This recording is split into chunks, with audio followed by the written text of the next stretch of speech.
conducting the school district's business and is not to be considered a public community meeting.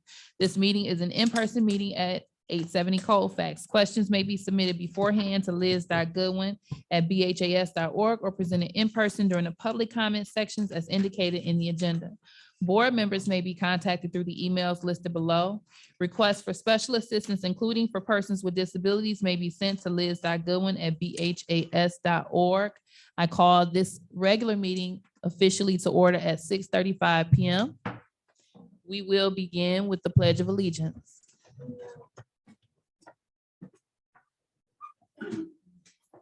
I pledge allegiance to the flag of the United States of America and to the republic for which it stands, one nation, under God, indivisible, with liberty and justice for all.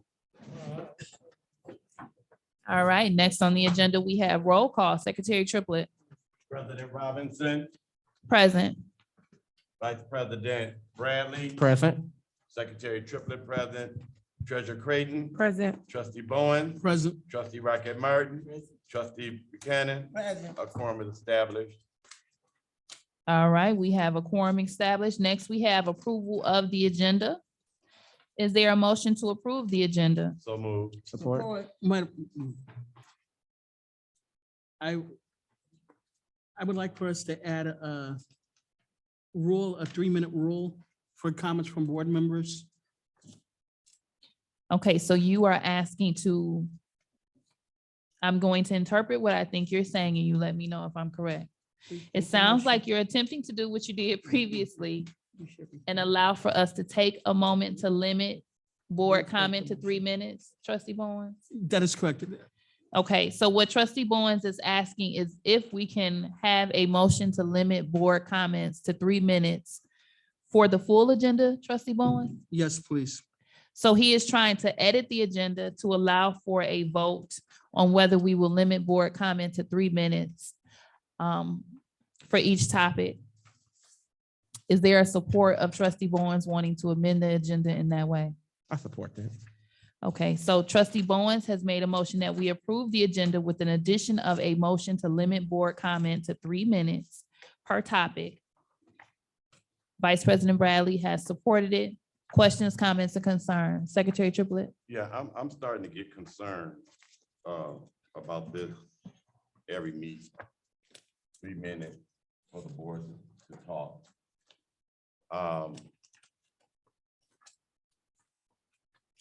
If I have to talk for, I'm going to talk for. Period. If I have something to say, I'm going to say it. Period. That's censorship. It's just, and if people don't have the time to be here and have other things to move people through, then they need to leave. But this every week, you got 3 minutes, you got 3 minutes, you got 3 minutes, you got three, every meeting, you got 3 minutes, the board got 3 minutes. What is that saying? So that's just my thought. So I'm going to say, when I ran for this Board of Education, that was not the case, that when you get on the board, you only got 3 minutes to talk. So that's the way I feel about it. And when I have something to say, I'm gonna say it.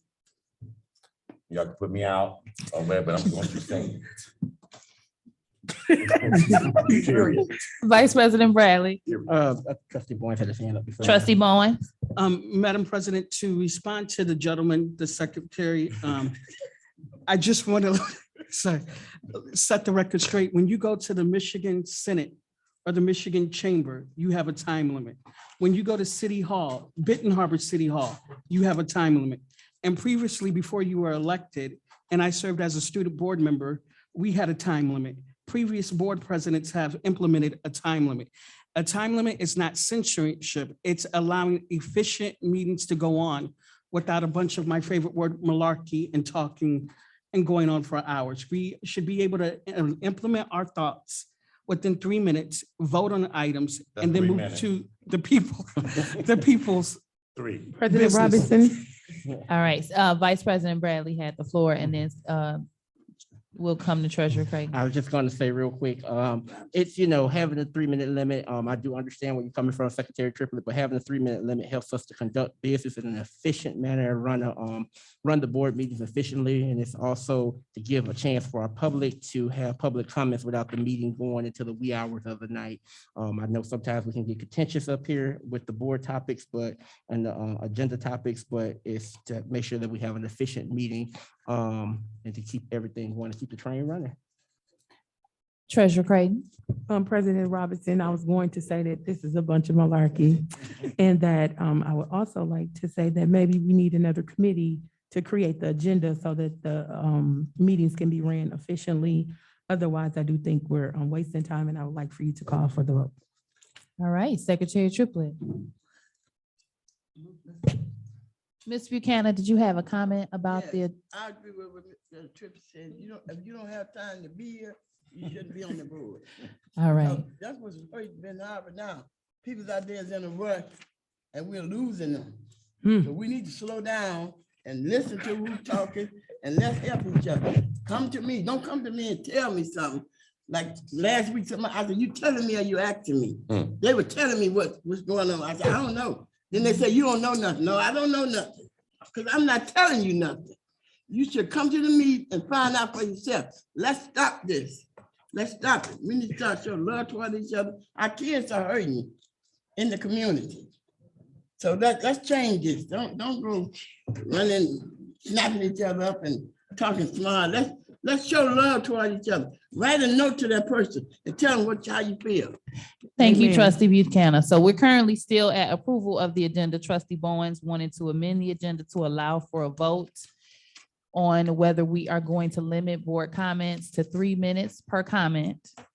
I'll remind you all that you often come back and might have additional input to add on a particular conversation. So we're going to proceed with calling the vote as requested by Treasurer Creighton. Secretary Triplett. Trustee Bowens, Yes. trustee Vice President Bradley, Yes. Treasurer Creighton, No. Secretary Triplett, no. Trustee Rocket Martin, Yes. trustee Buchanan, No. President Robinson. Yes.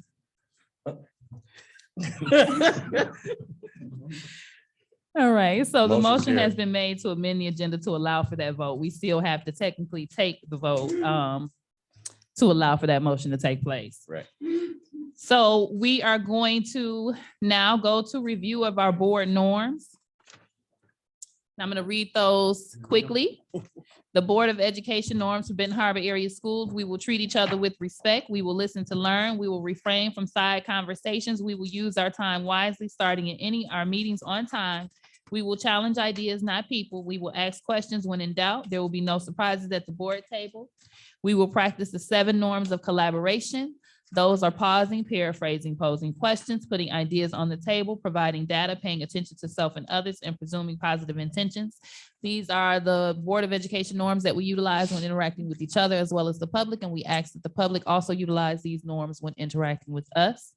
Next, we have public comment on agenda items. Is there anyone that would like to make a comment on an agenda item?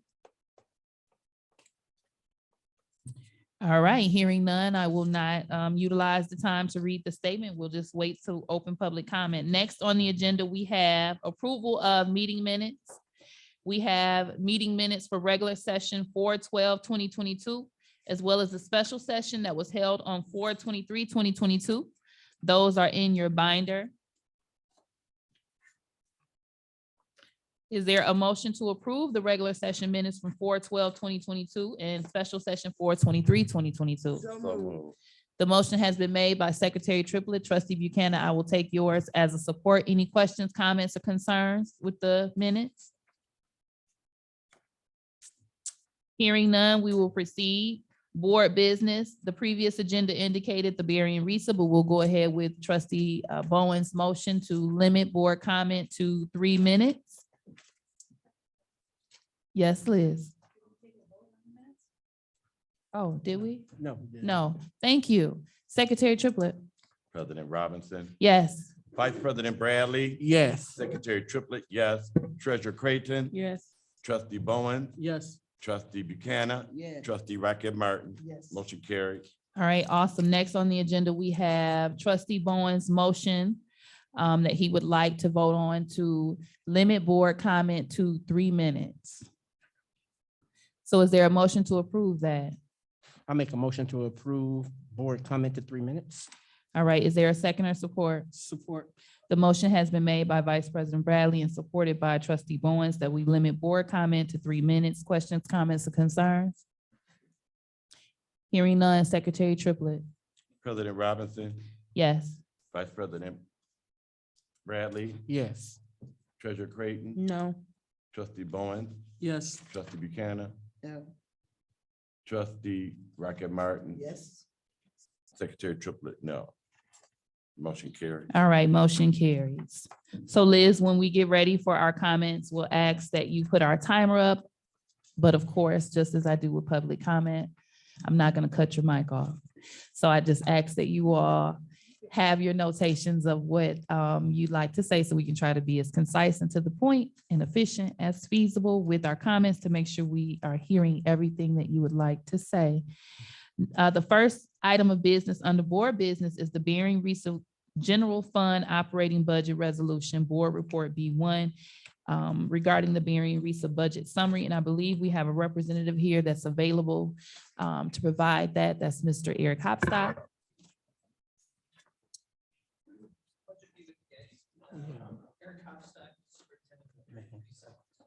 It is the mission through collaborative partnerships resulting in transformative thinking. Part of that collaborative partnership is the. It's on, but you get a little closer. Oh, okay. Yeah, Okay. thank you. We'll move it closer. So part of that collaborative partnership is a review of our general fund operating budget. Per school code, we are required to provide our general fund operating budget by May 1st of every year.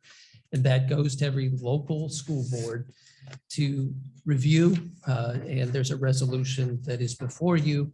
But I'm here just to briefly go through some of that budget. You have not only our general fund operating budget, which we are required to share with our local districts. We have also included our special ed operating budget. We're not required to share that, but in full transparency, we share that as well. This budget is put together and approved by our board in early April. That is before all of the full understanding of revenue for the county has been determined. So some of the assumptions, which I'll go through with you very quickly, already are not true. And so I'll highlight those as we go through. When we constructed this budget back in March, we made some assumptions that we would about 2%. I think it was even less than that. We just 1.5%. At the time, we thought it might be 2.5% revenue growth for the county. We were keeping insurance costs flat. And we were also assuming that any state aid that the Berry and Risa would receive in federal funding would also be flat. We now know that revenue, this has been a good year for the county. Revenue is 4.5%. That will be coming in this next year. We also know that because we are self-insured relative to insurance, so we are able to look at and set our own rates based on the years that we've had. We're able to do a 3% reduction in our insurance costs. So some of the numbers I'm going to go through very quickly have already changed. But in order to get that before you, we had to make some assumptions and put some numbers together. So if you look at the general fund operating budget, you have in the leftmost column numbers, the total amended revenue for this year is 15.4 million with a fund equity of a little over 4 million. And total estimated available was that 19 million. Projected expenditures for this year were a little under revenue, resulting in a fund equity of 4.2. We are projecting for next year, just moving one column over, don't drop, just stay at that one. Thanks, right there. We're anticipating a revenue of 16.5 million, which would drive up the fund equity about 100,000. But we're also projecting a fund expenditure slightly over, so there was a fund balance deficit at the time this was constructed. Remember, this was based on a 1% assumption. We're now up to 4%. We're also up to a 3% reduction in insurance costs. So that deficit is essentially erased. We also, as part of this general fund budget, are adding a math consultant. We surveyed local districts and they wanted greater assistance relative to math development in the county. So that was added. We also provide business services to 8 local districts and 3 out-of-county districts. We are expanded into business manager services. So there is an additional support to the business functions. That is a budget neutral add, largely because those are paid for services. And so that is a flat. The only other expenditure that will drive up some of our fund balance or our fund issues in general ed, we're adding a CTE position to really move down the path of expanding youth apprenticeships in Berrien County. So that will be a liaison between CTE programs and the business sector in Berrien County. That is, we are contributing 35,000 to that mix. The grant is paying for the rest, plus a little that each district is contributing based on their Perkins funds or the CTE. Any questions about the Gen Ed fund that you'd like to ask? Sorry, President Robinson. You have the floor. I apologize. So I guess specifically, my question is, what services are currently offered to Ben Harbor area schools and how does this budget affect us? Currently, matter of fact, before I go out and do these budget tours with our local districts, I always ask that question of instructional services and others. I'll start with special education. If we were to end today, in other words, if the Berrien RESA would stop providing special ed services, and we returned all of your students to you that we're currently serving, you'd have to come up with $1.7 million to meet the needs of special ed kids that we are serving through ASD programs, programs of Blossom and Learning Center or Lighthouse.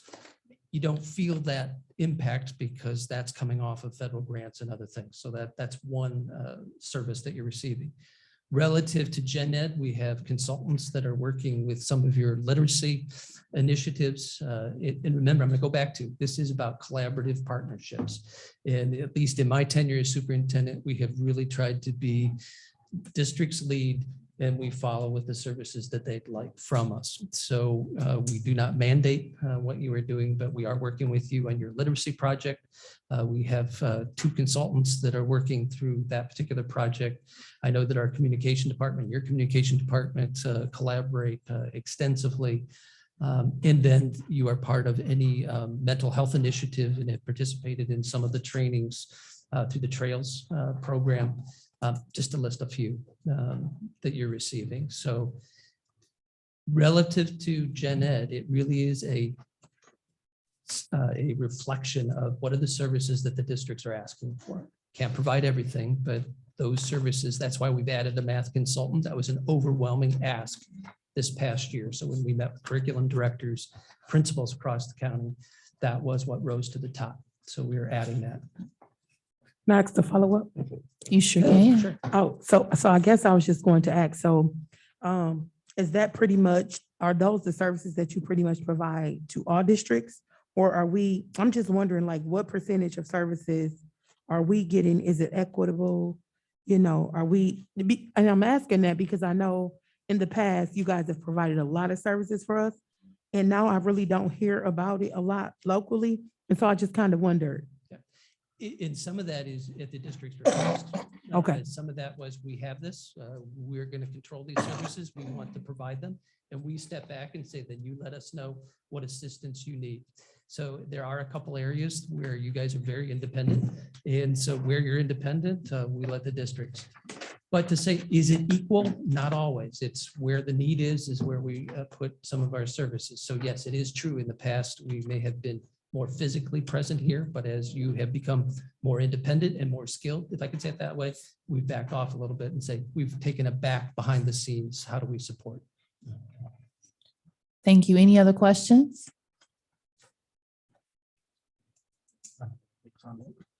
Go ahead. You have the I think floor. we took an MESB class together or something at a conference. I think I met you at a conference before, so I do know that you all do great work in the county.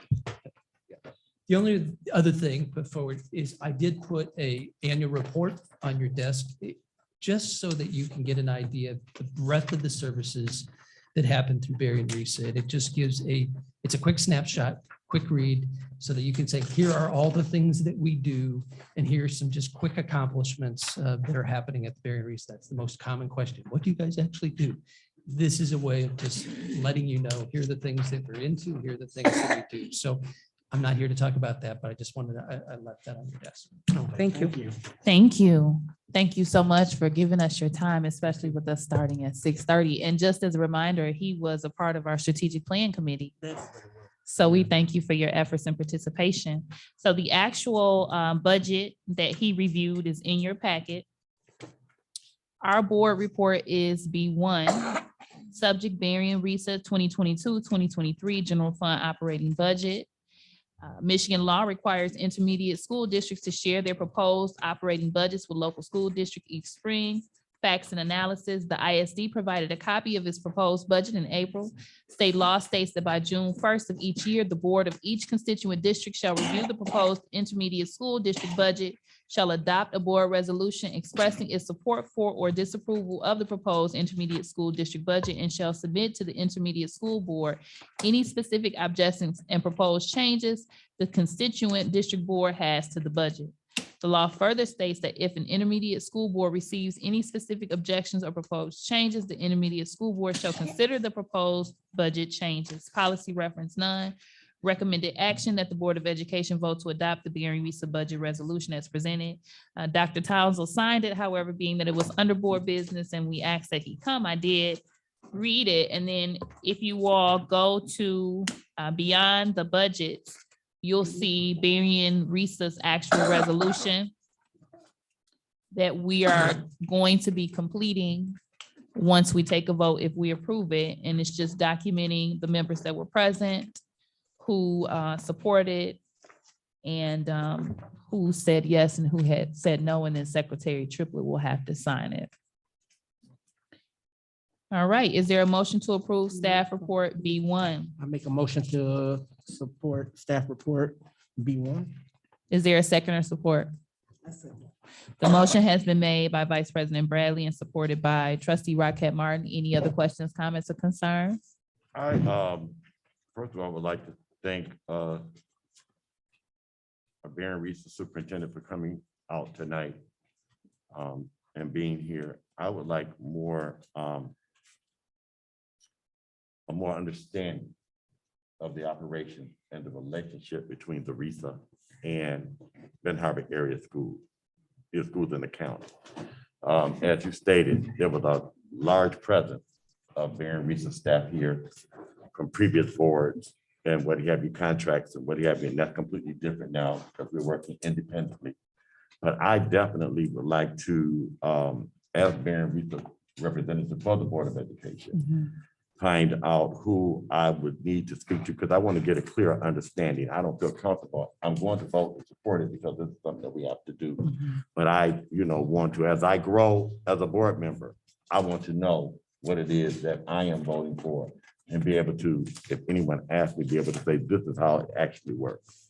But thank you for taking time out of your busy schedule. And if I can find, we can talk, or you can let me know somebody that I really can talk to that give me some more information as a board member on this relationship. So I have both of your emails and I can connect you via email so we can coordinate that conversation. Thank you so very much, Madam President. All right. Any other questions, comments, concerns regarding board report B1? President Robinson, You have the floor. I want to also thank our regional superintendent, and then just to, I guess to kind of back up Secretary Triplett, I do think it's important with the high turnover of staff and leadership in the board. It would be helpful for us to know, what services you guys have available and ways that you could support us, or at least, the leadership team, so that we'll know. And I think, this has been a great relationship, and I would like to make sure that it continues. Thank you, Treasurer Creighton. Any other questions, comments, or concerns regarding staff report B1? Madam, You have the floor, Trustee Bowens. well, that's okay, never mind. My binder's missing stuff. Oh, you can have mine. Very nice of you, Treasurer Creighton. Always. All right. If there's no other questions, comments, or concerns, Secretary Triplett, can you please call the vote for staff report B1? Trustee Rocket Martin, Yes. trustee Buchanan, Yes. trustee Bowens, I'm gonna abstain because I have not got to review this just yet. treasurer Creighton, Yes. secretary Triplett, yes. Vice President Bradley, Yes. President Robinson, Yes. motion carried. All right. Thank you so much, sir. And I will be sure to connect you all. I don't know if a one-on-one conversation or maybe even you coming into one of our curriculum committee meetings, provide a presentation of services offered might be an amazing idea.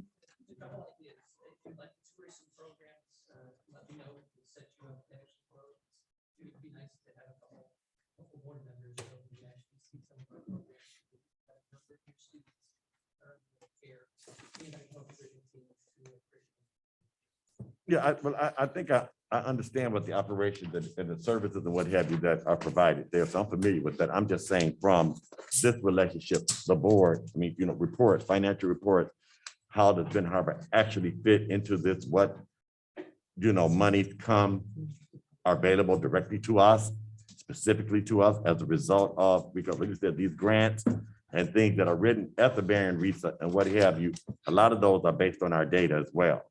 We're part of the county. So the data of the county, I know we have a very strong part of the data as it relates to services that are out there that's available in Barron County.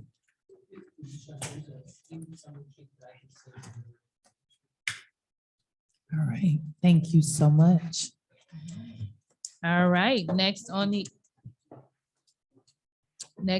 motion passed for board report B1. Next on the agenda, we have our student representative updates. Trustee Jones, you have the floor.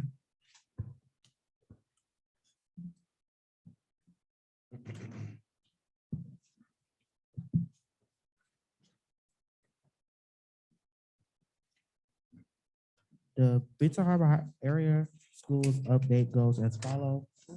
For Discovery Richmond Center, which is under Principal Barnes, for May, the 2nd through the 6th is their Teacher Appreciation Week celebration. The 9th is Mingling with Moms Day.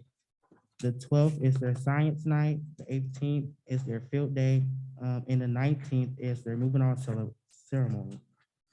For MLK, which is under Principal Rocket, for May 5th, 6th, 11th, 13th, and 17th is their Surrey Nature Center field trip. Also on the 13th is the Student of the Month ceremony and the Soldiers of Peace award show. For the 19th is the MLK Junior Spelling Bee. For the 26th is their end of the year literacy night. And for the 28th is their PBIS field trip for Michigan Adventures Park. And for the month of June, on the 1st is their PBIS field trip for Petawawa Zoo. For the 3rd is the Student of the Month celebration. For the 8th is the Honor Award celebration. And for the 9th is their field day. And for the 10th is their Peace Walk. For Fair Plain East, which is under Principal Linton, during the month of May, on the 6th was their Farmer Dance. And on the 26th is their Transition Day. For June, on the 6th is their Six Flags celebration. For the 7th is their award banquet, and for the 9th is their field day. For Fair Plain Middle School, which is under Principal Butts, they want to give shout out to their staff, to Miss Sharina Lee for always willing to assist her team without question, to Miss Zaz for taking over the 8th grade math class from the family liaison position, to Mr. Devin Alexander for his leadership as a youth advocate, and to Ms. Hardaway for all of the wonderful things that are taking place in her classroom. Can the board take a moment to clap for those staff? Awesome. You can proceed. For Benton Harbor High School, which is under Principal Roseburg, EA Sports are coming to the high school during the 2022 and 2023 school year. The high school food pantry has partnered with Feel Good Fridge. Our school has also posted their Reading of the Month Their Reading Month literacy video on the high school website and Facebook page. Culinary students made lunch for staff during a teacher appreciation week. Their Soldiers of Peace Awards is on the 13th. Prom is scheduled for the 21st. Their college tour for MSU is scheduled for the 25th to the 27th. Parent night for eighth graders are scheduled for May 26th. Graduation parade is on June 1st. Graduation is on June 3rd. And their peace walk is scheduled for June 10th. And lastly, for CAPE, which is under Director Perkins, they want to give a shout out to the students for going above and beyond and completing their courses. As of now, they have over half of their students done with their second semester courses. They also want to give a shout out to all of the CAPE staff for always being there for the students, all hands on deck, and being available. They had a successful teacher appreciation week, and they are wrapping up, anticipating to finish the year strong. They have been taking the MSTEP test this week and is scheduled for next week also. And they're planning their graduate cookout and preparing their graduates for the next steps. Thank you so much for your updates, kind sir. You did awesome. There's quite a bit going on in Ben Harbor area schools. I also want to take this moment to remind you that you do have an opportunity to ask questions or give comments when we have discussions. I know you haven't really done that too much, but I just want to make sure you know that you are a member of the board. And so if you have a clarification that you'd like to seek, just get my attention. I'm not used to looking over there. Just make sure I get your attention so I can give you the floor. Okay, any questions for our student update? All right, great job. Thank you. So I do have a question. You have the floor, Secretary Triplett. I'm very excited to see all of the wonderful things that are happening at our schools. In particular, love to see the spelling bee back up and in motion at MLK. You know, I've seen some amazing things at Fairplain East. Just the strength of the parent program out there and the inclusiveness and the numbers that come out to their programs and what have you. I think Mr. Clark is doing an absolutely amazing job. I wonder, these are some events that are listed here, but are there any special invitations? Are there invitations? Have we received our formal invitation to the graduation for this year? And how does that look? Do we get invitations to these events, or, you know, better to be asked up than to be asked down? Yep, no, the high school have not sent them out to the board yet, but we'll make sure that you guys have your invitations. But they have not sent them to the board yet. Thank you. Any other questions or comments regarding the student representative update? Madam President, You have the floor. I want to ask Dr. Townsend, can we use this as a invitation, informal invitation? That's fine. I would like my invitation. Yes. Me too. Well, I'm Speak just for saying, yourself. You can in use case it gets lost in the mail, you do have the information right here, and we can use this. And I'm on the stage and I still like mine. Well, I mean, it is protocol, you know, so you can use it if you want to, but again, I was just asking, have they been sent out since it's less than a month away? Well, and then, go ahead. You have the floor. Yeah, I guess that's a good point, so that we can put it on our calendars and then know, are we wearing caps and gowns and whatnot? So we can't do that in the email, but I think it'll be helpful to know in advance. Thank you. Any other questions regarding the student representative update? Hearing none, we'll proceed with Vice President Bradley. This was a presentation I believe he wanted to do in maybe March or April. I've pushed it back quite a bit because of the meeting being hefty. I think it might have been April. Yeah, And- it was for the retreat, but because I wasn't in. Okay, so he's provided the slides. He's just gonna go through them briefly, just some of the things that he would like to highlight. And then we're gonna go from there. All right, good evening, board. Good evening, everyone. I'm just gonna be real brief. I was gonna be do this. I have presented this to the board before. This was a seminar presentation that was given during the MASB. I think it was the Fall Institute last fall. And I was gonna do it at the retreat, but I had maintenance issues, and so my whole week was pushed back. So I wasn't able to be in attendance with you all. Just want to say with reframing board behavior, let's all, myself included, let's all make sure that we're on the right path and moving along as a board. Because we are the success or failure of a district. I'm looking at slide 7. I'm just going to read some key points real quick. Remember, boards control the success or failure of a school system. And this presentation was done by Dr. Lee from Dr. David Lee from Mississippi. It all starts at the top.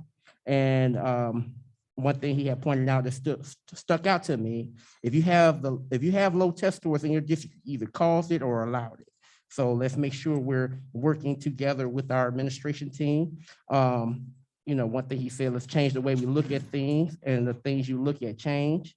Is our board attractive? Your success depends on it. Go to war for talent. And I know we've been having a lot of turnover, but we want to go to war for talent. And then some questions that we should ask ourselves as a board. Why would someone want to send their child to our school system? And list 3 to 5 things that parents should know that would make them want to send their children to our district. So that's something I think we all should kind of keep in the forefront of our mind, and something that we should definitely, as far as, recruiting and sending students to the district, why would someone want to send their child to our district? Board vision.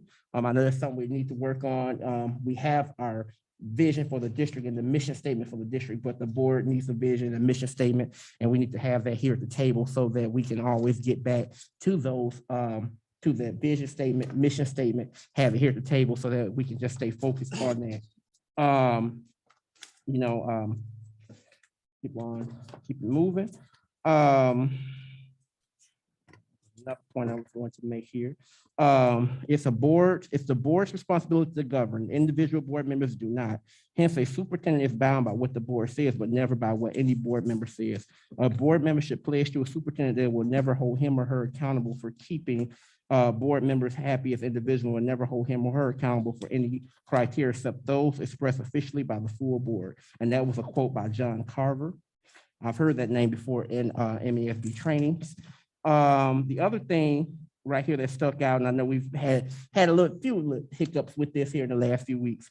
The board tries to stay on top of things. Never happens, just works you to death.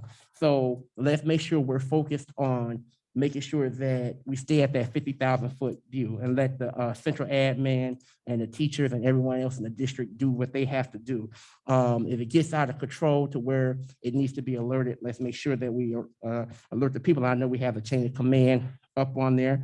Then you start asking for reports, you subdivide them into groups and wind up with 4 to 5 mini boards. We can't know everything going on, but extraordinary boards don't try. I heard one thing say that we don't want to know the day-to-day issues that's going on in the school, because there's so much going on. Our goal should be fewer policies, not more. Let me see. And what are success indicators? Have a plan designed for success. Superintendent working as a team with us. Don't blame poor results on lack of resources. Great leadership is in great demand of very scarce quality. School improvement starts at the top, board level. And don't yield to special interest groups. That's one thing he was putting in there. The 3 Ps that hold us back: politics, personalities, and power struggles. And that is all. Any questions? So there's quite a few additional slides if you guys want to review them at your own time. But does anybody have any questions or comments for Vice President Bradley's presentation? I do have a few comments, President Robinson. You have the floor, Treasurer Craig. Yes, thank you. Start the timer, please. Might take me 3 minutes. I think on page 11, which is the 31st slide in the packet, it says it's the board's responsibility to govern. Individual board members do not. I think that's so important for the board members and also our admin and also our constituents parents, community members, et cetera. I know our mayor is in here, so our mayor, everyone. I think it's important for everyone to understand that our officers are equal. We're all equal, 7 equal board members, and our officers have specific jobs and roles on the board as it pertains to our public meetings. And I think that's part of this reframing school board behavior. I think if we understood that, then we would all understand that no one person on the board is the boss. I think that's one thing that I think we struggle with as a board. We did have a really good retreat a few weeks ago, and we worked and talked about teamwork, and we know that the Bulls, obviously in the video, won the championship because Michael Jordan, was a great leader, but also a great shooter. We talked about a lot of things, and so I just want the record to show that I think it's important that we work internally on making sure that we understand that.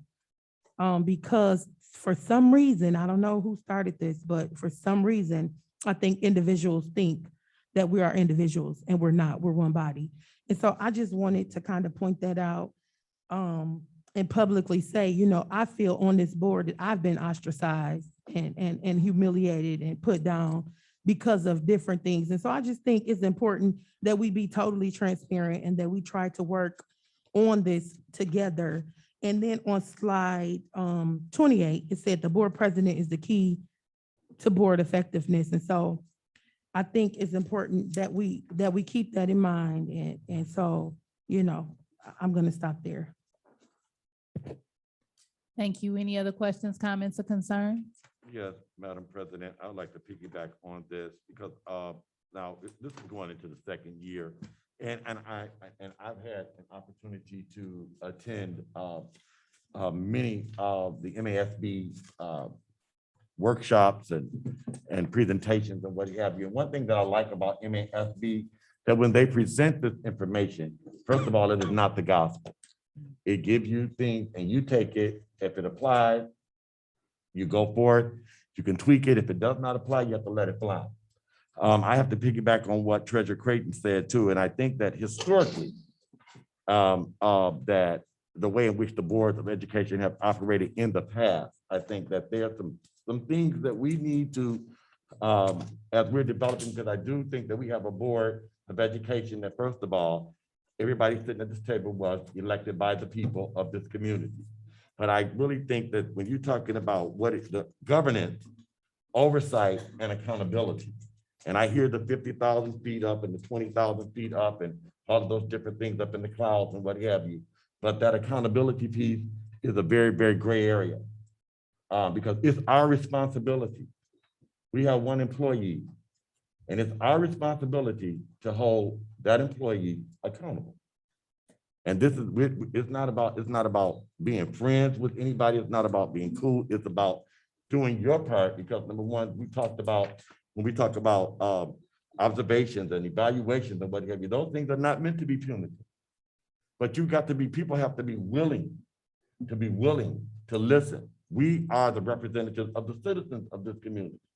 And it is very important. Our employees, they work under our superintendent. And I'm not talking about an individual, I'm talking about the position of superintendent. And I think a lot of times we get that mixed up with the individual that's in the seat versus the position. Because and then things become personal. And it's important that, there's an ethical imperative that must take place. And so how do we balance, I think our understanding as individual board members, our understanding of certain things that relate to accountability, the things we keep hearing about micromanaging and all those different things. And that was one of the pieces that I struggled with. I didn't struggle with it. I was trying to get clarification to get an understanding of what is that thin line between micromanaging and accountability. So I appreciate, Vice President, and I want to congratulate you with your, as it relates to you really doing the necessary work to learn about the school boards and what the operation of the school board. And I would like to encourage some of the other board members to start getting involved in it, because when you get involved in the MASB training, I think you'll make a difference when they have conversations up there in MASB, because we are very unique. you know, but we have. Thank Time's you. up. You can continue with No, no, the no, wrapping no, it no, up. I'm going to, you can't lead if you can't follow. Okay. Thank you. Any other comments? Yeah, I do have one. Okay, so I would like to just add a brief comment. Raquel Martin, go ahead. You have the floor. I'd like to just appreciate Mr. Bradley's Mhm. presentation and the fact that he's pointing out some things that we as a board just need to work on and need to come together on. And I think we can do that. I think we can do that. Thank you. Any other comments? So I would just like to also thank Vice President Bradley for giving the presentation and for acknowledging that everyone on the board needs to be mindful of the things listed as it relates to effectiveness and the power of each individual person. We all do share the weight, but there's a little bit of responsibility that I have in trying to put the board agenda together that guides the work that we do. And I try to include everyone's input of things that they would like to be included on the agenda so we can make sure that we are reviewing things that have been expressed as a concern or issues that we want to address with everybody. So I'll continue to try to do my best, as I understand that as the president, my effectiveness is very important to the full board. And I do consider everyone's input given, even when it's one person asking for something and 3 or 4 other people are frustrated about it. I try to sometimes go with the minority and the majority, and that is a heavy burden to bear at times, but I'll continue to do my duties as deemed by our bylaws and policies. Bowens, did you have a comment? Go ahead, I'll get it later. All right. Next on the agenda, we have Let Michigan Kids Learn Voucher Initiative. And Trustee Bowens wanted us to add this as Board Report B2, but Trustee Bowens, I'll give you the floor to talk about it. Good evening, citizens, board members. The Let Michigan Kids Learn voucher, you'll probably see them outside Myers or Walmart collecting signatures. They're out in the community. You'll probably see them out at the Blossom time. It's a petition with school voucher, and we see what school vouchers have done. It's hurt municipalities and schools like Benton Harbor. And basically, we have a resolution, many municipalities in education, districts are supporting a resolution. Basically, it reads as, I gotta read all of this, or can you read this? I can read it for you. I mean, it's whoever, Madam President, whatever you want to do. Okay, if you would like, I can read it or you can read it. It's up to you. You go ahead. I don't feel like reading. So. All right, so resolution opposing Let Michigan Kids Learn voucher initiatives. Whereas the Michigan Constitution states no public monies or properties shall be appropriated or paid or any public credit utilized by the legislature or any other political subdivision or agency of the state directly or indirectly to aid or maintain any private, denominational, or other non-public pre-elementary, elementary, or secondary school. And whereas vetoed House Bills 4504 and 4505 and vetoed Senate Bills 687 and 688 conferred an eventual $1 billion per year in unconstitutional tax credits to be used for an unconstitutional backdoor private school voucher program. And whereas letters vetoing those bills pointedly stated redirecting public school dollars for private gain is not only ineffective, it has been roundly rejected by Michigan voters, with more than 69% voting no on a proposal that would have allowed the use of tuition vouchers for non-public schools. And simply put, our schools cannot provide the high-quality education our kids deserve if we turn private schools into tax shelters for the wealthy. And whereas in response to votes, tuition voucher advocates have launched the Let Michigan Kids Learn and Student Opportunity Scholarship statutory initiatives to place those bills into law. And whereas under Michigan law, the legislature can bypass Michigan citizens' ability to vote on statutory initiative that collects only 340,047 signatures from the more than 8 million registered voters. Now, therefore, be it resolved as follows. One, that the Benton Harbor Area Schools Board of Education opposes the Let Michigan Kids Learn and Student Opportunity Scholarship statutory initiatives being solicited by the organization called Let Michigan Kids Learn, and urges community members to decline to sign the petitions for initiatives. And two, that the Benton Harbor Area Schools Board of Education calls upon the legislature to reject the statutory initiatives in the event that they are presented to the legislature. And three, that the Benton Harbor Area Schools Board of Education calls upon the legislature in the event that they do not reject the statutory initiatives to refrain from voting on them to allow the citizens of Michigan to vote on the matter. And four, that a copy of this resolution be sent to one, all elected members of the Michigan House of Representatives and Michigan State Senate who represent the Benton Harbor Area Schools District, two, the leadership of the Michigan House of Representatives and Michigan Senate, and three, to the Michigan Association of School Boards. This would be resolved and adopted this 10th day of May, 2022.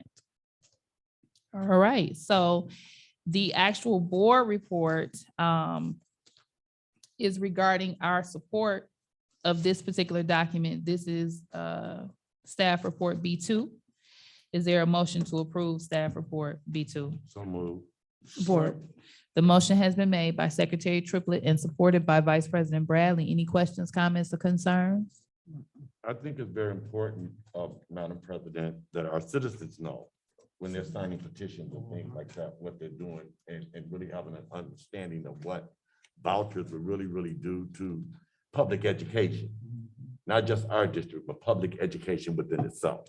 And so for those of us who are advocates and stand strong for public education, it's important that we understand what we're signing and we know what it is that we're signing, not just within Harvard area schools. And I'm glad that Trustee Bowens has really been up on this. This has been something that, you know, for the last month or so that he's been giving information about it. And I appreciate this particular resolution. Thank you, Vice President Bradley. Yes, I was going to say this has been a hot topic, especially with MASB. I know they sent the email out not too long ago. The other thing is they were talking about this at the annual leadership conference. Secretary Triplett, I don't know if you remember, Yeah. they were given a legislative update on this, and I know the governor had vetoed the bill. It's Betsy DeVos and her cohorts and her little group of minions or whatever, and it's very detrimental. Our schools, especially our interurban schools, are, you know, suffering from lack of funding in the way that Michigan's funds school districts. This would be very detrimental to schools. So I'm glad that we're on the forefront of this. I know it's going to ruffle some feathers, you know, in our outlying communities, but oh well, we got to do what we got to do, and we have to keep pushing because this is going to impact us. And it's very unconstitutional. And right now we have certain groups out here that don't even care about Constitution, rule of law, ethical behavior, integrity. All right, any other questions or comments? And you know, you really have to be careful and listen to what they're telling you, because they style it in such a way that it's like a benefit to you and to your children, and it's not. It's going against the public schools, and I'm for public education. So you just really, if you're gonna entertain it at all, really listen and ask questions and ask direct questions of how it will affect your students, your personal students, and how it affects how they go to school. Thank you, Trustee Bowens. You know, they'll tell you when you're going out, well, you signed this for scholarships. And a lot of people are thinking it's for scholarships. You know, I get criticized for saying this. If they offer you money, take it. If they offer you food, eat it. Whatever you do, do not be bamboozled. And I think a lot of our citizens locally have been signing that petition. And we as board members, it's on us to post it on our Facebook, encourage people. It's a Facebook group called Decline to Sign. Get the word out. Go to your churches and do what you got to do. Thank you, Trustee Bowens. Any other questions, comments, or concerns? All right, Secretary Triplett, can you remind me of who made the initial motion to approve staff report? I Peter. did, and it was supported by Vice President Bradley. All right, hearing no other questions, comments, or concerns, Secretary Triplett, can you please call the vote for Board President Report B2? Robinson, Yes. Vice President Bradley, Yes. Secretary Triplett, yes. Treasurer Creighton, Yes. Trustee Bowen, Yes. Trustee Buchanan, Yeah. Trustee Rocket Martin. Yes. Motion carried. Next on the agenda, we have committee reports. We will begin with Finance. Treasurer Creighton. Yes, we met, we had a special, we changed our date to accommodate a request of the board to meet in a finance meeting. We had a representative from our law firm that came and talked to us about real estate in an effort of building demolition and possibly selling some of our land. So we pretty much just received some education from a professional who's an expert in that area. All right. Were you continuing? You were finished? No, I was just gonna say that we also went through our financial documents and everything, but we did spend most of our time meeting with the attorney and the representative. All right. Any questions or comments for Treasurer Creighton? Madam President, You have the floor, Trustee Bowen. what buildings are you guys, or land are you guys talking about potentially selling? None. It was just I'm sorry, you can answer. Well, that was the answer. It was just a conversation for knowledge purposes. Thank you. Any other questions, comments, or concerns for Treasurer Creighton? Oh, Go ahead. You have the floor. I know that, I don't know if it was put back on the agenda for today. Is it building demolition or? It's just a it's under old business, but just for me to let you all know that the email came out with the requested information from that last meeting. Okay, so to be 100% transparent, because I don't want to be misquoted or misunderstood, it was a request of a board member, I think, Trustee Rocket Martin, that wanted it put back on the agenda. And so from a financial standpoint, as the committee chair, I wanted the committee to be educated on the process. I know that our chief of finance, we're talking numbers, but we also wanted to get educated on that process. And so from an academic standpoint, we wanted to be knowledgeable of what that process is.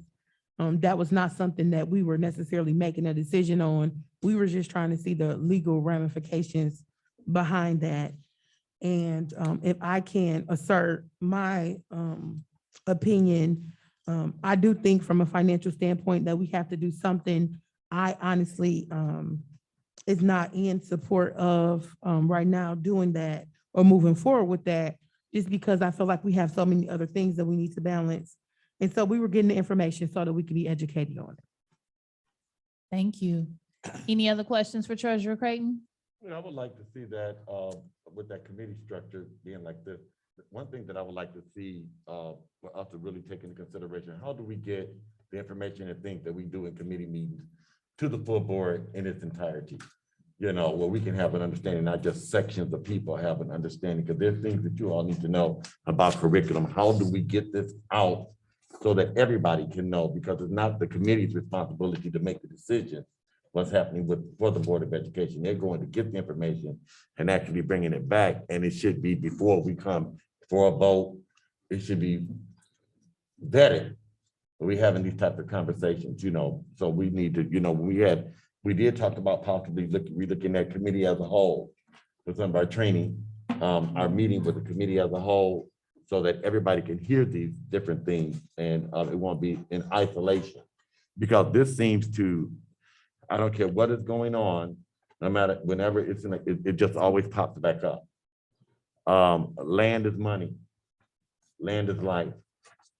Our heritage, our people, when you hear especially of our people, our African-American people, they have land down south. Land is been harvested, not landlocked. And I think that we need to make sure that we are aware of what's happening, what we have, and how people are moving around us. that we do have a lot of land. And there, yes, there's some things that we're gonna have to do as it relates to our buildings and what have you, and are looking like, and I agree as I listen more.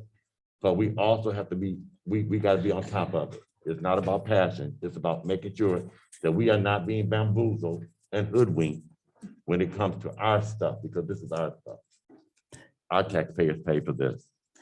Thank you, Secretary Triplett. Next on the agenda, we have Trustee Rocket, and thank you, Treasurer Creighton, for providing the Finance Committee update for us. Next on the agenda, we have Human Resources with Chair Trustee Rocket Martin.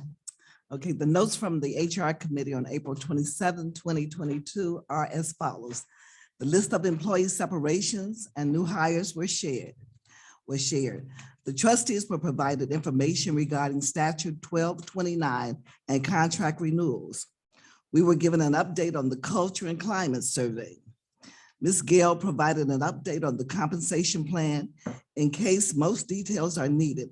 The administration has collaboratively developed new pay structures, a new pay structure last year, which was approved by the board.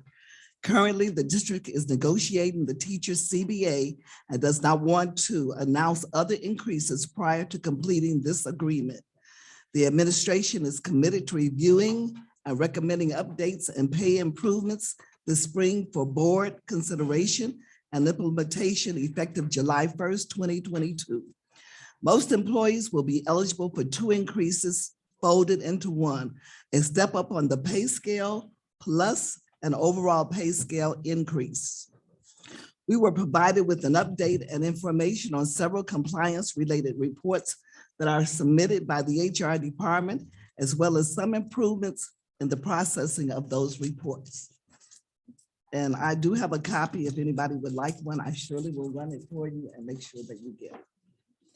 Thank you. Any questions for Trustee Rocket Martin regarding the HR Committee report? Madam President. You have the floor, Trustee Bowens. Madam President, I have serious concern on the structure of the HR committee. I was in a meeting, in that meeting, I didn't like how it went. I don't like how the committee structure is, and I think we as a board may need to realign how our committees are run, who runs them. And it's nothing personal. It's just how that meeting was ran. When the board does something, we're together. It's not. Staff one meeting. against- What'd you say? It was like a staff meeting. Yeah, it's not one against another. And I just don't think if you watch that meeting, as one of the trustees asked, you would be sick to your stomach. I'm just not. I don't like the structure of that committee, and I will not attend anymore until I see some changes. So you guys will notice I'm so used to jumping in that I'll jump in, but when you're chairing your report, you have the floor to acknowledge the people that want to speak. So you can respond or acknowledge someone else that has a comment. Okay, well, I can respond. When we had our meeting, prior to that, we had no norms. I implemented the board norms for our meeting. And one norm that I implemented was one that actually came from Trustee Bowen with the hitting of the reaction of raising your hand before you speak. And that's what we implemented to keep order and respect. We use the board norms, some of the board norms, and the other seven rules of collaboration. So if there was a problem, then I'm sorry. Okay, was there any other questions or comments? Can I choose the pausing? Which norm is pausing? It's one of the 7 norms of the What first number? norm of collaboration, number 1, pausing. Mhm.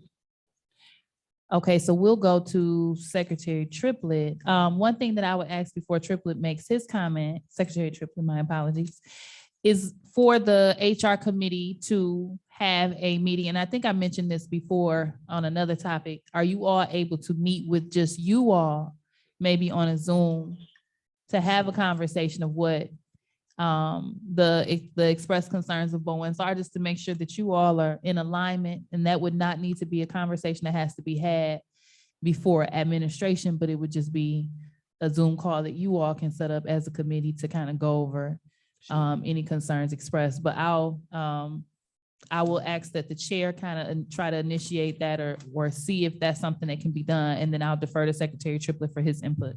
Well, I first of all think as it relates to the HR committee and information, and that brief summary and what have you that was presented, but there are some serious concerns that I have as it relates to HR, period.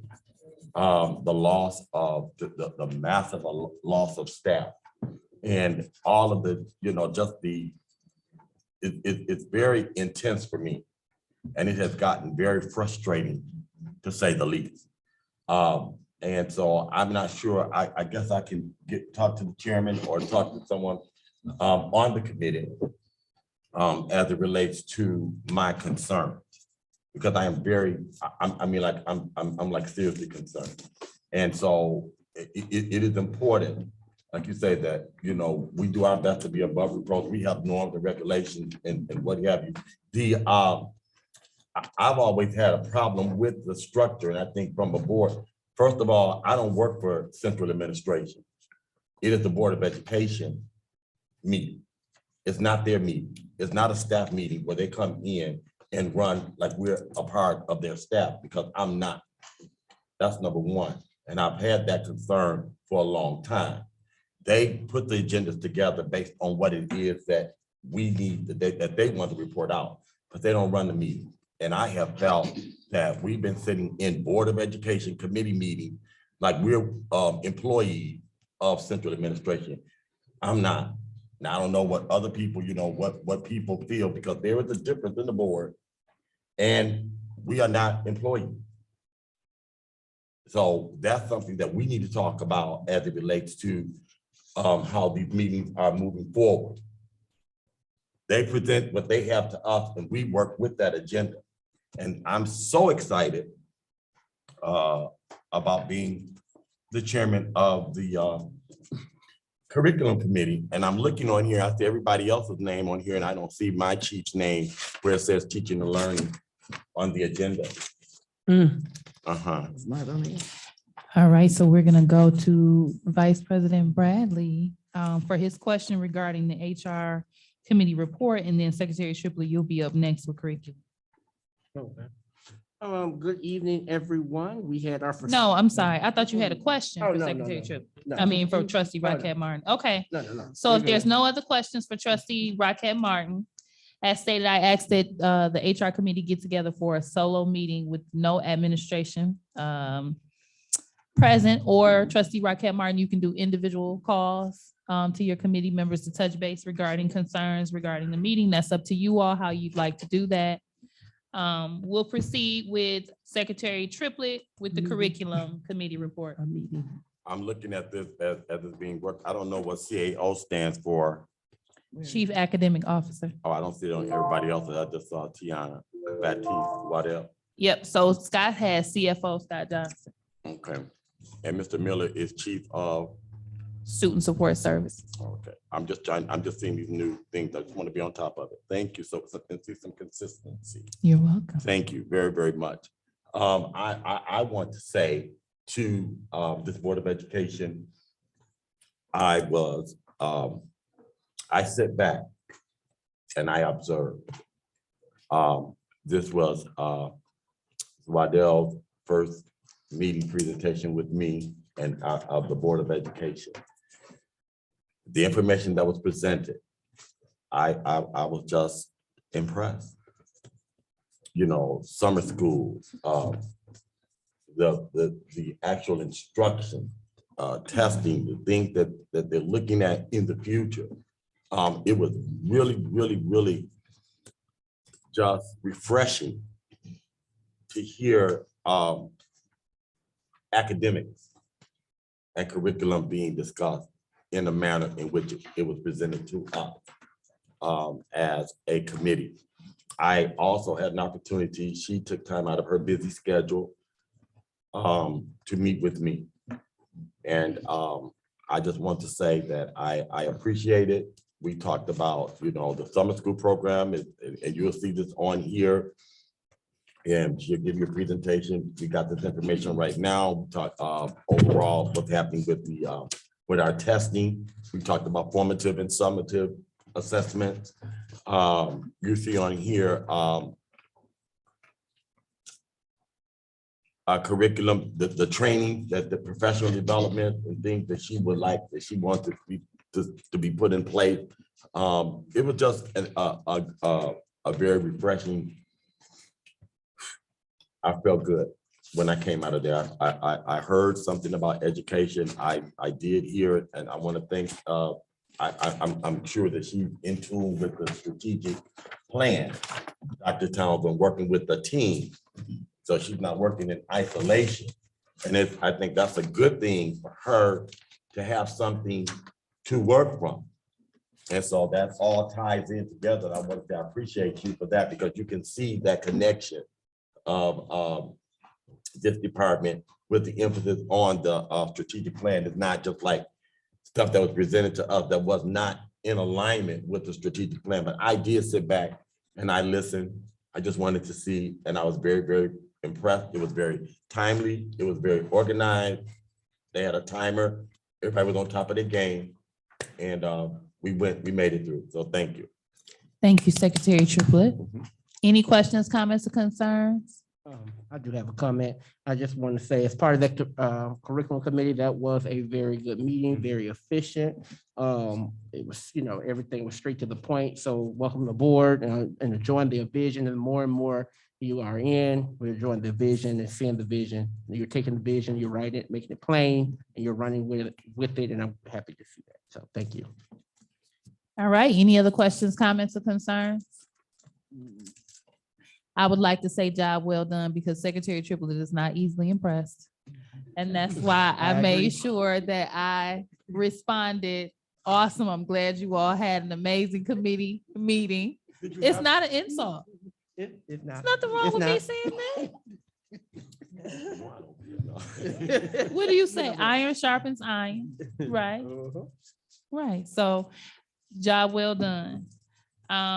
Next on the agenda, we have the facilities report, Vice President Bradley. Oh, it's my turn now. Oh, okay. All right, good evening once again. We had our facilities meeting on April 19th. I'm gonna go through everything here real quickly. And if anyone on the committee needs to add anything, just chime in, because I may have forgotten to write down some stuff. We had a presentation by Rodney Alexander, and he was discussing his foundation, the Harbor Impact, and how he wanted to utilize some of our facilities or work with the district. We discussed the baseball field maintenance, softball dugout painting. We also discussed a scoreboard donation. I know we had discussed that, I think, last year. We also discussed the infield weed removal, getting our whole outdoor athletic facilities ready for the summer. We discussed, had a discussion around the revised facility use form and trying to get utilizing a centralized form so that, everybody's on the same page. We also discussed, possibly having facility usage at some of the vacant properties, maybe not the building per se, but the land around some of the vacant properties. We discussed roof work, and I know that's ongoing. We had a kitchen drain that was having some issues in the kitchen here at the high school, and our engineering team got that worked out. We discussed our graduation plans, our setups. We have both setups. Just in case of rain, the gym is going to be set up, because I know we had a lot of issues last year with that. So we're making sure we have everything. We also got a quote to get our bridge painted out here out back. Lawn cleanup and preparing for graduation. Making sure that the ramp going to the stadium is cleaned up and raked up and all that, and the courtyard is cleaned up. And I know that me and Secretary Triplett are going to definitely make sure, more so Secretary Triplett than myself. They're going to do some repainting and touching up of the metal overhangs, the ticket booth paint touch up. We discussed our field house and trying to make sure we get that, a quote done for that and getting our field house looking good. We also discussed the COVID protocols for the graduation ceremony. We discussed some of the boilers, making sure that we, because I know it did have a cold snap, and some of the building principals requested that the boilers be shut off because it was hot in the buildings, but we're trying to figure out a way to do that because they want to try to get some work done on the boilers while it's warm out. And then we also brought up building walkthroughs and making sure that, issues are addressed and making sure that the buildings are going to be up to par for fall. Any questions? Tons.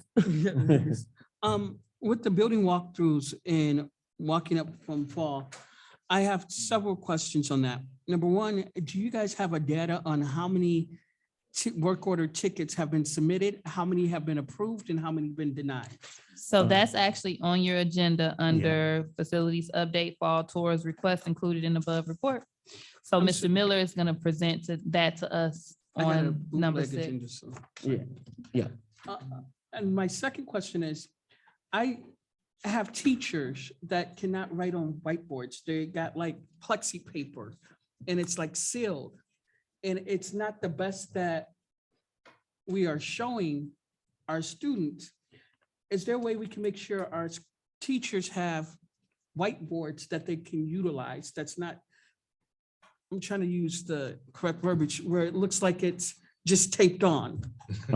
I know we had the discussion before, and I will definitely make sure that it's notated on our next committee meeting. Okay, and in Fairplain East, I was there to pick up my nephew and I looked up. Are we not putting ceiling tiles up there? I'm sorry, that's probably a work order, sorry.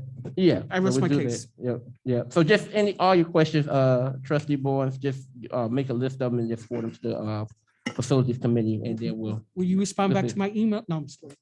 I'll make sure that Mr. Miller responds to it, and Mr. Weber. Treasurer Creighton? Yes, thank you so much. Just a couple things. I don't want to forget. I just wonder, where are we with the air conditioners being installed? I know that was a hot topic. We got some donations. It made the newspaper, social media. Just wondering where we are with that. I know that we had a heat wave kind of come today. And so I just kind of wonder where we are with that. I know that that's a big thing, especially we're in our testing window, then we'll probably move to NWEA. So just making sure that the environments are comfortable, I think it'll be very helpful. I don't know what we need to do to make sure that that happens, but I would hate for constituents to give us donations and then we just have them sitting up. That's one thing. And then the other thing, I'm not sure if it's a question, a comment, a concern, a red flag, but I was invited to a program and, I wasn't in official capacity, but, being on the finance committee and we talked about finances and building demolition or even possible sale, it's very difficult for me to come into a school that I attended in a community that I love so much. And again, I don't get attached to material things, but just knowing, coming into this building and just seeing things, if we come through this front door, I think we get one aspect of it. But if you walk through and you're in another part of the building, you get a whole new reality. And so I'm not sure what we need to do. I do, attend other schools locally. I know it's a big write-up about Berrien Springs that made, a lot of media attention. And so I'm not sure, I guess this is a cry out for help. I'm not really sure what we need to do, but I think we definitely need to, my grandmother used to say, take care of what you have. And so, I didn't always have new shoes, but I knew how to clean them and keep them up. And I didn't play in my school shoes so that I can have a pair of shoes that was nice when I needed to go somewhere. And so I guess I'm saying, I think it's important from a facility standpoint, from an alumni standpoint, as a shopping parent who's always shopping for the best school for my child, a taxpayer, an elected official, I think it's important to say that we have to do better. And that's the bottom line. I don't know what is, or how, but we have to do better. Thank you, Treasurer Creighton. You Yeah, have the I was floor. gonna- I'm I was going to address with the AC. I did ask about that a while back, and they said it was some electrical work that they had to do, but I will make sure I follow up with you. Thank with you. that. And I do agree, Secretary Triple, I do hear you on that, because there are a few things that I was concerned about too that haven't been addressed. But yes, because I know facilities and finance, we do work hand in hand, but I'll make sure I get that follow up. I appreciate that. Thank you. All right. Any more? Any other questions? Go ahead. Run your Oh, yeah, time. go ahead. Yeah, I want to say that, just being a new part of the facilities committee, it was good to see Mr. Miller interacting in his role as this starts. And I want to thank him for taking that. It was dumped on you in the middle. And I think that, that you're getting it, getting some form to it. And I appreciate that. I'm just I don't know how to be these facilities are filthy and they're horrible. And I don't know what the deal is. I think Stevie Wonder would even bump into some things up in here very easily. They're not clean. They're not, now, there's nothing wrong with this room. When you come in this room is shiny. This room looks good. This is for the Board of Education. But it's not even about the Board of Education. What are the rooms that our kids are sitting in? We talked about in that facilities meeting too. It devastated me that when I ride past Field Strip Field and I don't see home of the Fighting Tigers, every time there is something that has to be done as it relates to facilities. We know that in the spring of the year testing, those air conditioners should have been in those windows and in those rooms. It's always excuses. Excuses are tools of incompetence, used to build monuments of nothing. The people who continue to use excuses will never become successful people. Our teachers are sitting up in these rooms, these unacceptable rooms. Stop playing games. It's not about people. That's where that accountability comes in. People want to turn accountability into micromanagement. I can see this right here should be something that you just do on a regular basis. It still leaves on the ramp. And we're in the spring. And people are getting paid good money, real good money. I just sent you pictures where it has not been cleaned up from January. I'm gonna stop talking and start sending them to you so you can see, because some people evidently are visual because they can't hear. This is unacceptable. These schools need to be on point. Our kids are up in here. It's just not right. And again, this is not anything against the chief who just got into this position. But when you walk into Fairplain East, we have not had a walkthrough. There is nothing that has been changed. You're gonna still have the same. I was trained to do walkthroughs. The same ceiling tiles that was missing when I became a member of this Board of Education, they're still missing at Fairplain East. When I go, I look.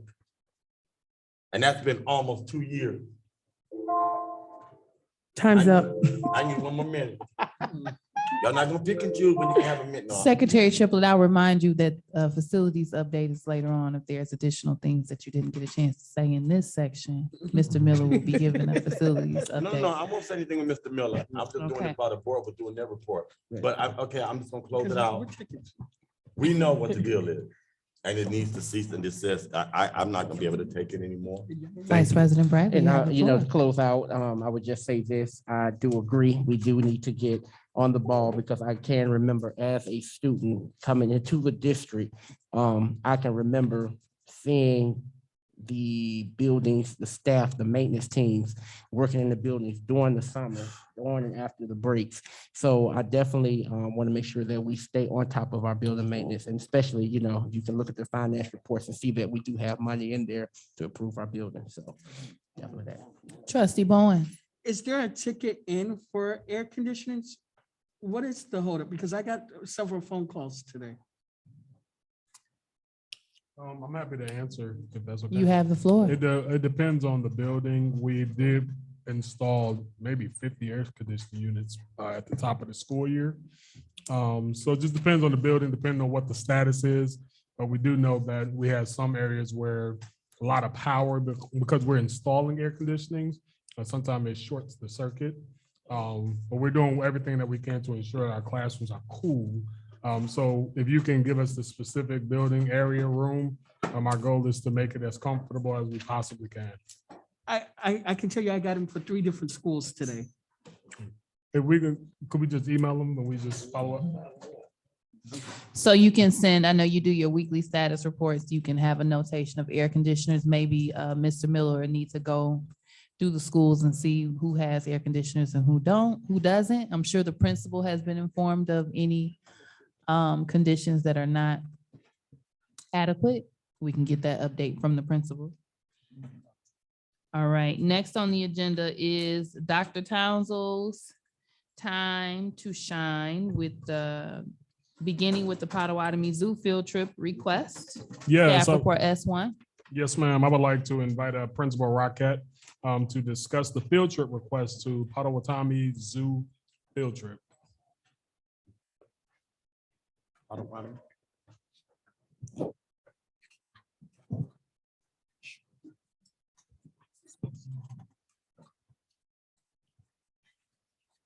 Good evening. Good evening, everyone, board and everyone here. Our Potawatomi field trip zoo is up for request because it would be crossing state lines. But this is a trip for our first grade students to experience going to the zoo, learn about animals and within certain frame structures of habitats that they may encounter, as well as be a positive behavior intervention support for students who have conducted themselves according to our expectations within school. Every student has had a chance to go to a field trip. That is what Surrett is about. But we want to celebrate our students who they come to school and they meet the expectations that are laid before them when it comes to academics as well as behavior. And so with the Potawatomi trip, they would have that opportunity to actually go out. This would actually be the first time for our first grade students to actually go on a field trip of this magnitude, seeing as how they were not in K through 12 during the time of the pandemic when it hit. But this also gives them a chance to explore, and that's what it is about, exposure for our students. On a return from the trip, the students will have activities to help them reflect and express what they learned in a way that they can show their creativity, but also the academic content that is attached to it that they're learning in the classrooms. President Robinson, You have the floor. I would like to make a motion that are we there yet? Dr. Townsend technically has to read it, but I'll see if anybody has any questions for I Ms. apologize. Rocket, and then you have the floor, Ms. Buchanan. Ms. Rocket, I don't have any questions. I want to give you a comment. I met some of your parents. You've done a wonderful, awesome job at that school. Continue on. I would tell you I come up and visit, but I don't do that anymore. I done got old, so I can't go up steps and all that. But parent, you have changed that school. Thank you. Thank you. All right, if there's no other comments or questions, Trustee Bowens. Out of curiosity, how many of the students that have behavior issues won't be going? I'm not sure. We have a list. We're anticipating the majority of our students. We have about 90 to 100 first graders, so we're not looking at more than maybe 10 or so not going. And that would be, again, due to extreme misconduct. Okay. All right, I remember going to the zoo and it was an amazing experience. And a lot of our students don't have an opportunity to travel to other places such as this without the school taking them. So I think it's a valuable resource. So will Secretary Triplett. We've been approving field trips and what have you, the last 2 meetings. And I've expressed that I know some of my colleagues and former teachers, I struggle with leaving kids home. I really do. But but you know, for behavior or what have you. Some of these kids, this would be the only time that they would be able to leave out and be exposed to things like that. I always made it regardless to what the history was. It's almost like you're just continuing to punish. Okay, you've shown me that these kids, you've shown me, okay, this child may be a quote unquote behavior problem. So now I'm gonna keep on punishing you. You punished them when they did the whatever it was. We're gonna keep on giving you chances until you get it right. So I just personally, this is just not for you, but it saddens me when I hear that there are a list of kids who are not going to be able to go on these field trips, and some of these kids might not ever have an opportunity to go out. I have students, they ain't no different than what they were when we were in school. Okay, everybody could talk about, I hear people, when we was in school, no, when we were in school, some of you all were the worst people in the school. Fought, drug, kicked, and everything. We just forget. But I do struggle with that. I support the trips, but I would like for our principal to look at it and take some consideration of how can we do it. We have all kind of counselors, mental health staff, 10 reading resource people, 22 this, 22 that. Maybe they can take them and put them in that group. We got a whole bunch of different people now. You see what I'm saying? So we have counselor for this, a mental counselor for that. Everybody getting all this money for these things, but can't nobody go with them when they're mental on these trips and what have you. So I would like for you all to take that into consideration. I just do not like hearing that kids would not be able to go. Thank you. Ms. Dr. Oh, go ahead. If I may address that, that is why we have the field trip to Surrett that is open to all students, regardless. Because that was exactly it. I did want to make sure that every student, no matter what the circumstances of misconduct or behavior, whatever the case may be, they get a chance to actually get exposed and leave the building and go out and see what we have to offer in this community. I do also think about safety as well as when it comes to ensuring that when we take students. Is that No, that was the remainder of Secretary Time's Triplett's up. I'm time. just kidding. I'm just kidding. I'm just kidding. That's my time. being in that administrative role, I look at at all aspects of it. So again, I made sure that every student got a chance and has the opportunity to go on a field trip outside of the school. With this field trip, because we are traveling a little bit further and we are crossing state lines, sometimes communications, when things happen or whatever the case may be, can be difficult with families. So we just want to ensure that every aspect and every possible scenario is covered, and we are ensuring that everyone has the best possible experience they can possibly have this year. Thank you. Dr. Townsend, will you please read staff report S1? Yes, reason for board approval. The board shall approve field trips and other district-sponsored trips. Facts and analysis. Martin Luther King Jr. Elementary is requesting permission to take students to visit Potawatomi. Did I say that right? Potawatomi, forgive me, Zoo in South Bend, Indiana. Students will make evidence-based observations regarding animal habitats and how the young compare to the parents. They will also participate in a museum walk and create posters about their visit and their favorite animals. The trip is scheduled for June 1st, 2022 with a rain date of June 2nd. This trip will accommodate an estimated 94 first grade students. It is estimated that there will be 14 chaperones. The field trip will be Title I funded. Policy reference 2340, field and other district sponsored trips. The recommended action is that the Benton Harbor Area Schools Board of Education vote to approve the field trip field trip to Potawatomi? Got it. Yes. Potawatomi Zoo as presented. Is there a motion to approve staff report S1? So moved. The motion has been made by Secretary Triplett, and I'll take Treasurer Creighton as the support. Are there any additional questions, comments, or concerns? Hearing none. Secretary Triplett. President Robinson, Yes. Vice President Bradley, Yes. Secretary Triplett, yes. Treasurer Creighton, Yes. Trustee Bowen, Yes.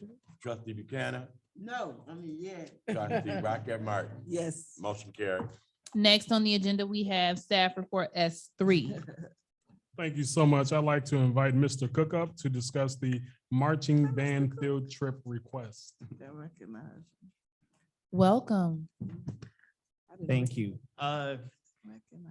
The Benton Harbor Band has lots of opportunities to perform here in our local community this year. Particularly, we have 4 parades lined up. Locally, we have Blossom Time, which is this coming Saturday, if y'all would like to attend, as well as a Memorial Day parade in St. Joe and a Peace Walk parade that we do here with the school, as well as the Juneteenth parade on June 18th this year.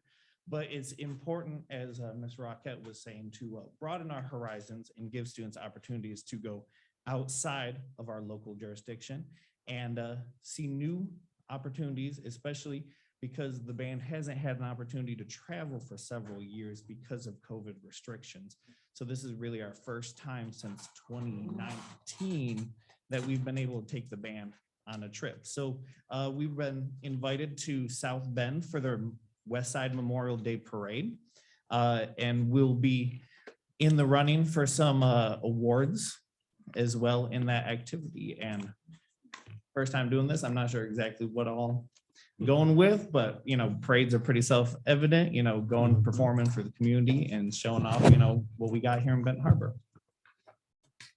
All right, thank you. Any questions? I got one. You have the floor. I do know how important, well, it's not a question, it's a comment. I do know how important band trips are, being a band student. I know who else, me and President Robinson. Yeah, we were a band. So I do know how important the band trips are. We did Circle City Classic back in, I think, 03. We used to do it all the time. Also, we went to Mackinac City, did a Memorial Day parade up there back in the day. So I'm excited to see y'all back out, and I was happy to pass by earlier today, and I saw y'all out there practicing. I was the one yelled out the window, pick them legs up. So I'm happy to see y'all there and have fun, and hopefully I get to see y'all before. All right, any other questions? Secretary Triplett. The South Bend Memorial Parade is an amazing parade. Had an opportunity to go. Congress, the councilman in that area, representing that area is Henry Davis. It's like it's in a neighborhood. Yeah. You know, so you're going to be marching through like houses and different things like that. But they love Benton Harbor.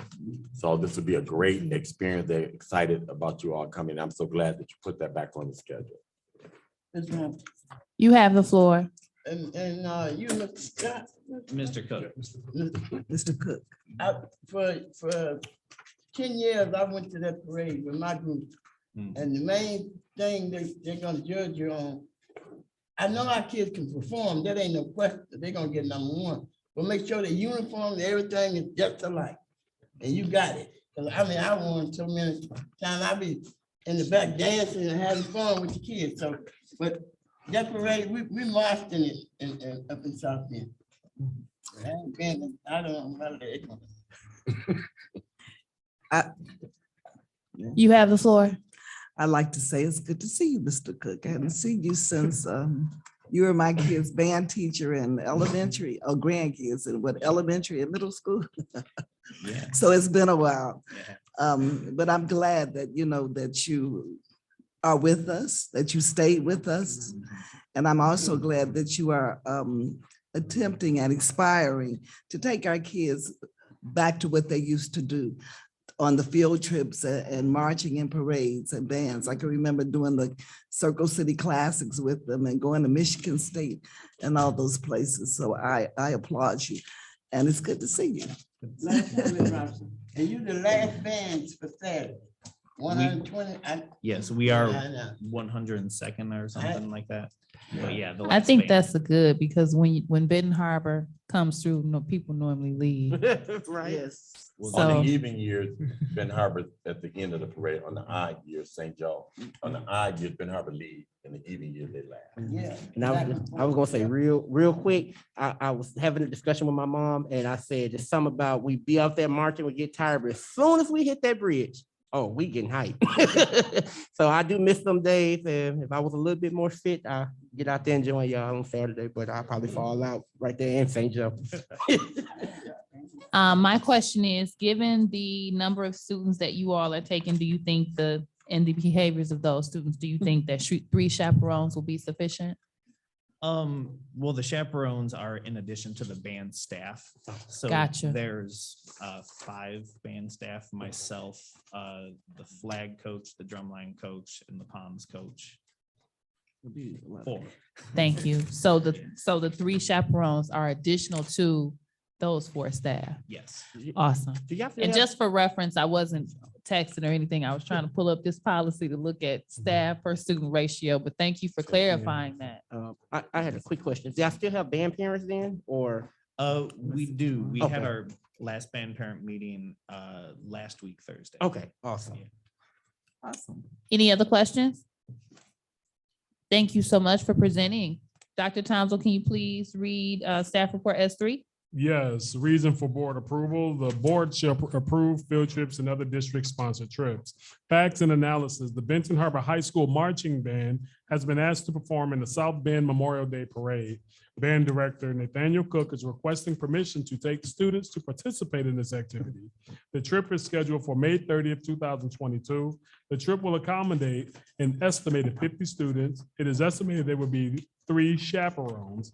This field trip will be paid out of the high school activity fund. Policy reference 2340 field and other district sponsored trips. The recommended action is that the Benton Harbor Area Schools Board of Education vote to approve the Benton Harbor High School Marching Band field trip to perform in the Memorial Day Parade in South Bend, Indiana. Is there a motion to approve staff report S3? So moved. Support. The motion has been made by Treasurer Creighton and supported by Vice President Bradley. Those are who I heard first. Any additional questions, comments, or concerns? Hearing none, Secretary Triplett. President Robinson, Yes. Vice President Bradley, Yes. Secretary Triplett, yes, Treasurer Creighton, Yes.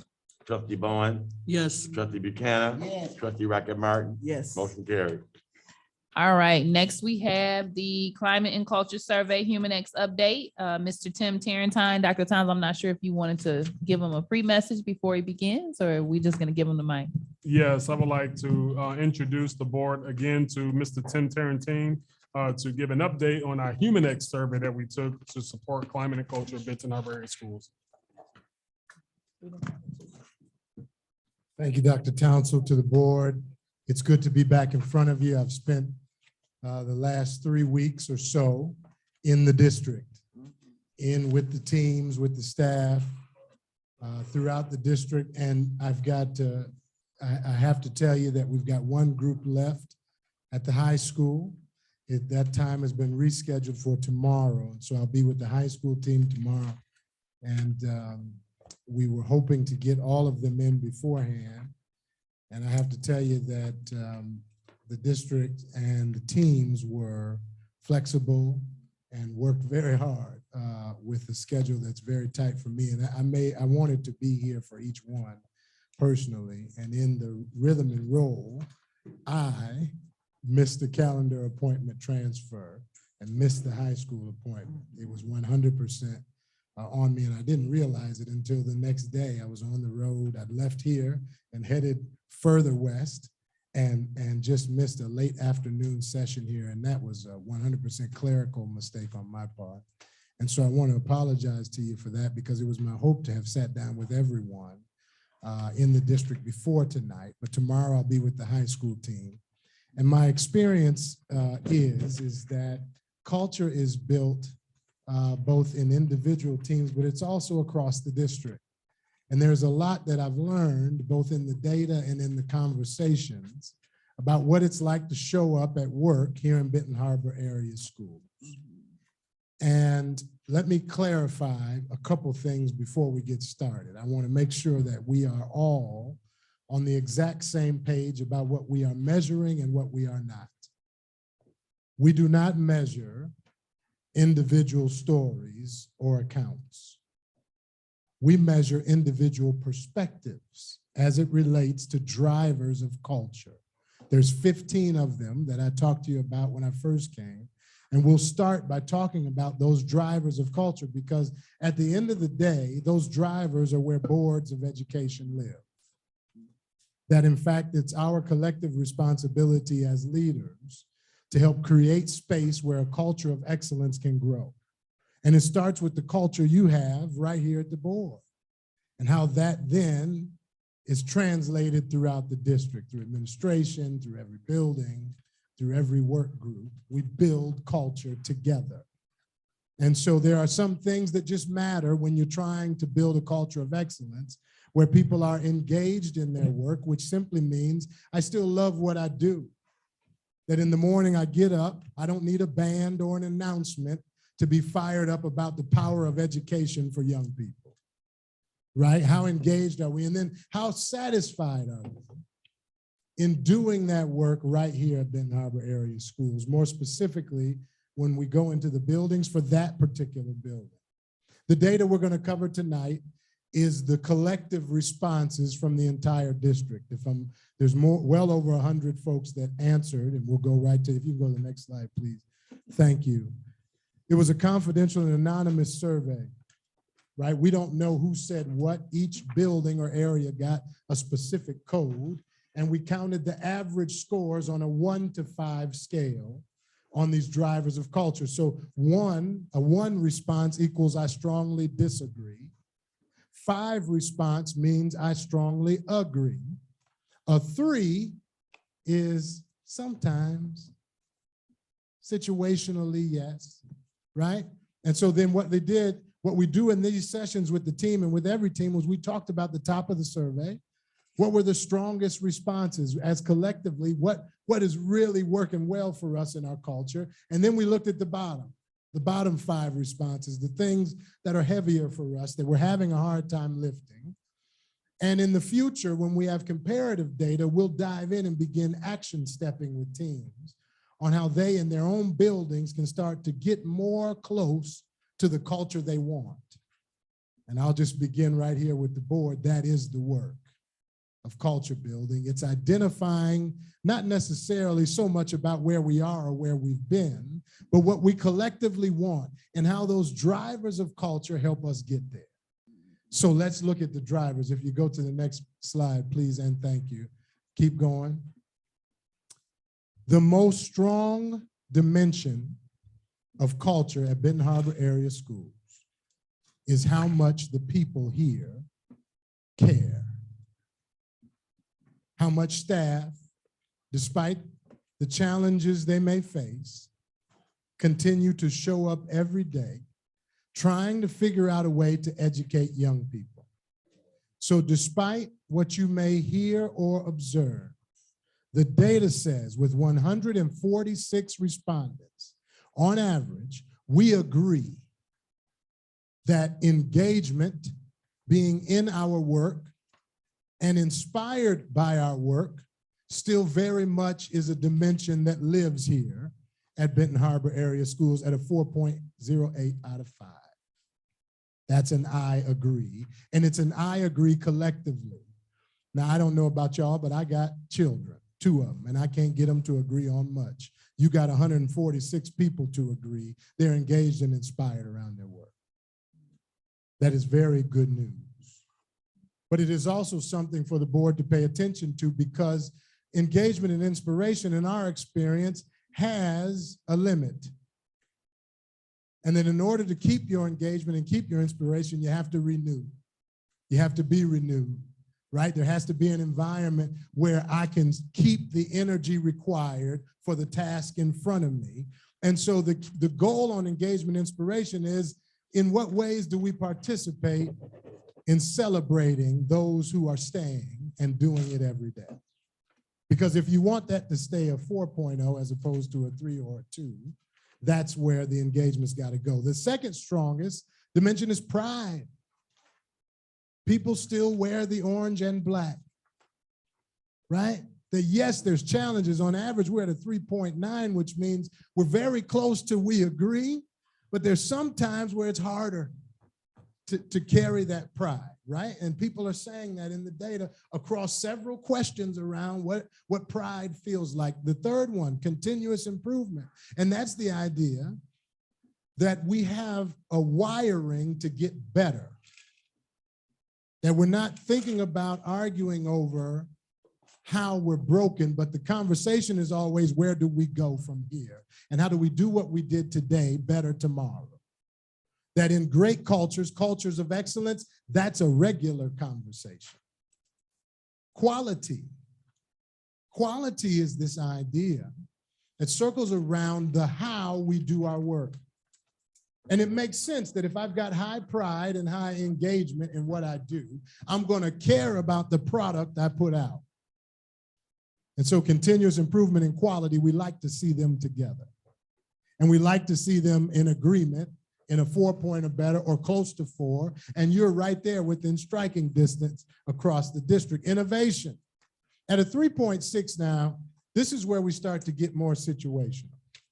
Where 3.6 says, it happens, but it doesn't happen all the time for everybody, right? That in fact, we're in some areas we innovate. We find new ways to do what we're doing, and in other areas, we can't necessarily agree that that's how we're driving, right? And again, you're talking about an entire district, 146 people's experiences across 88 points of data apiece is what we're dealing with here. So there's a lot of information here underneath innovation and also underneath satisfaction at a 3.62. Now let me speak to satisfaction really quick. Last year, 2021 was dubbed the Great Resignation. In June, July, and August, 11 million people left the US workforce. They didn't get fired or laid off, they quit. I'll say it again, in 3 months, 11 million people left their job. Now, we've been reading the data, right? We've been trying to figure out why. Why 40 million people in 14 months left their job?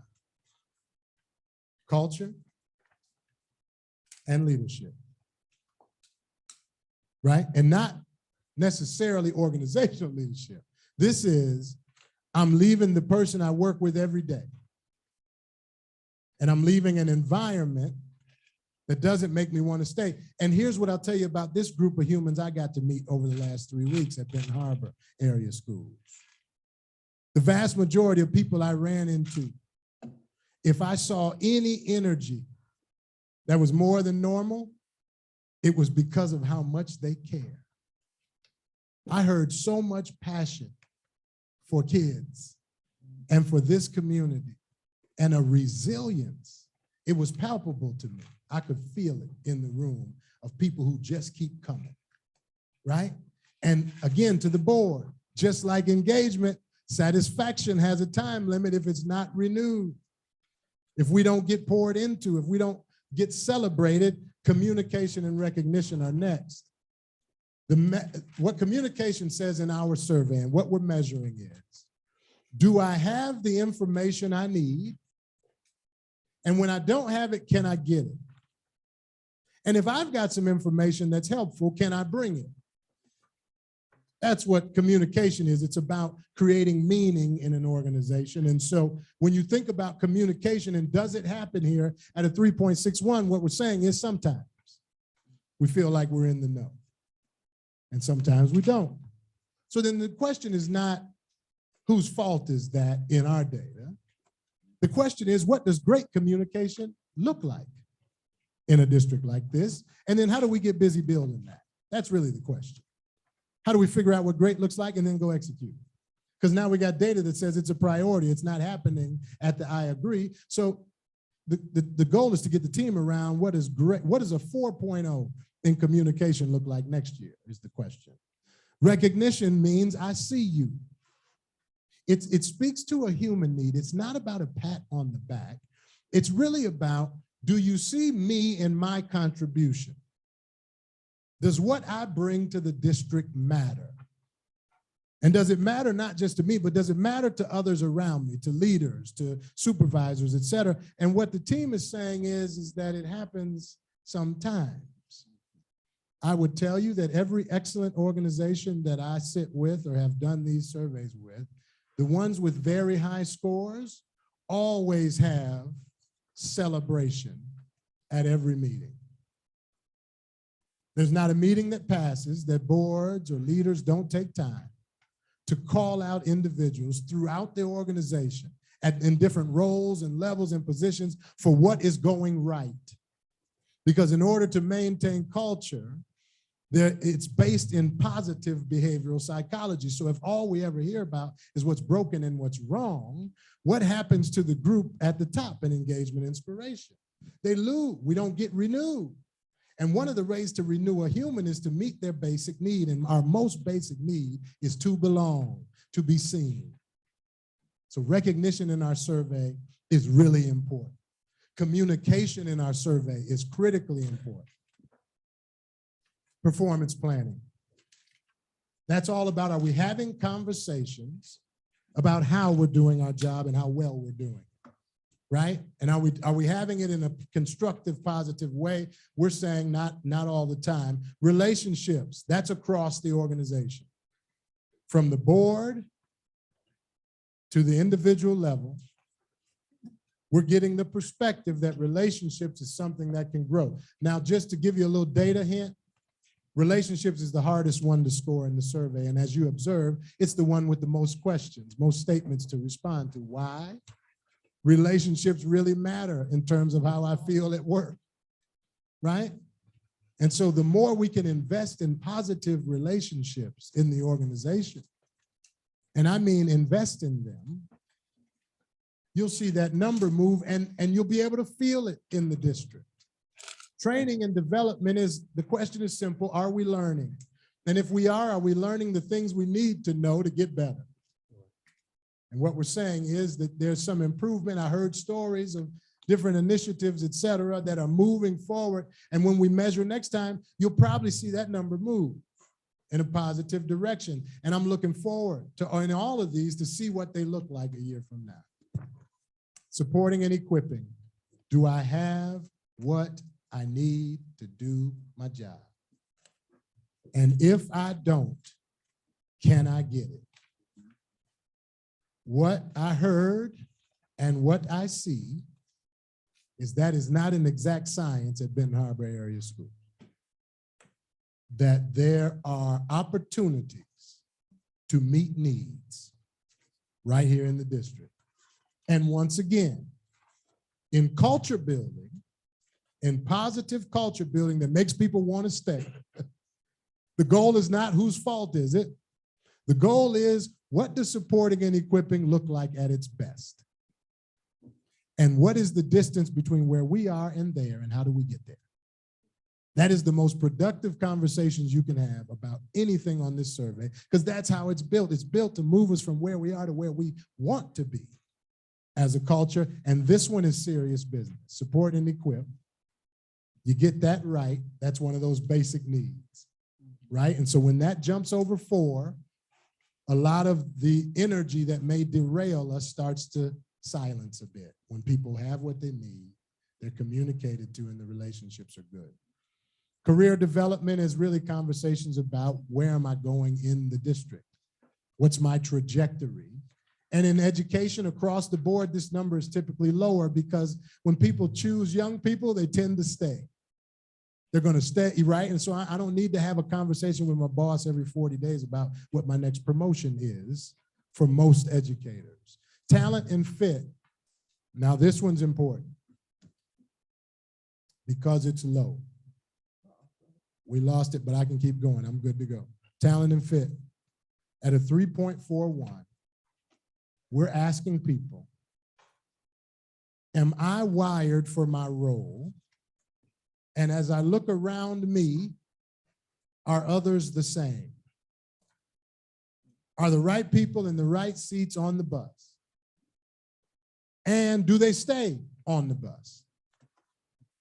Let me address the mass exodus that I keep hearing at every board meeting I go to.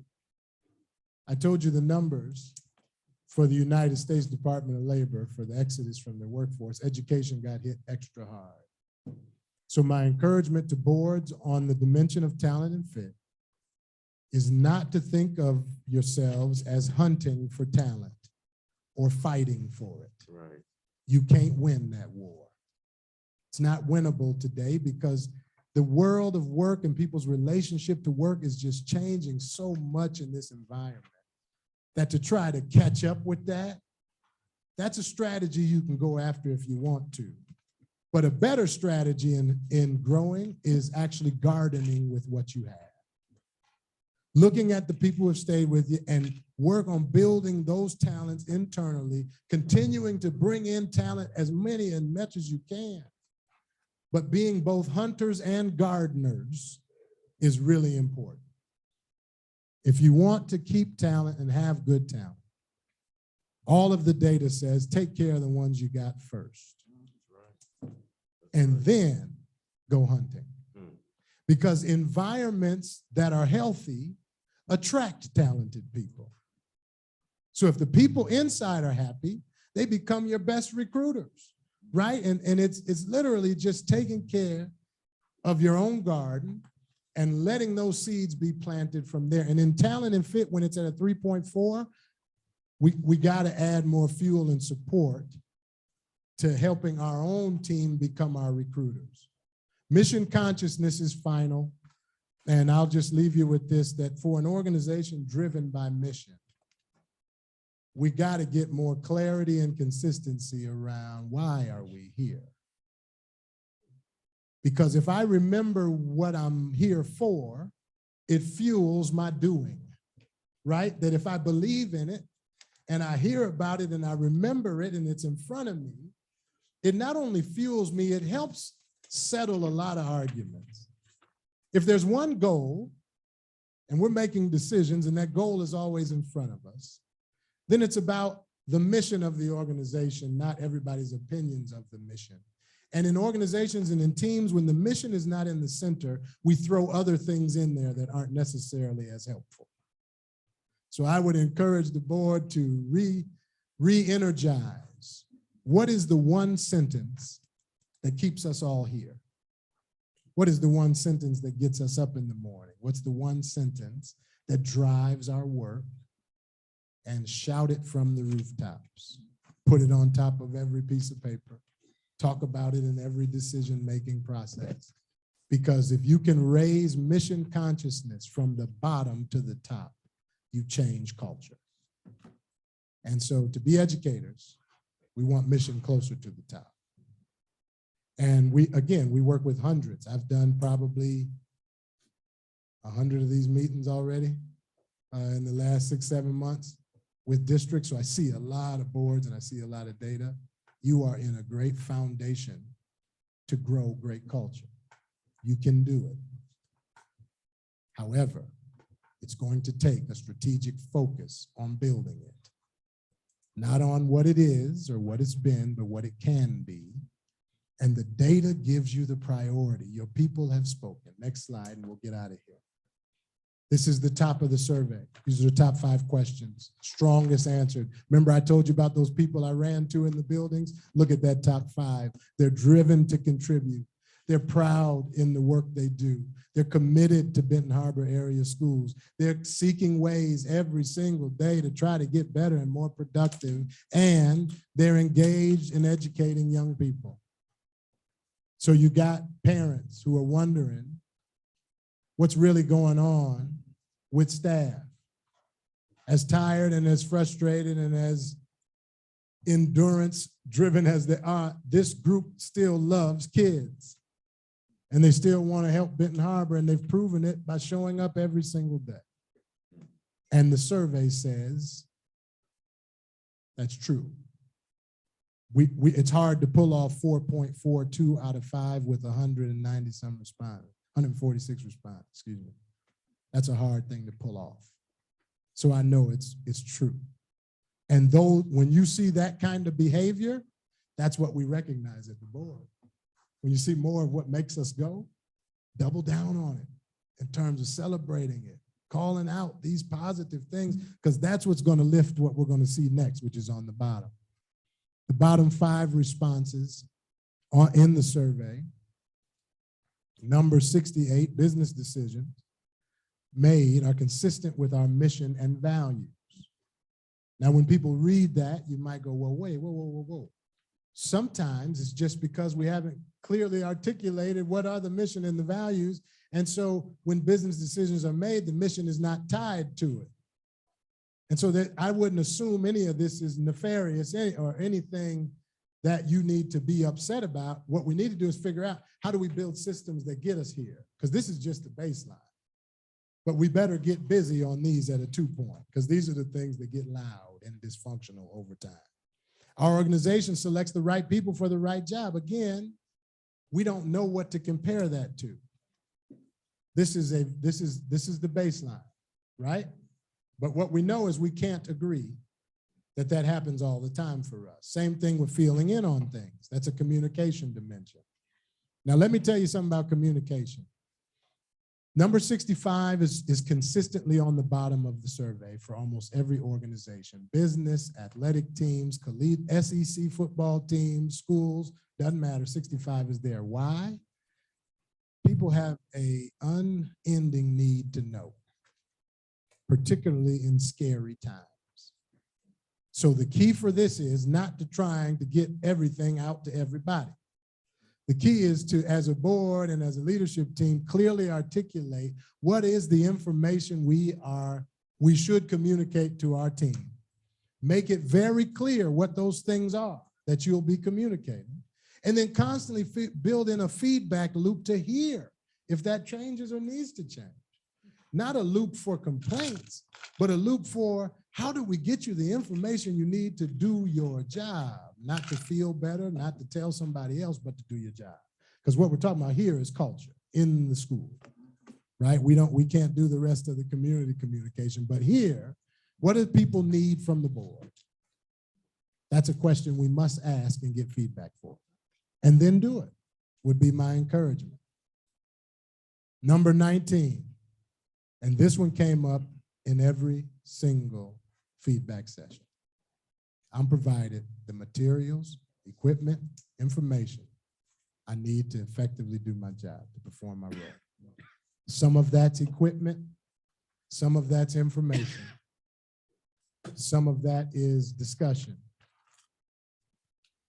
But I would strongly suggest we figure out what people need in terms of the basics and quickly supply those.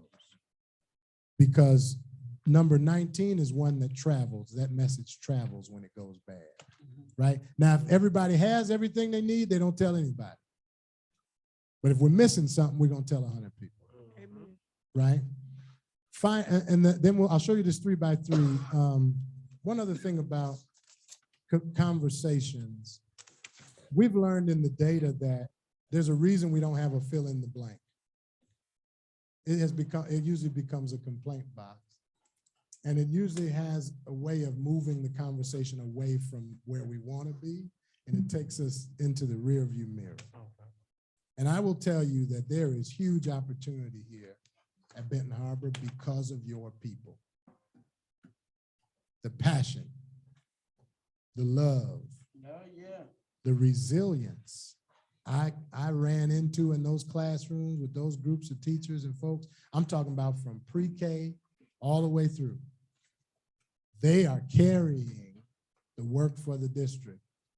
And it's clear your continued support and recognition of them and your efforts to continue to grow your work is how you build a culture of excellence. That is the data. I want to answer any questions if that's appropriate, and then I'll show you the 3 by 3 as we close this time. Thank you for this. I've been asking for this. I'm just out of curiosity, how many surveys were emailed out to the whole organization? The surveys, every staff person within the district was able to get a code. So depending on your building, like we didn't hand out an actual survey, it's sent out in a link, and they go to the link online and fill in a number code that simply tells us which group are you a part of, so we can keep track of the groups, the groupings of data. And so everybody in the district had an opportunity. Right off the top of my head, I don't know the completion rate. Okay. And I know you said you have to talk to the high school. Would that alter anything of what you're saying now? No, because the high school staff's data is in the full org.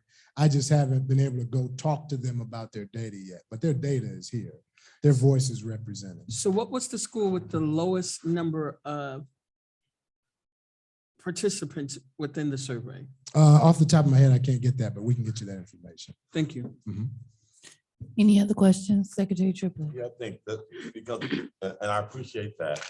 I think that, look at the survey and the questions and what have you that I asked, the way in which the questions are framed and what have you, it just serves as a confirmation that we have some dedicated people in our building, our teachers and our support staff. They are absolutely amazing. But I would like to encourage the board, when you look at this data, there's several different ways to look at this data. So when you go through and you look at it, I'm just, my mind just goes straight to, okay, let me prove, I'm gonna draw my line down the middle, I'm gonna go this and compare and contrast. And so I look at, see, well, first of all, I would like to at least see one time in this district moving forward where 100% of the staff was participated in the survey so we can get the data. I think it was only 70% the stuff that was sent out that I saw as it related, only 70% of the staff. And why wasn't the other 30% of the staff, why didn't they take it, or what was the problem? Because, that's a whole nother conversation. We get this data, but I was looking here, like I said, well, engage and inspire, and that was the highest, at 4.8. But when I go through and I look at it, I say, I look at the categories: strongly disagree, neutral, agree, and strongly agree. And I go to question number 1662. I would recommend our organization to a friend as a great place to work. And I take that data and I look at, okay, I'm gonna look at who agrees and who strongly agrees. Only 39% of our staff that took this survey agreed that they would recommend this place as a place to work. And so when we're looking at this data and we're breaking down this data, we have to look at it from several different perspectives. You know what I mean? And it's more than one way to disaggregate this data. It's not being accusatory, but if we really want to get down to the core, to the source, that's something that's important to me. Because we see these numbers and this percentage of what have you, 60.27% of our teachers or staff, whoever took this survey, said they're neutral, they disagree, or they strongly disagree. They would not recommend this place as a place of employment. Sure. You see what I'm saying? So I'm going to go through, thank you for this data, because I'm going to go through and I want to encourage the board to go through and to segregate it in that manner so we can get an understanding of it, because data is very, very critical. It's not being, it's the information that we need to know. Yeah. Okay, because if I look at this and I present and this present, I'm saying, oh my God, this is absolutely great. With 70% of our people taking the actual survey. But okay, yeah, inspire, engage and inspire. But 39% of our people would tell somebody else to come work here. So what is that saying? I mean, what can you gather from that? What kind of conversation can we have with our staff or what kind of conversation when I come and talk to the superintendent? These are things that I'm going to be looking at. But thank you so much, because this is something good just to have something to work with, and I appreciate you. If I may, or no, I won't. Go ahead, Madam President. You have the floor. Thank you.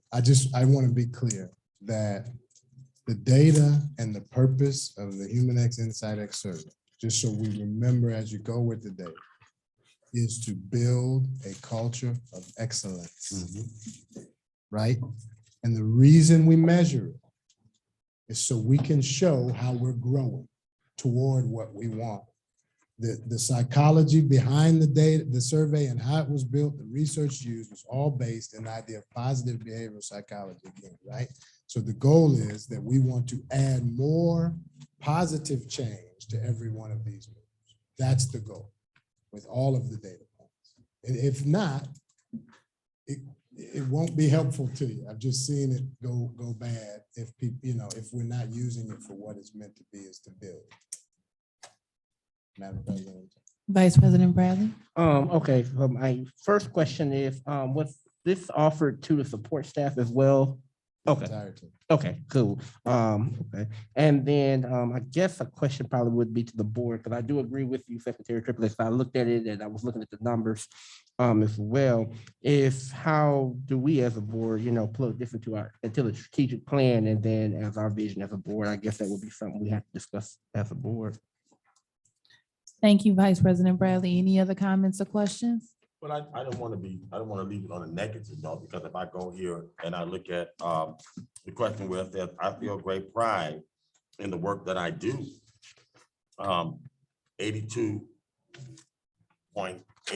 of them said, yeah, agree or strongly agree.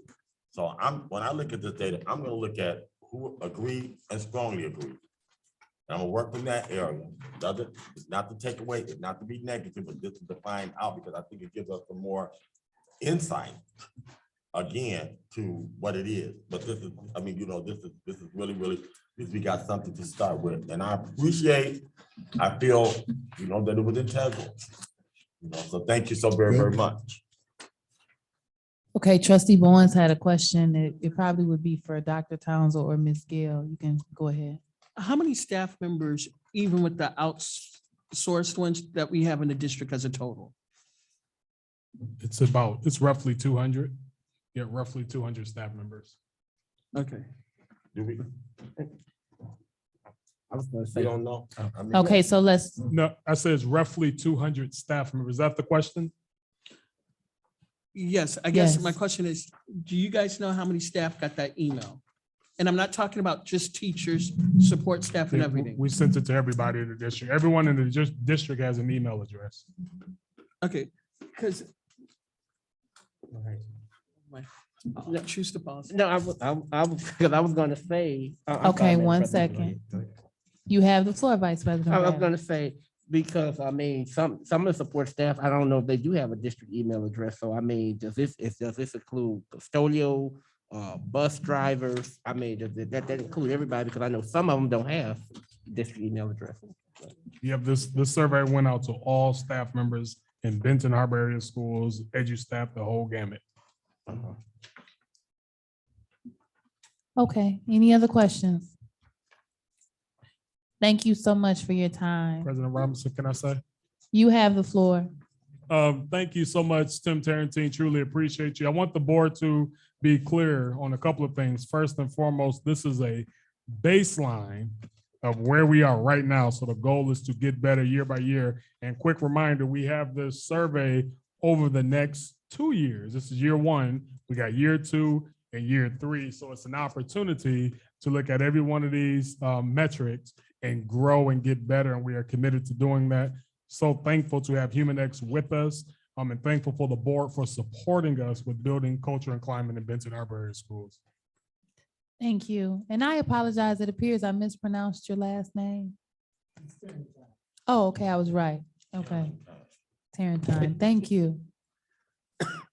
All right, next on the agenda, we have the chain of command. Dr. Townsend is gonna go over that with us, but Yes. you all have that in your packet. Everyone should have in their packet the staff directory. In addition, that is linked on our website. So every person in the entire district and their email address is available for all. So I just want to be clear, every board member has a hard copy. I want to make sure you have a hard copy, and also is linked to our Benton Harbor Area Schools website, or will be linked probably by tomorrow morning. And it's going to be a living document as we continue to hire or people retire or whatever the case may be. We're going to keep an updated, moving forward, an updated staff directory for every last one of our buildings, and in addition to our central office. So I just want to be clear about that. And also the goal is to, whatever concerns anyone have, if it can, they ensure that it goes to the superintendent, I delegate it to the appropriate department, or if it's school level, every information is delegated to that principal.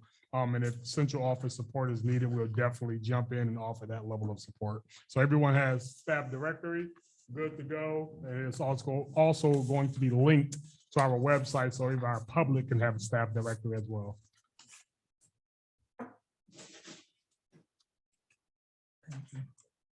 Thank you, President Robinson. Thank you, Dr. Townsend. I believe Vice President Bradley had a comment or a question. It was just a comment, probably a suggestion. I know I was listening to another school district talking at one of the training conferences, and they had said that usually what they'll do is give out, they'll have like a little small business card or flip chart with the organizational chart on there, so that, you know, the principals can give it to the parents and the teachers and everything, so everybody kind of knows who do they talk to or who do they contact.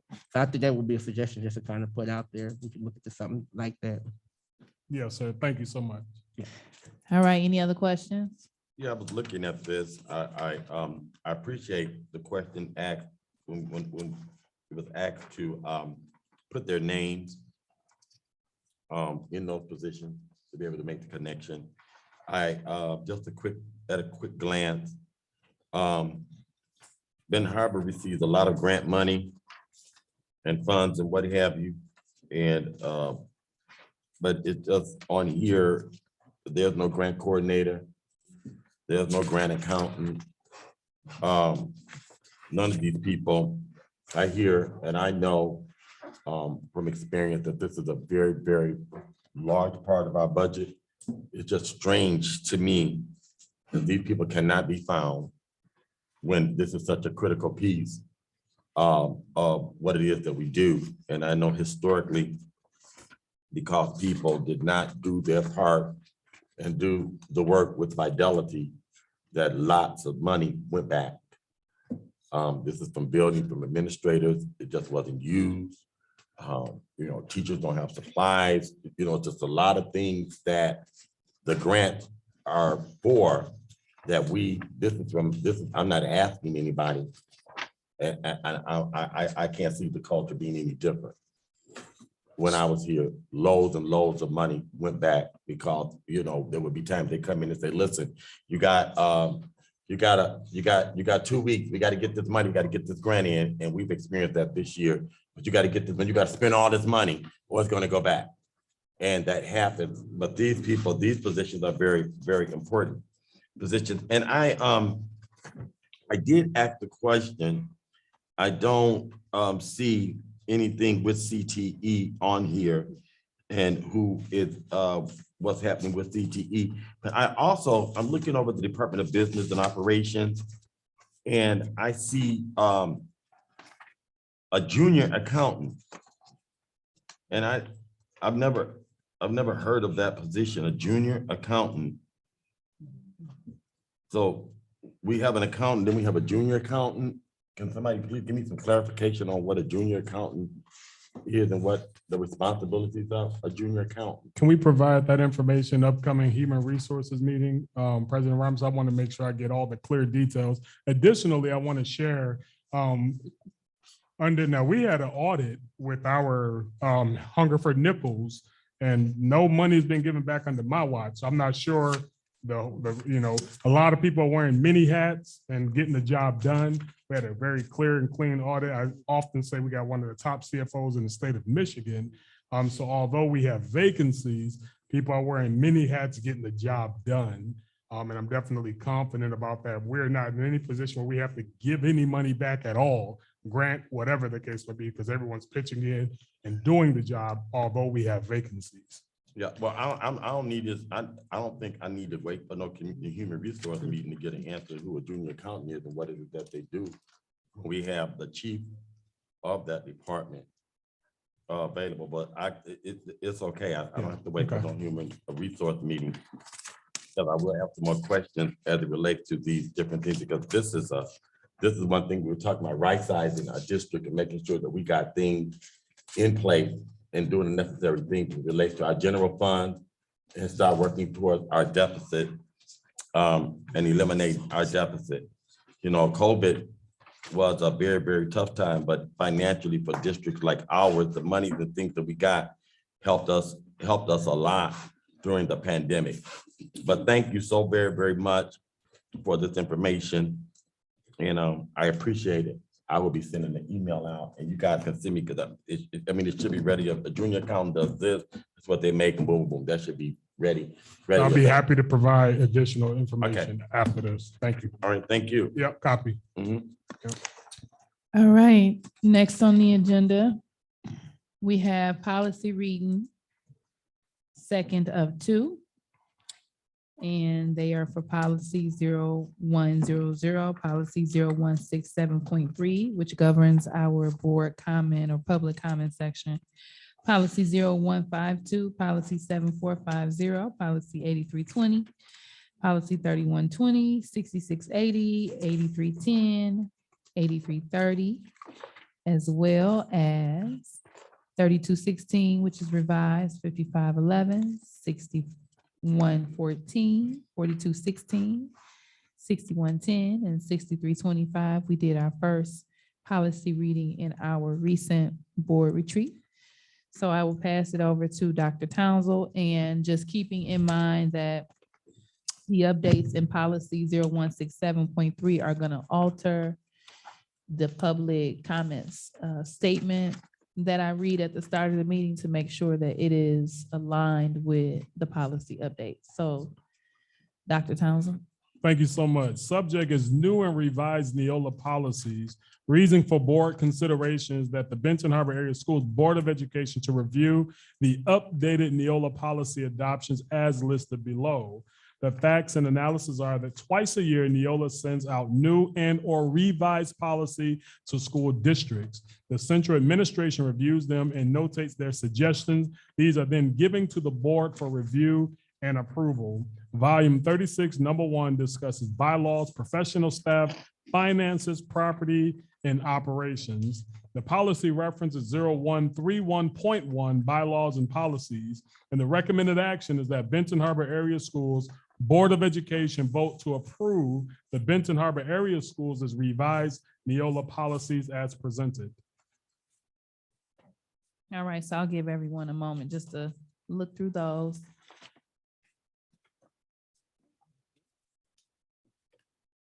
For the second time. I do have a couple clarifying questions. I don't know. You can go ahead with the questions before I take the motion. Go ahead. Oh, I'm sorry. You didn't take a motion. It's 9 o'clock. I apologize. Okay. It's been up since Is there a 5. motion to approve? Okay, so Dr. Townsend, I actually have a clarification. So the staff report S2, and this is just for me, it has noted policies 0100 through 8330, which are on our back page of the agenda. But then there's volume 36, number 2. And those are not necessarily listed on this. So is that something different? You said, let me see. Ms. Goodwin, you have the answer.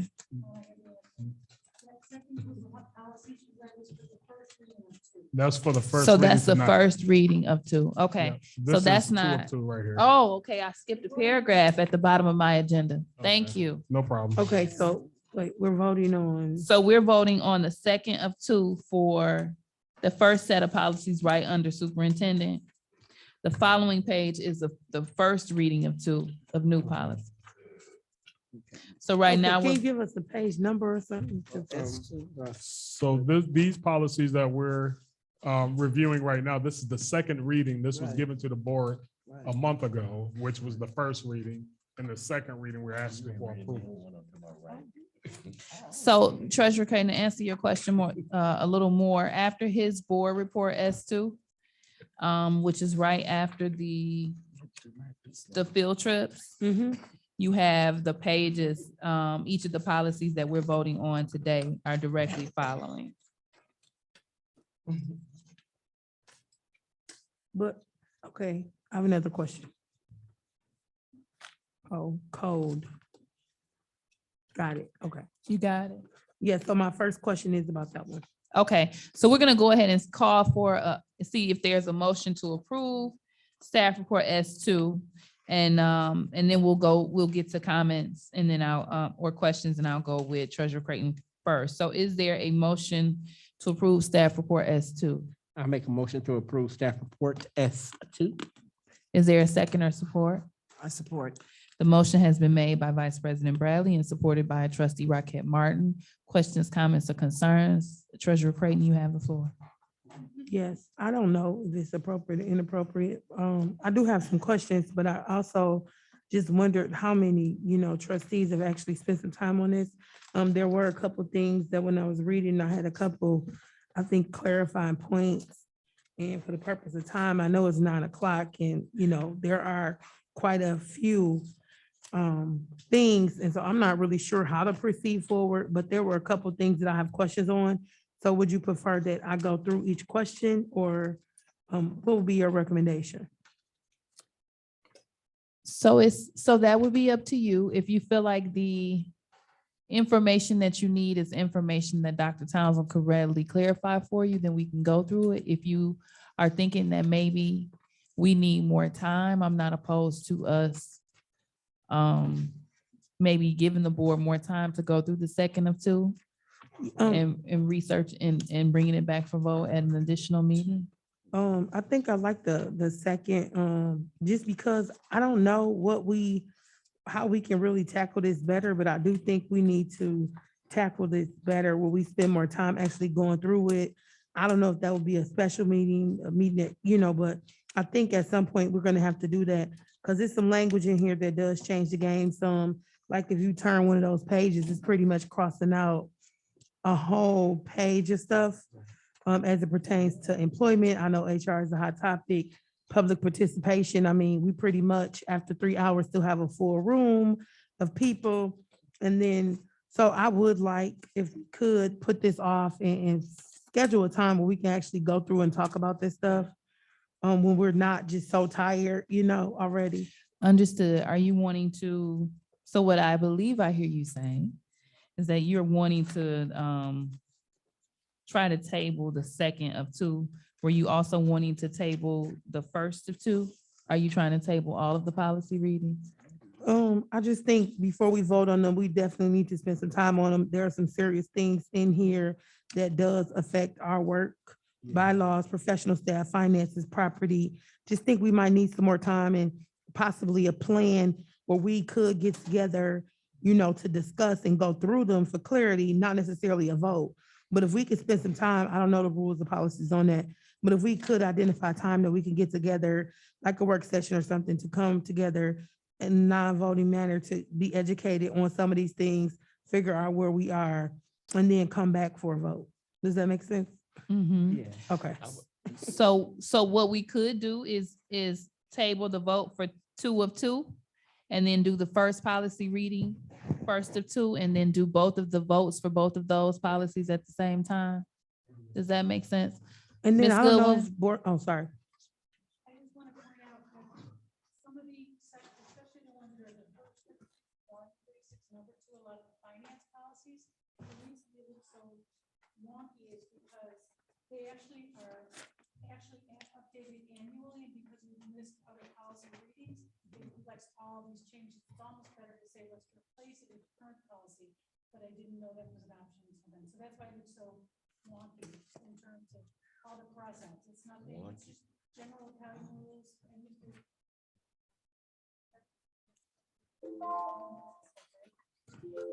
Ms. Goodwin, you don't have the authority to give Mr. Johnson the floor. You're welcome. It's okay. Dr. Townsend, I believe you had a comment. I just wanted to share, I think the first reading was at our retreat. The goal, I shared with the board previously, we have a policies that have not been updated in years. My hope is to get them updated as soon as possible. If any, I think former best practice, if there's any concern, if any board member can send an email for clarifying questions, and I can work with Neola to get those clarified questions answered. So I can get back to that particular trustee. But the hope is to update our policy. I think some of these were adopted in 2017 and last revisited in 2019, and we're in the middle of 2022. So I want to make sure the board is up to par. Understood, Dr. Townsend. I think and I understand that we had a policy reading, but I think the concern is that this board does not want to vote to approve or make changes to policies hastily. So I understand that we inherited policies that were outdated, but we just want to ensure that the policies that we're updating, we fully understand and are comfortable with taking a vote on them. Secretary Triplett.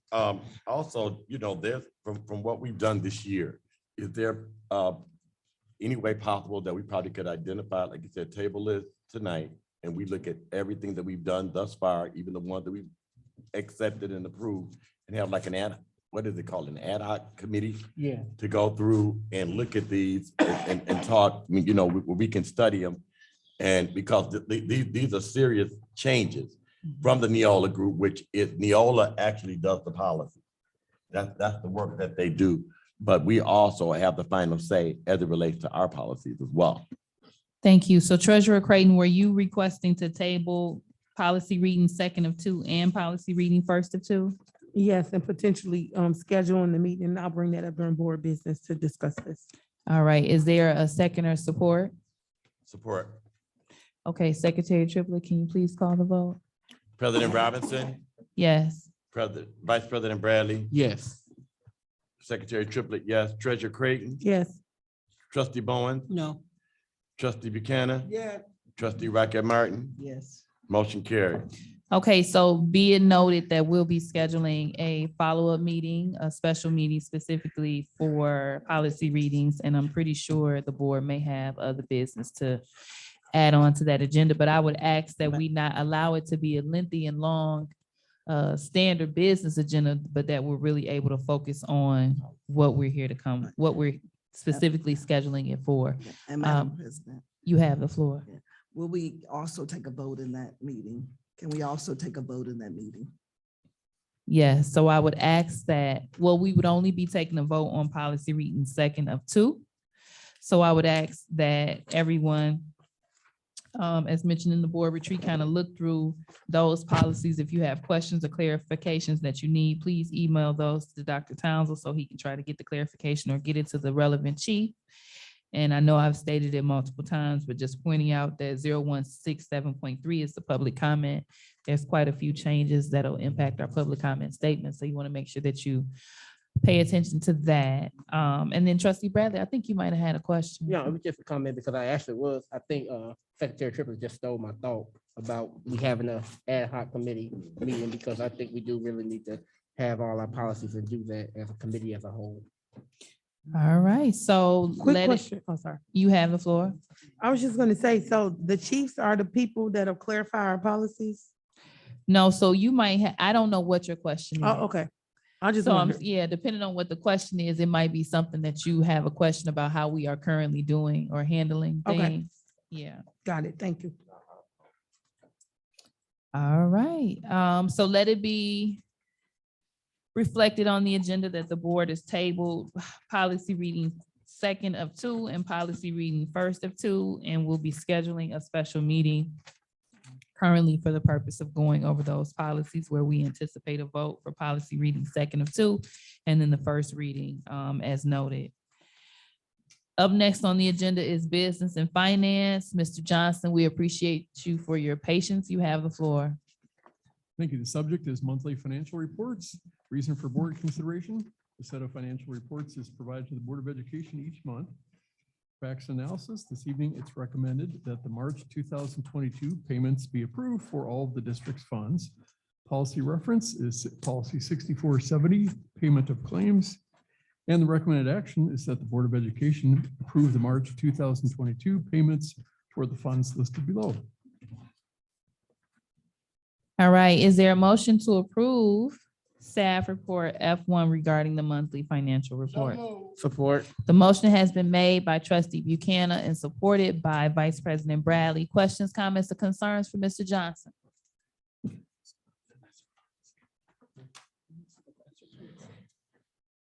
Got a question. Oh, Madam Secretary President? No. You have the floor. That was Buchanan and then supported by Bradley, right?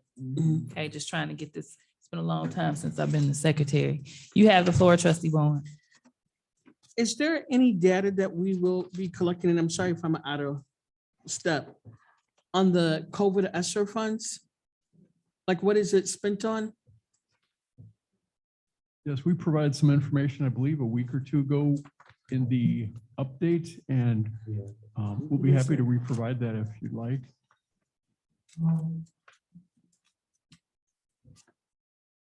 Was that in the HR committee? It was the. We sent it in the superintendent. status report. Okay, I apologize. I didn't, forgive me for that. I will look at it and I will email. I think we went over it in our finance committee meeting, didn't we?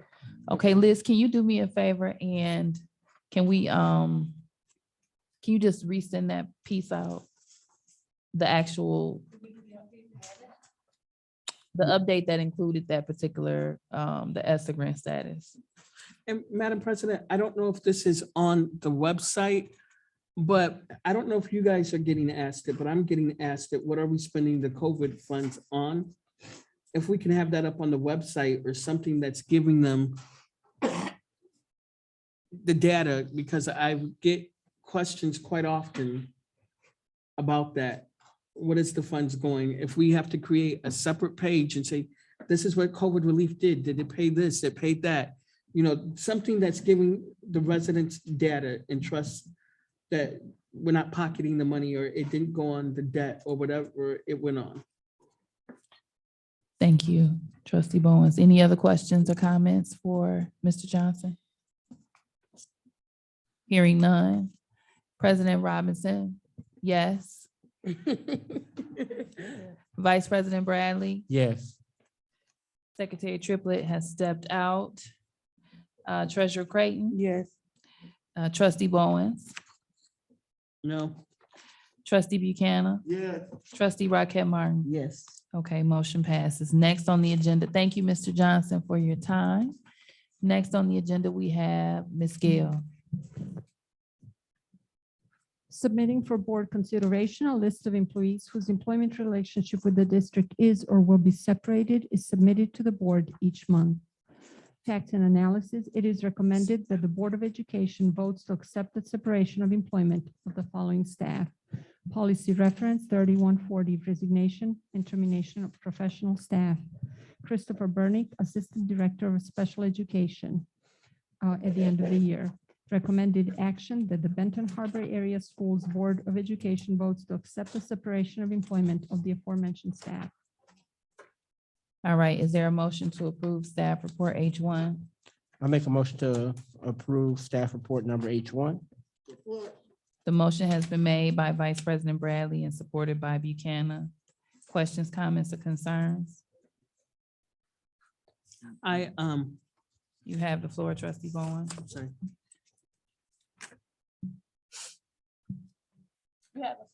Never mind. I'm gonna, Are you trying to decide if you want to pause?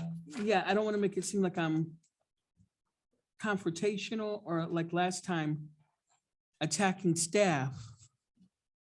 But I have questions on this one. And I'm not saying this, I have questions because it's been brought back to me in the community on concerns. That's it. I'll do my usual move and that's it. Thank you, Trustee Bowens. Any other questions or comments? Well, this was our topic in our HR meeting. Again, not sure. I did hear, about the great resignation. I read about it in the news, but I just still think, we just got some really good data. And I think we have to come up with some kind of plan to figure out how we can, make the necessary improvements.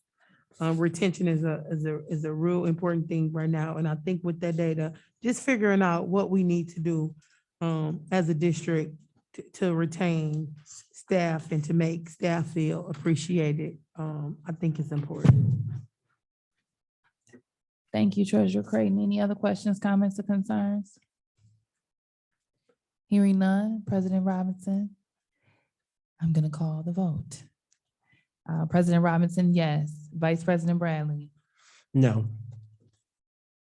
Secretary Triplett has stepped away. Treasurer Creighton. No. Trustee Bowen. No. Trustee Buchanan.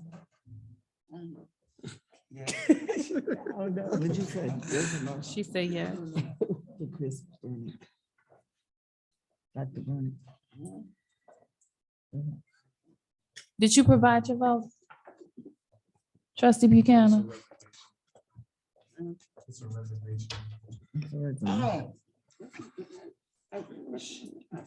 Lord Jesus. Say yes or no. Okay, so far, just want to make sure, because I'm trying to, hold on 1 second. So I said yes. Mr. Bradley said no. Secretary Triplett, we are on H1. Can you repeat the person's name, Liz? Chris Burnick, Burnick. Dr. Burnick. So you can go to yourself. Creighton said no. Triplett, Bowen said no. Buchanan said yes. Triplett, what's yours? this is for Dr. Brennan for special education? Yes. Absolutely no. Okay, and then trustee Raquel Martin. No. Okay. So President Robinson, when is it appropriate to ask a follow-up? If any time, I don't know. You mean currently, or you mean a follow-up Yeah. question now? Well, we had a hot topic about, I don't know how to proceed, but I would just say we need to definitely, I don't know if we would schedule something, or I guess I'll wait to new business and make a request that we can, maybe possibly get a legal counsel or opinion about some of how we move forward with some of our personnel matters. Okay, and I am trying to get back. Because there was another situation that came up that we voted on and retreated. Okay, so this is Mr. Burnick over special education. No. And for, just so, wait, let me get my, As a point of order, I think it might be appropriate to move forward Mhm. and not get into a personnel. yeah, matter. no, I just was trying to Okay. see, so I can make sure that I'm understanding this particular person. So Secretary Triplett, with all due respect, can you change my vote to reflect no? I needed to look at.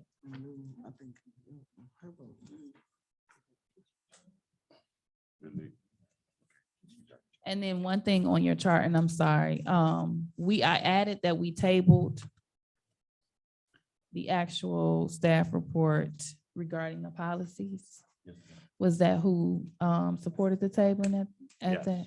Okay, Yes. all right. So I just couldn't remember who had voted yes or no, so I left it blank. I Okay. think we all voted to table it except for Bowens. Bowens said no. So I just added a notation to table it. Got it. All right. Treasurer Creighton, my apologies. I just didn't want to throw him off with the sheet. I think you were I saying you need want to have a wait. deeper conversation with HR, correct? I will bring it up during new business. Okay. Thank you. Sorry about that. All right. And my apologies, guys. I was trying to multitask and be Secretary Triplett and myself at the same time. It's a bit much. It's very difficult. It is. It's too much greatness and to try to do it once. Okay, so next on the agenda, we're gonna proceed. That motion failed. And so I do anticipate. Was there additional? Yeah, I think just to piggyback on what Treasurer Creighton said, Point of order, the motion has closed. I didn't get to speak. So we're gonna bring it up during new business, sir. Sorry. Yeah. All right, next on the agenda, we have staff report H2. Ms. Gail.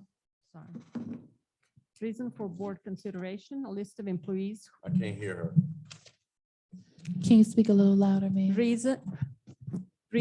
Reason for board consideration, a list of employees whose employment relationship with the district is or will be separated is submitted to the board each month.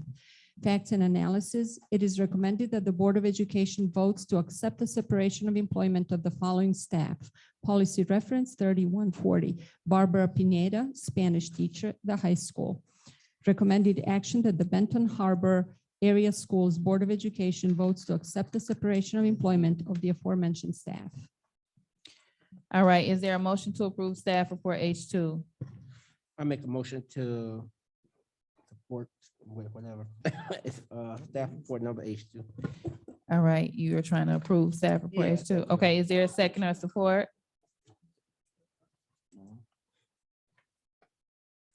We're on staff report H2. Secretary Triplett and Trustee Got Rackemar. Got Is there a motion to support Vice President Bradley's motion to approve staff report H2? Madam President, Yes, I ma'am. think where it says reason, it probably should say resignation, or was that should be their termination? They left the reason, they put Benton It's- Harbor High School. It says it up at the top. though. It's, I see somebody deleted it just now. I'm not Okay. sure what happened there. Okay. It is resignation. It says it up at the top.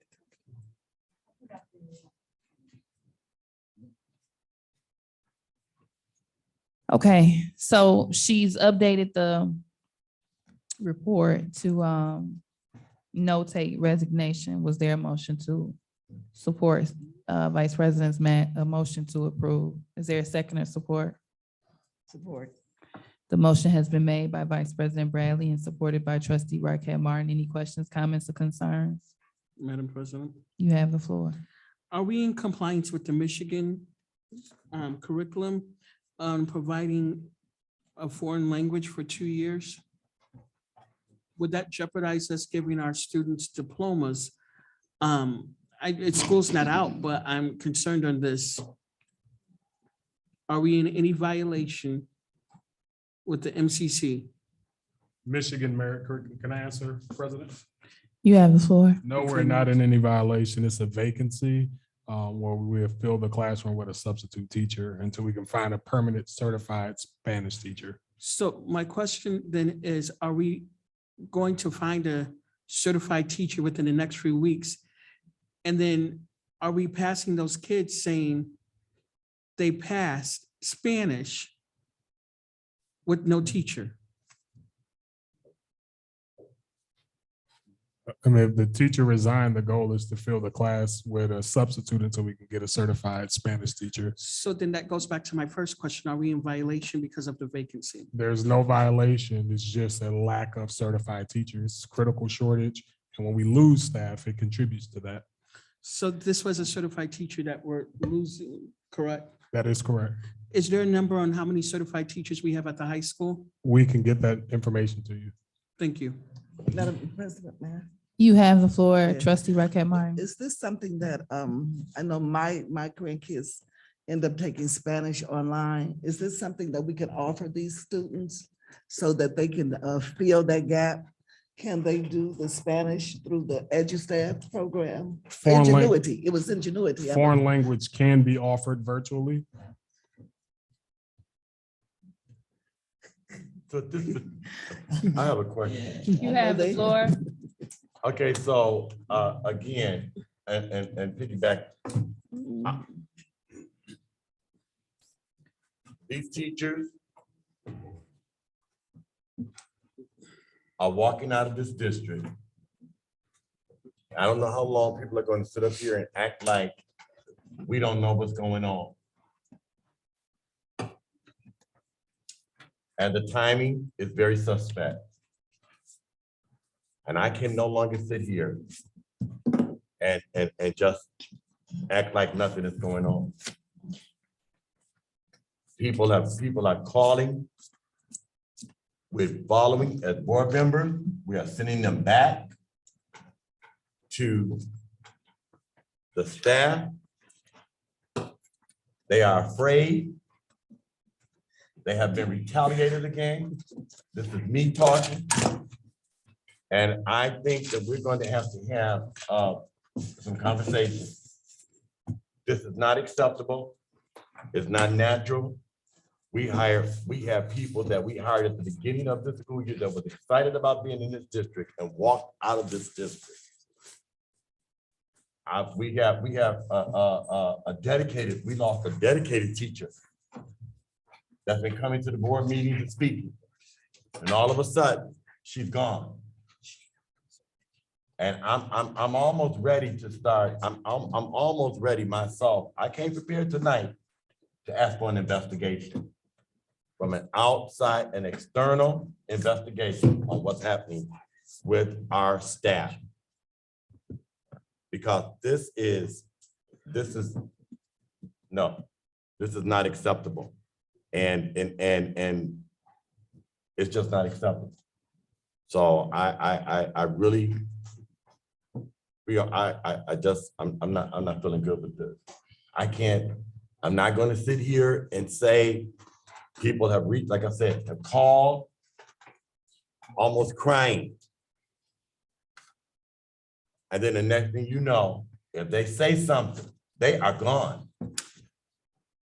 And this has been happening. So the HR committee, I don't know what the protocol is, how we operate in that manner, but yeah, we need to do something. I mean, we need to find out something.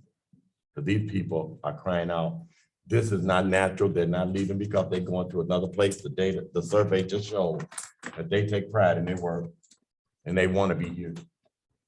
And it's starting to look like me, they're being forced out. Thank you.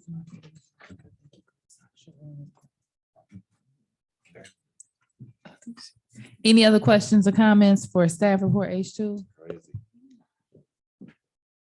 Ugh. Hearing none, Secretary Triplett. Secretary Triplett, no. Treasurer Creighton, Yes. President Robinson, Yes. Vice President Bradley, No. Trustee Bowens, No. Trustee Buchanan, Yes. Trustee Rocket Martin. Yes. The motion passes.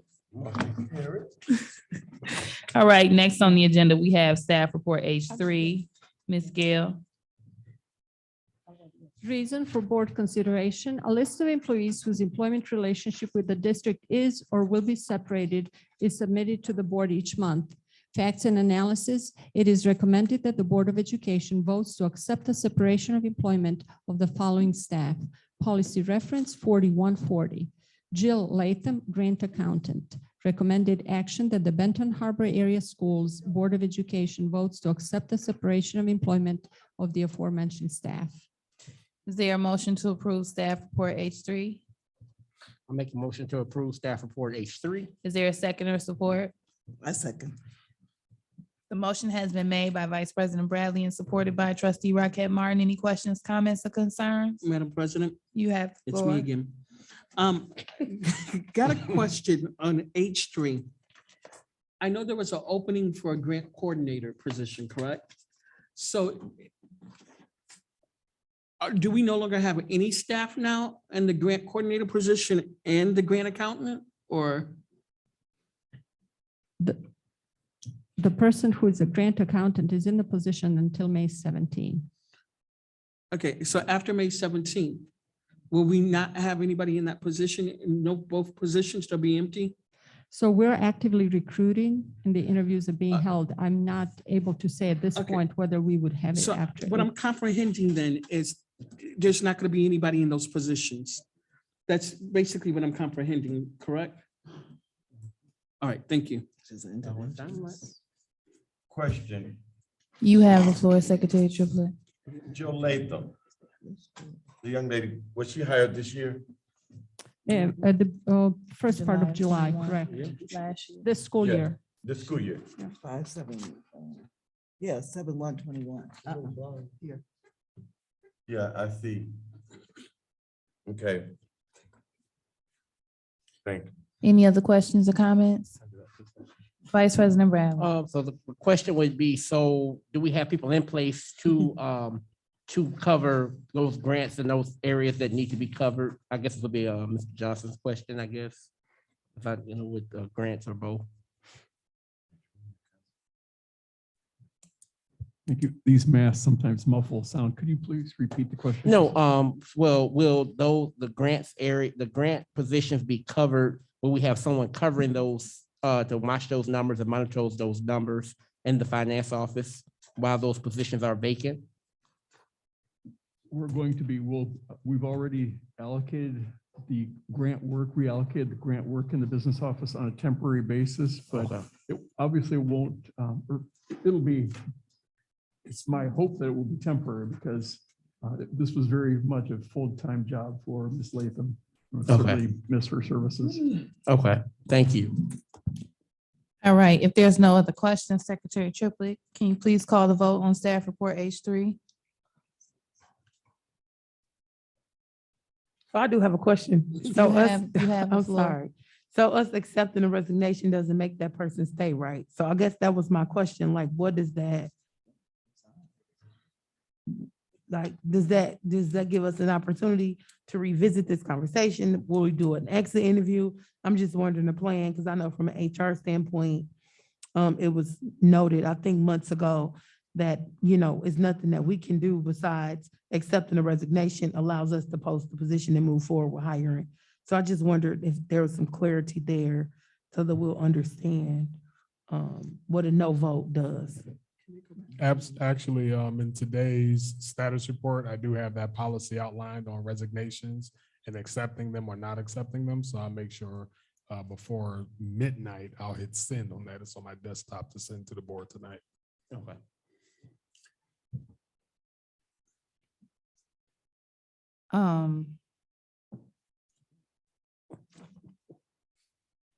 Ms. Gill, do you have anything that you can speak to that, being that we're taking a vote? Or do you have anything briefly that you can add to speak to? Because essentially what Ms. Creighton is saying is that if we vote to not accept the resignation and the person chooses to resign, she's kind of asking like. It becomes a liability. So it's not like we can't make them stay. If they're choosing to resign, I know that we can make a statement in our vote, but essentially it's just gonna come back up again because We right? can't hold That is people in correct. employment. That is correct. Nothing changes as far as their employment relationship. That is correct. So basically accepting it is a formality. Correct. Secretary Triplett. I think for me, my no vote it has absolutely nothing to do with the resignation itself. I think that it's symbolic to Okay. let them know that this Board of Education is not, like you said, there's nothing we can do Okay. Right. if they decide to leave. But if they look and see on here that the board said no, they might want to reconsider, they might want to, then when we go back and we talk and have situations and conversations and whatever, but it's just symbolic for me to let them know that we as a board do not want to see them go. And that if we had our rather, they would still be here. Perfect, thank you. I just want to, I'm sorry, can I go? You have the floor. I just want to confirm, in our committee meeting, Treasurer Creighton, I was, saying I've had several teachers and staff tell me they were going to resign and submit letters of resignation. And I was trying to sound the alarm, but I don't think I'm being heard, and it's more coming. And I don't know, how do we stop the hemorrhaging? How do we fix it? What can we do? Are we able to renegotiate, what can we do to keep some of these staff here and hear them out? That's it. All right, so Secretary Triplett, can you please call the vote for staff report H3? President Robinson, Yes. Vice President Bradley, No. Secretary Triplett, no. Treasurer Creighton, No. Trustee Bowen, No. Trustee Buchanan, No. Trustee Rocket Martin, Yes. Next, we have staff report H4. Ms. Gill. Reason for board consideration, a list of employees whose employment relationship with the district is or will be separated is submitted to the board each month. Facts and analysis, it is recommended that the Board of Education votes to accept the separation of employment of the following staff. Policy reference 4140, Jan Kimball, academic interventionist at Trinity Lutheran. This is an hourly part-time position. Recommended action that the Benton Harbor Area Schools Board of Education votes to accept the separation of employment of the aforementioned staff. So just for clarification, Ms. Gill, is this one of the positions that we're required to, like, is that the situation where we have so many students in our district that goes to these different schools, so we're required to, can you clarify that? That is correct. That is correct. We are required by law when we have students at private schools who belong geographically, who belong in our district, we are required to provide some of the title funding to them, and then the school can choose how to spend that funding. Some of those schools are Trinity Lutheran, Lake Michigan Catholic, and River Life. River of Life, thank you. And some of them choose to spend the funds on supplies. Some of them choose to have part-time interventionists. Thank you. So this is not a person that is actually working within the Benton Harbor Area School District? Correct. Okay. Is there a motion to approve staff report H4? So moved. Support. The motion has been made by Treasurer Creighton and supported by Vice President Bradley. Questions, comments, or concerns?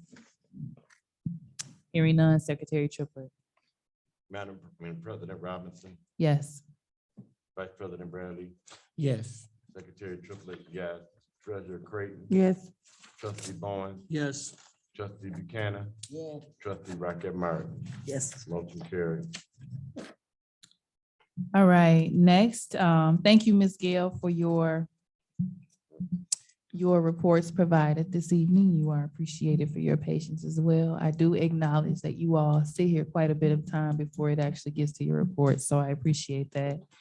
Next on the agenda, we have student support services, and I think we would normally have teaching and learning before student support services, but it's perfectly fine. So we're gonna pass it over to Mr. Miller for your facilities update on fall tour requests included. All right, thank you. Good afternoon, everyone. I want to speak to the facilities requests of this school year, 2021-22. Of all the school requests on school due, 1,922 requests. We have 2 maintenance staff in our district, and I just want to give them a shout out because I've been working closely with our department, and I see the work that they do on a day-to-day basis. It's a lot, and we are currently interviewing and recruiting more maintenance staff from our community and also our custodial staff. So I just wanted to say that before I started. So the closed work orders, we have 1,375, which is 71% of the work orders that was placed in the school due system. The complete request is 454. The completed is the same as the closed work orders. Completed just needs to be approved by the supervisor of the maintenance staff. So we are about 95% completed, closed out of our work orders. We still have some that's working in progress. We have about 38. This was the data from last week. I pulled this information from our school due system last week. We have 14 new requests. We have 12 in approval process. We have 11 duplicate requests. We have 7 deferred. That means if it's for another department or they ask for facilities or custodial to they ask for something, they defer it to another department. 3 that's been voided, 2 unassigned, and 1 we are waiting for funding. So that's the total of 1,922 school due facility requests for this school year. Okay, so before I open it up to questions, I just would like to seek some clarification for you. So as it relates to the school tours, let's just say you go through a building and one of the examples that Trustee Bowens gave was the whiteboards. Is that then entered as a separate work request? Yeah, so those work requests is submitted by the building administrator into the system. Okay, so would you happen to know where, I'm assuming that, because I've seen some of the boards and the paint and things of that nature, would those be then in the work in progress, or where would we be like we still have rooms that need to be painted and things like that? So like, how do we understand where those things that we can see visually, where they fit in on this? Right. Or so- is that not something that would go into school dues? So that is, once it's, so the administrator or the staff that's assigned to that building will submit that request into the system. And it goes to our maintenance staff, our facilities director, and our custodial supervisor. I know we worked on some classrooms, but we haven't finished, so it's in progress to get those whiteboards.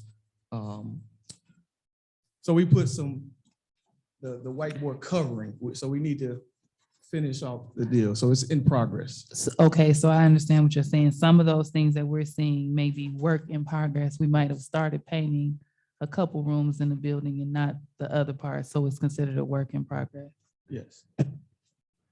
President Okay. Robinson? Treasurer Creighton, you have the floor. Yes, is it fair, Mr. Miller, to, I guess, assume that, it's the responsibilities of the administrator? So when we have teachers or staff or parents complaining or making, of their walkthrough, whatever, like in particular, when I was here a few weekends ago and I was walking through and, I saw like peeling paint and dirty or this or that. So is it fair to say that those things have to be kind of put in by building administrator in order to get them? Okay. So I guess, Dr. Townsend, if that's something that, we can try to encourage our administrators to do, because it's one thing for us to get complaints, but if they're not putting it in, I think that might just be a follow-up that needs to happen. Absolutely. And that's been the conversation on working with our administrators saying, hey, log this in because this is how we track it and accomplish it. So it's a work in progress as far as the procedure. So Okay. you may see the tile missing in the ceiling, and it is possible that the school still didn't put that request in. You see what I'm saying? Gotcha, thank you. Yeah. So then, trying to figure out how to fix the system, do we need to send follow-up emails to all staff in general, or is it just to administrators? How do we get to a point where we are able to track those concerns versus them just being Yeah. discussed? You know what I mean? Yep. So Mr. Miller does weekly meetings with his principals, and he has facilities on the agenda. So that's why we have, with 2 maintenance guys and 1 facility director, nearly 2,000 things being knocked out. And there's a lot more to go. We're going to see some more work order requests put in, but that's the process. And Mr. Miller's doing a great job with the principals. And so just to kind of clarify, the reason we had asked for this information in our facilities meeting because, and I've probably been saying it the last 2 or 3 months, the one thing that I do not want to happen is for us to come back in September with the same things wrong that were wrong last school year. So we want to ensure that we have a very rigorous and diligent facilities plan in place over the summer, so we can make sure that the classrooms are prepared for when they come back and that they're not still expressing concerns about things that we do have the ability to rectify. So I am holding you personally accountable, Mr. Miller. I do appreciate you providing us with these statistics and kind of explaining that process for us. But I look forward to getting some of those updates made over the summer. I'm gonna go to Vice President Bradley, Trustee Bowen. Trustee Bowens was first. Yeah. Trustee Bowens, Vice President Bradley, and then Secretary Triplett. Just out of curiosity, it says waiting on funding. Has there been anything denied as far as maintenance due to funding?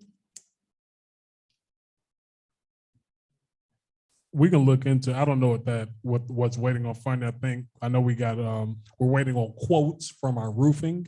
I know we've been talking about that in facilities, and we've not received all 3 by policy and law. We have to get all 3 quotes in, and we're waiting on the rest of the quotes for the roof. Vice President Bradley. That was my question, Trustee Bowens, and yeah, you fine. And then okay, and that answered my other question about the roofing email that I sent. Thank you. Copy. All right, Secretary Triplett, and then Trustee Rocket Martin.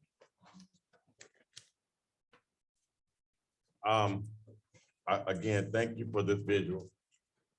I appreciate it.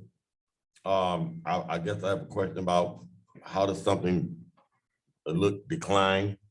Who declines it? What does decline mean? 3 of them was voided out, unassigned, those things right there.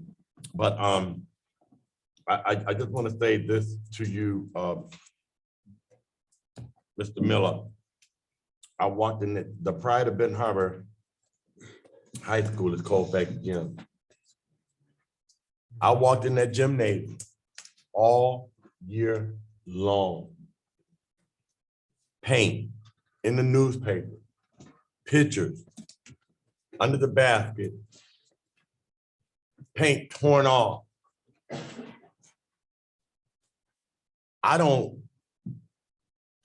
We're paying people cash money, like real cash money. And if I can walk down this hallway, I can walk in that cafeteria, that wall right there since 2016 has not been touched. But that cafeteria, it has not been touched. This is not right, people. It's not right. And you know what, the thing that bothers me the most is that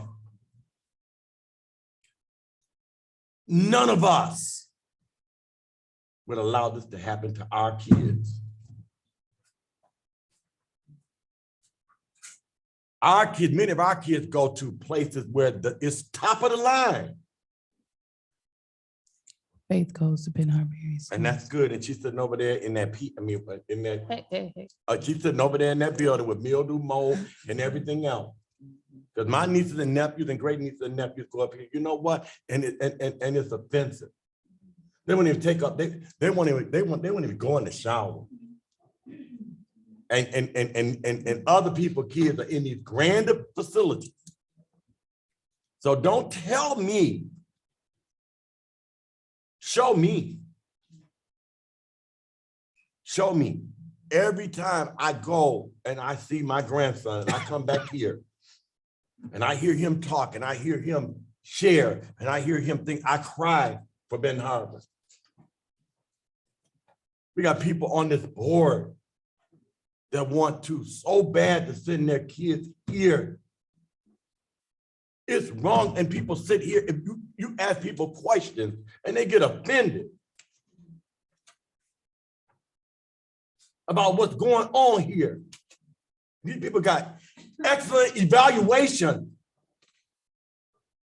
This is a crock of mess. You can unblink that one. This is a mess. And I've been talking about this since I've been on this board. And I have had enough. Y'all not gonna keep on doing our kids. Point of order, like sir. that. Calm down. Secretary.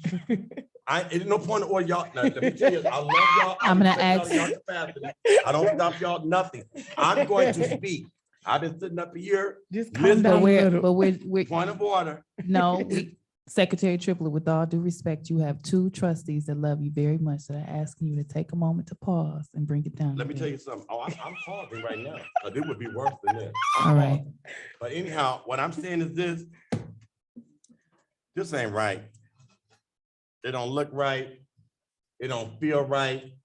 It don't smell right, and it ain't right. Whenever y'all get through with what you're doing, it's not right to these kids in this community. Bring y'all kids up in here. Thank you, Secretary Triplett. Mhm. Mr. Miller, you can proceed with student support services update. I don't actually see a document. Is there an update? It's an update. It's not a document though. Not there. Okay, care accounts, student, we got an update on that. All Washington dryers are up and running in all the buildings. We are currently identifying students that have been benefiting from these services this school year in order to receive the $10,000 grant that we talked about from Whirlpool for each of our buildings. The Feel Good Refrigerator Program, we have partnered with Feeding America. We have at least 2 additional refrigerators in all of our buildings. Half of the buildings have received the food from Feeding America, so we working on getting the other buildings food for the program. Esports, The esports room has been identified here at the high school. Shout out to the high school team and the maintenance staff for cleaning out the room. We have started painting the room. IT department have been ordering the PCs and monitors for the esports room. So shout out to them. And also the Eric Thomas Foundation that we took the kids to the Super Bowl. I've been talking with their foundation about potentially coming back next year. You have some- 1 second, Mr. Miller. So there's additional conversation coming from every area of the room. So I just ask that you guys be respectful of Mr. Miller's presentation and allow him to give it uninterrupted. You may proceed. Thank you. And so we've been in contact, and I was saying that we are working on bringing that group back to work in most of all of our buildings. We have potential to take students out of the country with the Eric Thomas program. So just giving an update, we'll bring more information to the board and to Superintendent Dr. Townsend. Let me know if you need a chaperone. Right. Trustee Rocket Martin is not Plug, getting plug. first dibs on this. Oh, yeah. I'm gonna call point of order on all of us. Okay, thank you, Mr. Miller. Very excited about those updates. Looking forward to hearing more. And you can proceed with the athletics update. All right, athletics update. We are in spring sports right now. So baseball, softball, boys and girls track are practicing as they can. You know, with the weather, it's been a challenge with many of our practices and games that have been postponed and canceled. Yesterday, we had a baseball game scheduled against Michigan Lutheran. Softball was away against Michigan Lutheran as well. Our middle school track was away at St. Joe yesterday. On Thursday, our middle school track will be at Lakeshore, 4 p.m. And Friday, our high school track will be at Berrien Springs at 4 p.m. tentatively. Conference updates, our fall schedules for next school year are nearly complete. Conference schedules are completed. Winter schedules are going well. All conference boys and girls varsity games will be on Fridays next year. And that's it for athletic updates. Thank you, Mr. Miller, for your updates provided. We're gonna proceed with teaching and learning. You're gonna go and bring us home. All righty. Thank you all. Good evening, Board President Robinson. Good evening, Superintendent Dr. Townsend and Board of Trustees. The first thing that we will go over is an overview of the district provided professional development day. I think that took place April 28th. It was that last Friday of the month of April. This was in collaboration with the Student Support Services Department as well. We focused on social and emotional learning, focused on the relationship skills competency of SEL practices, and our laser focus was using restorative justice practices to fulfill that relationship skills competency of SEL. So we did have a guest presenter, Dr. Robert Spicer, Senior. He's a culture and climate specialist and founder of Restorative Strategies, LLC. He comes to us out of Chicago area and kind of speaking to what our HumanX presenter spoke to earlier, talking about the pride and the culture of Benton Harbor area schools. Dr. Spicer on his LinkedIn said about visiting Benton Harbor area schools, that he was thankful for coming to Tiger Nation. He said, the moment that I set foot on the campus, I felt the positive spirit among your teams. It was truly an incredible experience, and he looks forward to what is in store for our district. And that was just him being here for about 8 hours. So the total number of our staff members, and that includes edu staff, central office administration, central office staff, building administrators, building staff, food services, maintenance, transportation. Everybody was invited to participate in restorative justice training because we all matter to the lives of our students. And so total number of attendance was 150 of our Benton Harbor area staff members. The format of the day, we had 3 whole group sessions in the Performing Arts Center at the high school. And we had 3 breakout sessions where we practiced restorative chats, circles, and mediation chats. So what you see in the first 3 graphs that are presented to you, I always give evaluations after professional learning so that we can continue to grow and get better. I'll always ask what worked well and what do we need to change. And so the first graph is highlighting the opportunities for interaction. You see that we had 54 respondents. That's a little over, almost 40% of our people that participated responded to the evaluation. So you can see that opportunities for interaction, we had high 4s and 5s.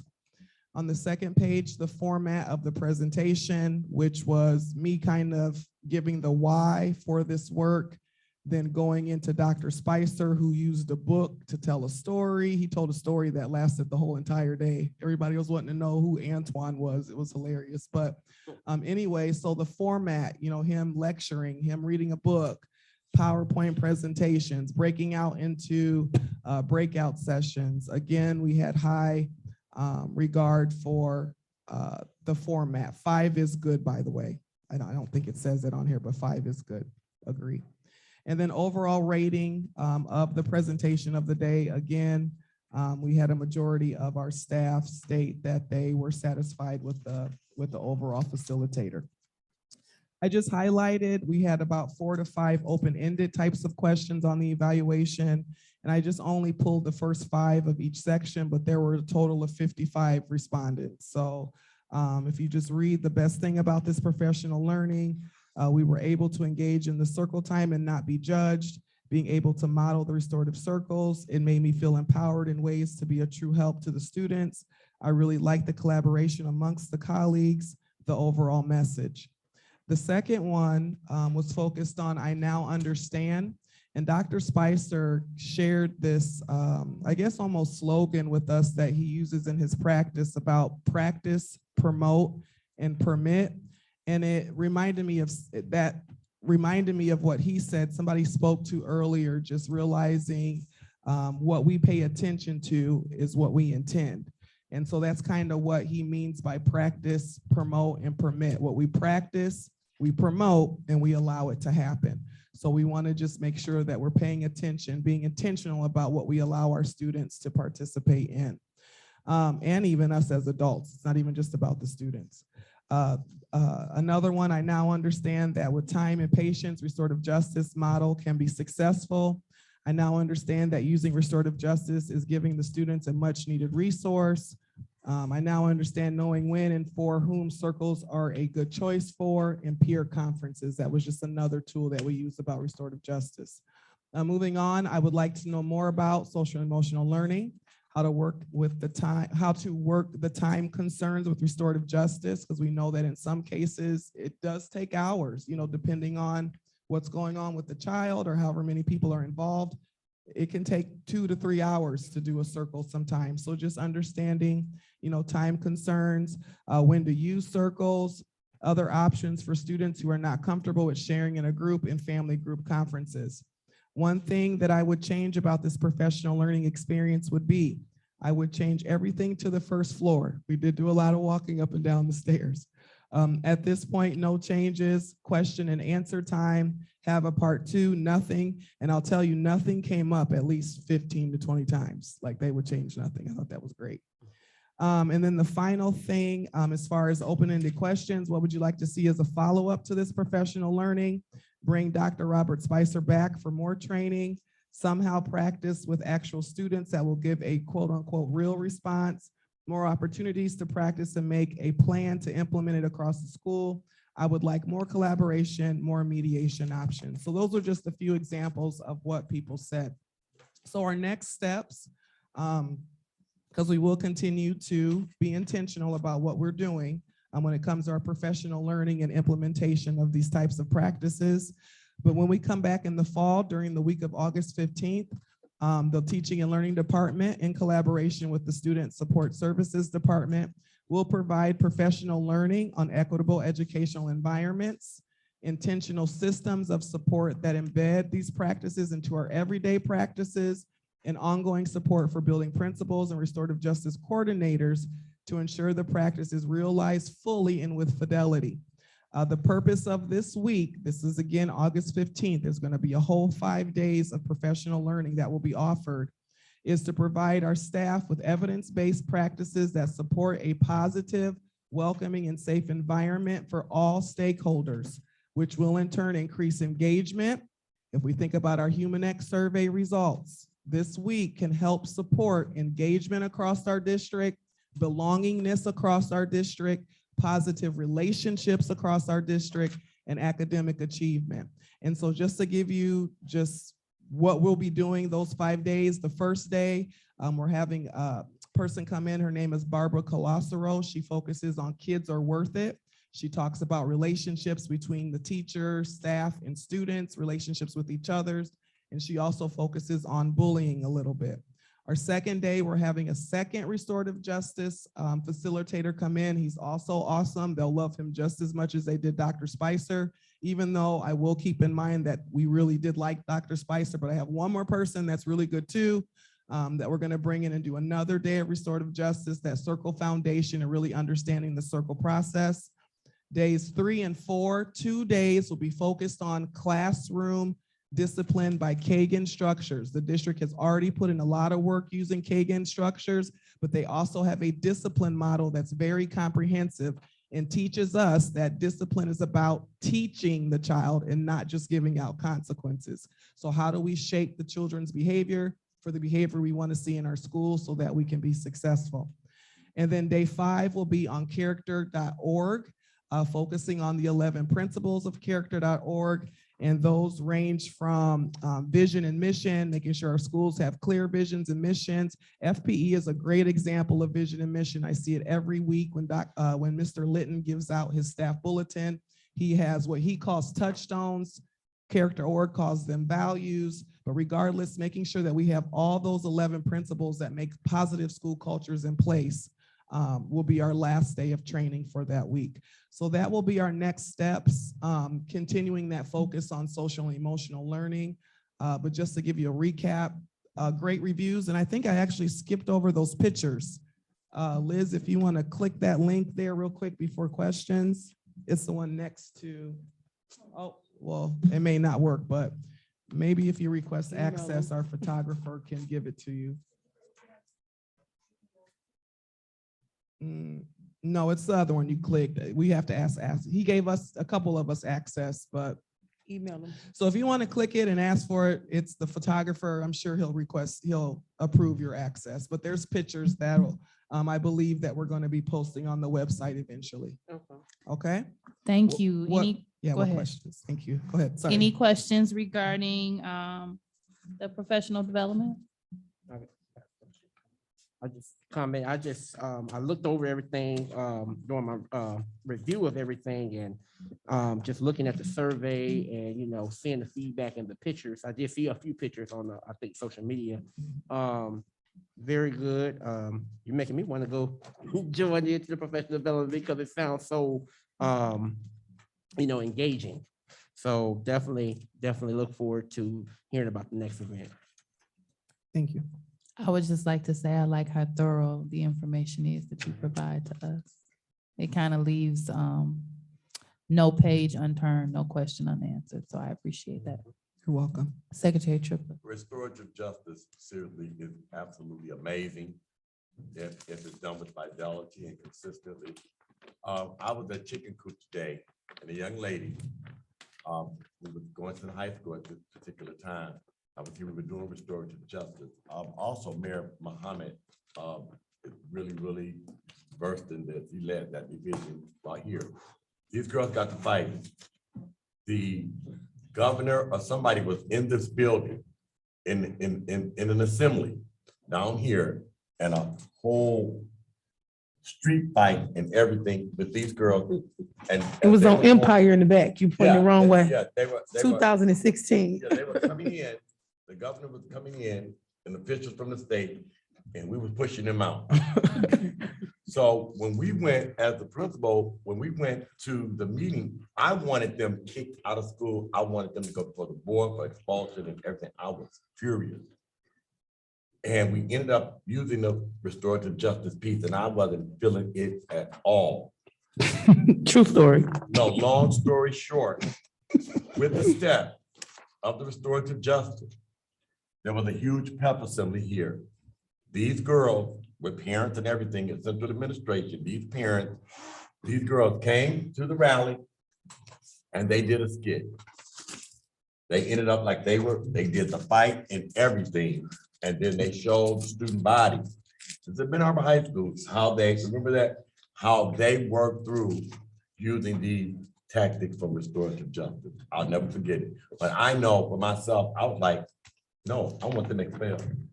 Like right now, and it took me a long time to get my mind together as an administrator. But if you accept it and you work with it, it's an amazing thing. And I did hear from teachers that they were just in awe with the professional development. Thank you, Secretary Triplett. Anyone else? I just want to say, good job. I'm excited. I know it's been a long meeting, but I was actually excited to hear you speak about it. Not just saying your presentation, but specifically, it just was a good feeling to hear some of these things back. And some of it is probably because we haven't had a curriculum report in a long time. So to get a good one and to hear positive things, I do appreciate that.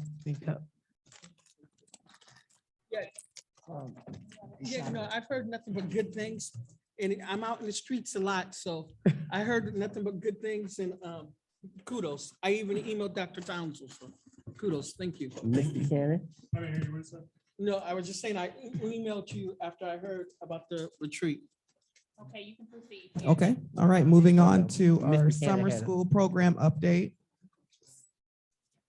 Just a recap of the area of focus. I've gone over this before, but just to remind everyone, new people that are online, also that our summer school program will run Monday through Thursdays only from 8:30. I'm sorry, yeah, from 8:30 to 12:30 p.m. I'm sorry, Ms. Waddell. Oh, Ms. sorry. Buchanan is flagging me down. and Oh, she I would like to apologize. Make a comment. Go ahead, Ms. Buchanan. I want to comment on Mr. Miller, to let him know, our last board member, you were not present, but you had so many high fives. Keep that up, whatever you're doing, keep the work up. Y'all want some food? Thank you, Ms. Buchanan. My apologies, Ms. Waddell. You can continue. Okay, thank you. So again, our summer school program will run Monday, Tuesday, Wednesdays, and Thursdays only from 8:30 to 12:30. The focus from 8:30 to 9:15, we will serve breakfast on site and lunch on site. We will spend some days focused on art types of activities in the morning, and then some days focused on that community building approach. My goal through planning, and I'll get to that in a minute, is to try to start implementing some circle practices during our summer school, just as like a pilot, just to get people starting to do it in smaller groups before we really try to roll it out in the fall, for those that are comfortable. 9:15 to 11:45, that is where we will really focus on our curriculum. Our pre-K through 8th grade English, language arts, and math support will be the Hegarty curriculum, Savas curriculum, and summer bridges.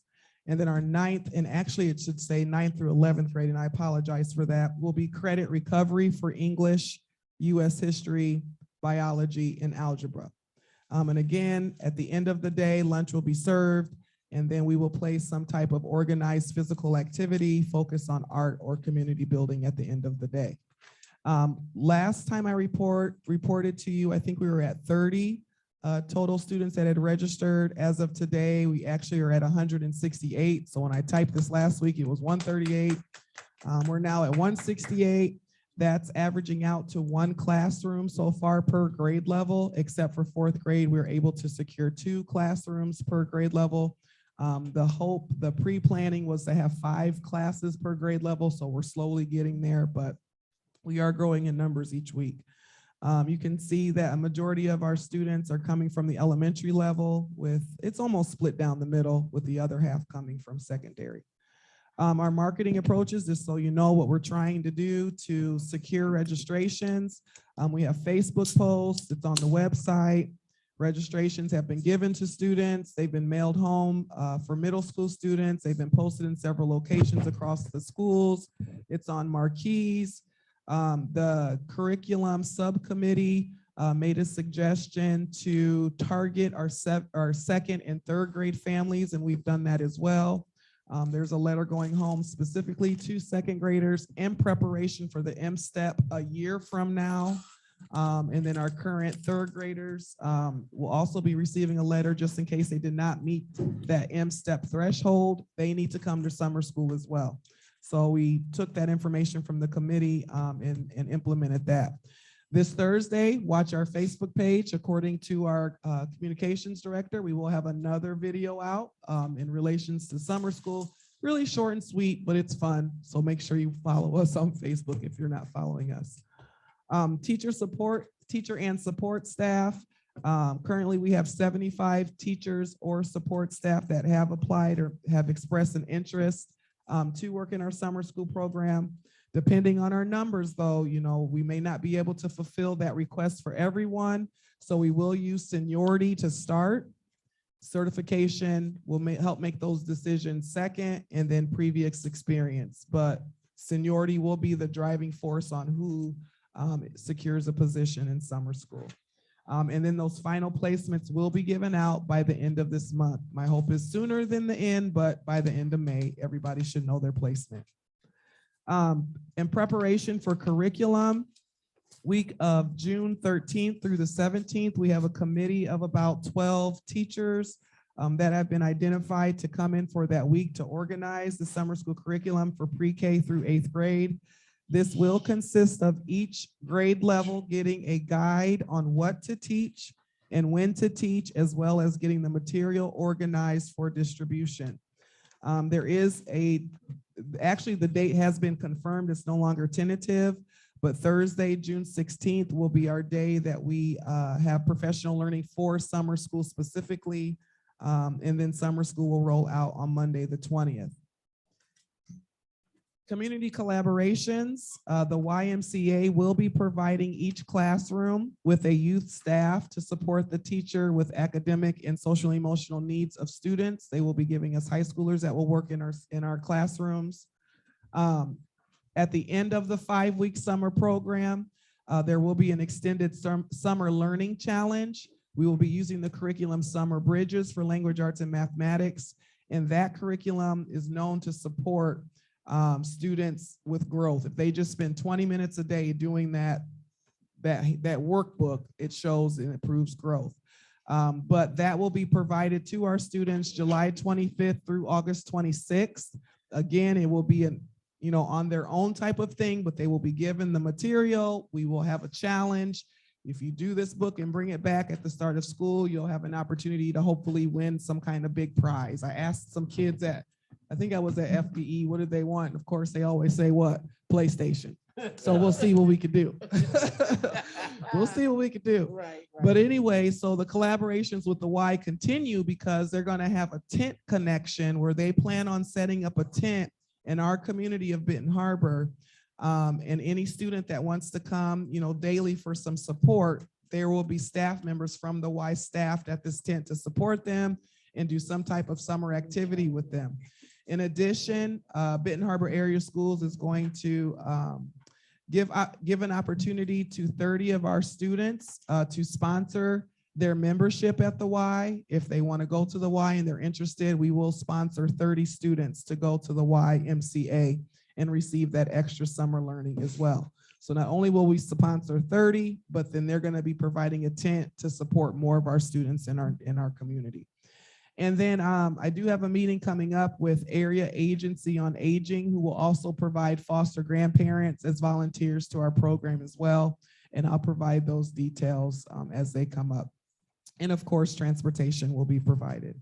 So that is our update on the summer school program. Any questions? Okay, I'll keep going.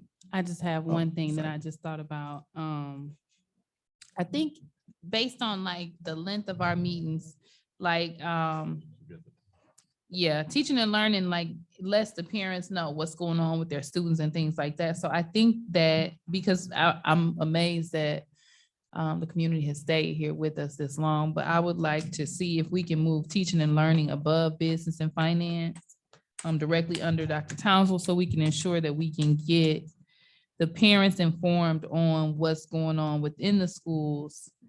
And then continue with our finance, HR, and student support services, because this is really good information for people to receive, and they may miss it if they can't wait to the very end of the meeting. So if we could do that. Okay. Questions for her regarding the summer school program update?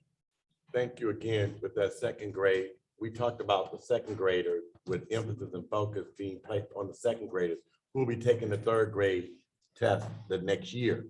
So instead of being reactive, we discussed in committee how second grade would be the one that we should really focus on to get them as much help. So when they come to the third grade in the fall, and I thank you so very much for even considering it and putting it to action. Thank you for listening. Letters will be going out soon. Any other question or comments? Staff, can I make a motion to approve? So she's actually on. I know that was a joke. I'm Oh, sorry. okay. All right. So if there's no other comments, we'll proceed to staff report T1 regarding the T&L curriculum materials for training. Okay, thank you. Reason for board consideration, requesting approval of the purchase of letters, training, curriculum materials that align and support the goals of the district. All purchases that exceed $26,000 need board approval. Facts and analysis. Language essentials for teachers of reading and spelling. Letters is an essential part of our literacy focus and plan to improve reading skills and literacy scores throughout the district. It is professional development specifically designed to train teachers in effective language and literacy instruction using research-based components focused on oral language, spelling, and writing. It focuses on how students learn to read and write, why some students struggle due to disability or life circumstances, and what to teach in order to improve students' abilities. Letters provides the following reasons for using this essential professional development. 1, prior coursework has been insufficient to prepare teachers for effective literacy instruction. 2, teachers matter more than programs. Adopting a good research-based curriculum is not enough.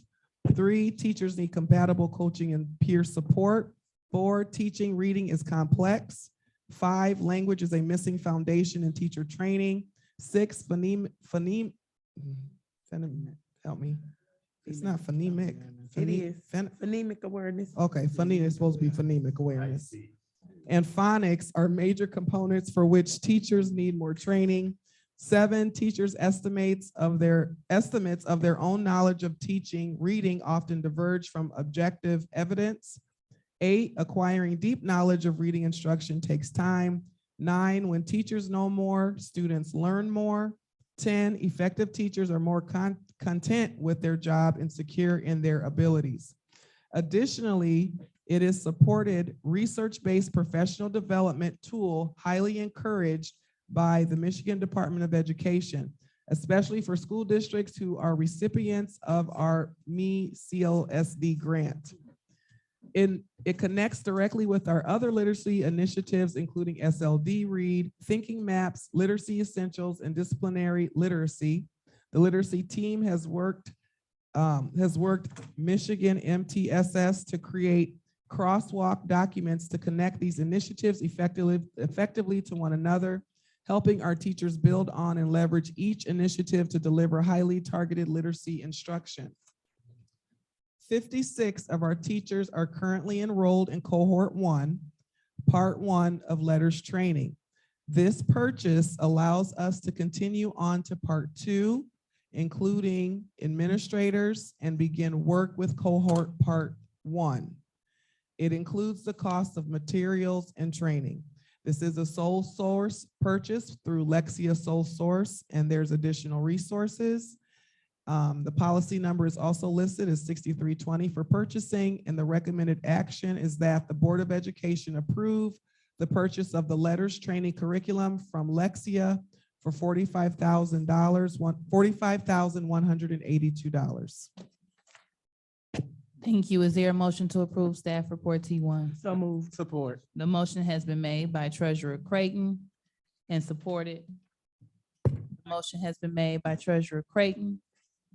Staff report T1 and supported by Vice President Bradley. Any questions, comments, or concerns? I call for the vote, Madam President. Hearing none. Secretary Triplett. President Robinson, Yes. Vice President Bradley. Yes. Secretary Triplett, yes. Treasurer Creighton. Yes. Trustee Bowen. Yes. Trustee Buchanan. Yes. Trustee Rocket Martin. Yes. Motion carried. All Thank you. right, go ahead with your overview of yearly NWEA data. And I appreciate that vote because now we're looking at our data that supports the fact that the letters training is moving us in the right direction. And so what you'll see in front of you are two different Google Sheets. The first one is focused on English and language arts.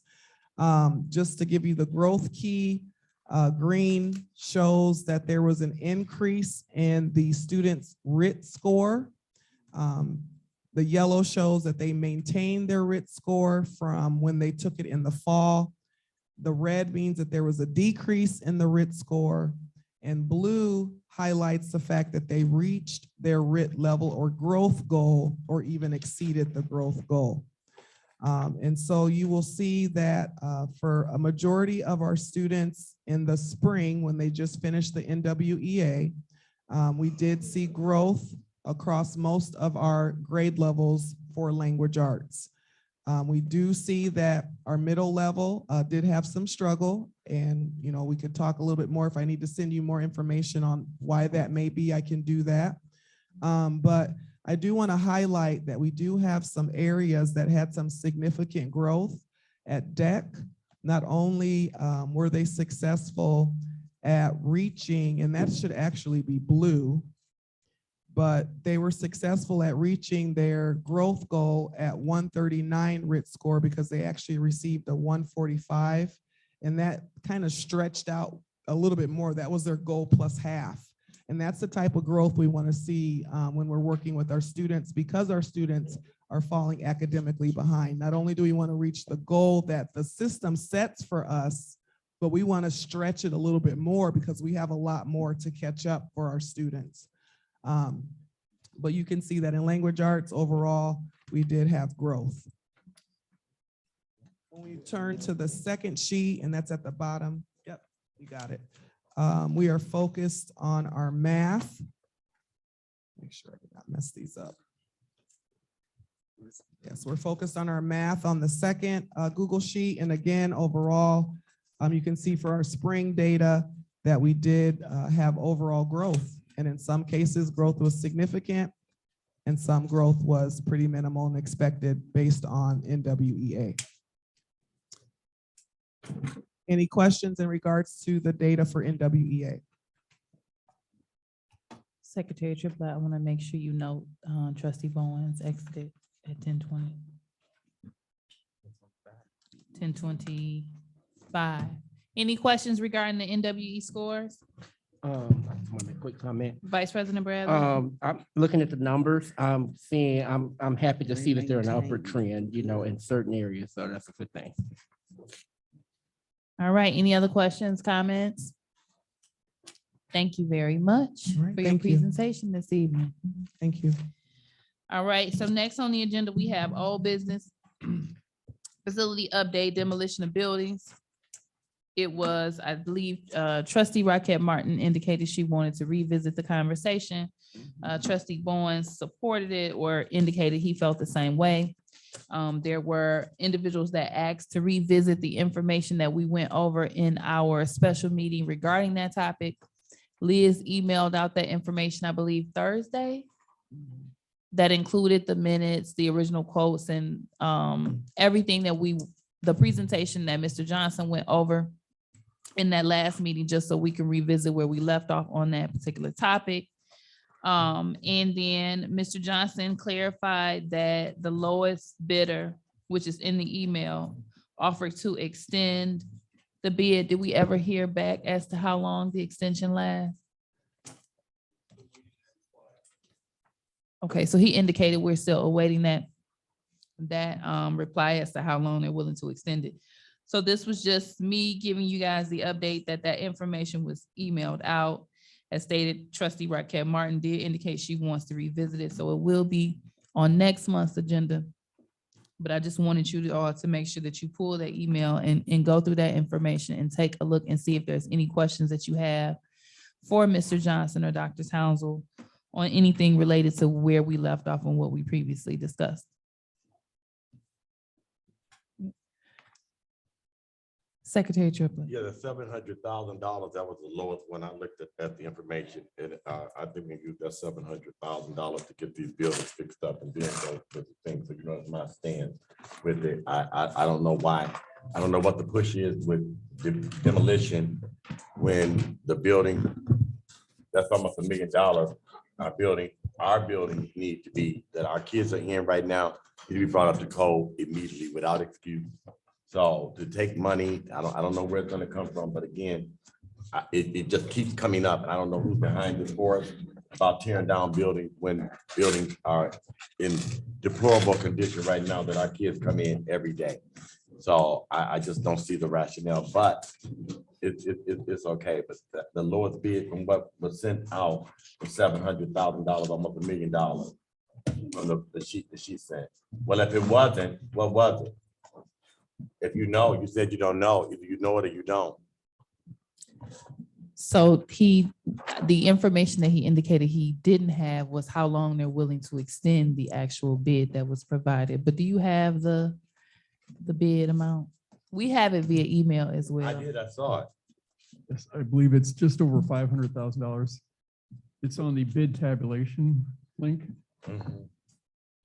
All right, so just wanted to make sure to point out, I know we get an extensive amount of emails, but I did ask for her to send that out to you all so that it wouldn't be something that you had to go back to an agenda and pull, but the email has the previous minutes, the previous presentation, the bids, and something additional are all included in that email. So go back and reference that.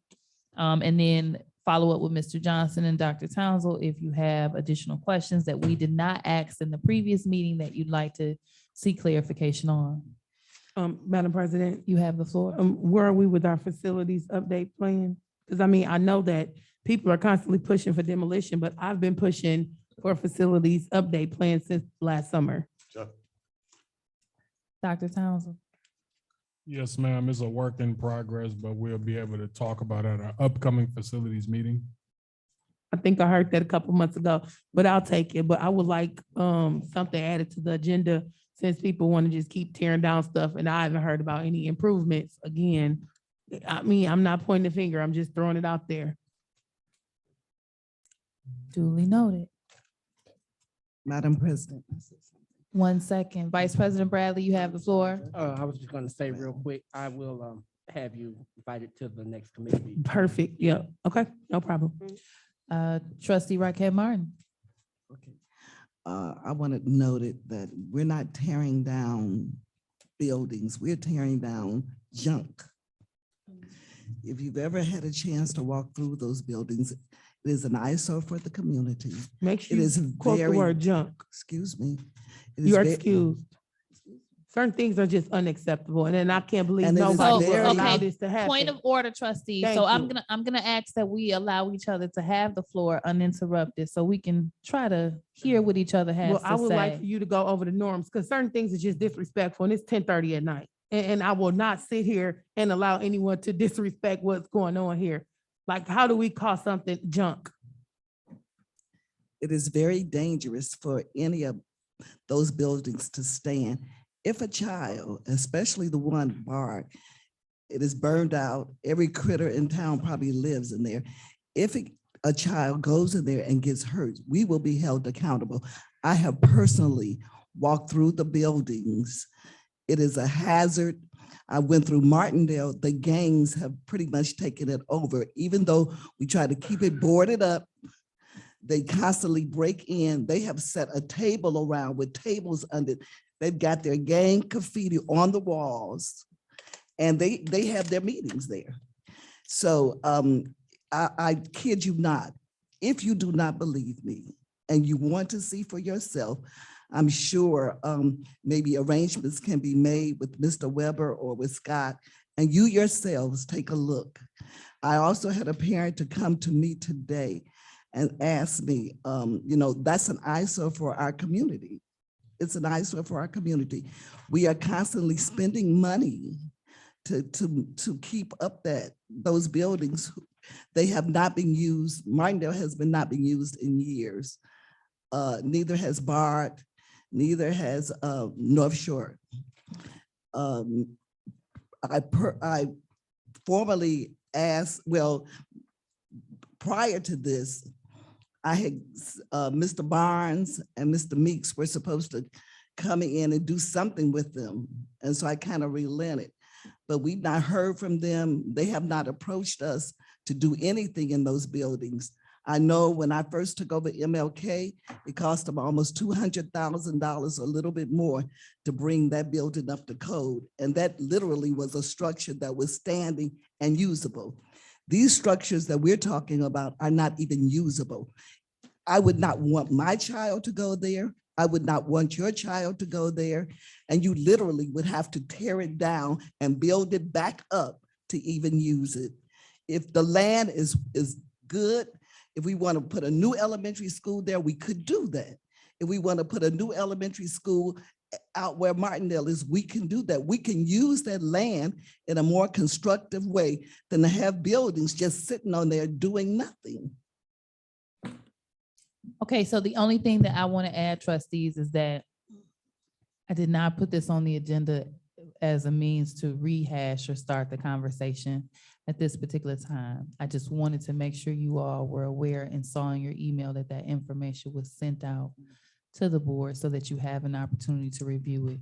We all know that this is a hot topic that has continued to be a hot topic, and we've spent a full 4-hour meeting having this conversation. So I don't want us to extend ourselves beyond what we need to at this particular time, being that we are not attempting to take a vote now. But I just want you guys to go back, go through the minutes, go through the email, look at the conversations that we had so that we can refresh where we were when we last had the conversation and try to proceed.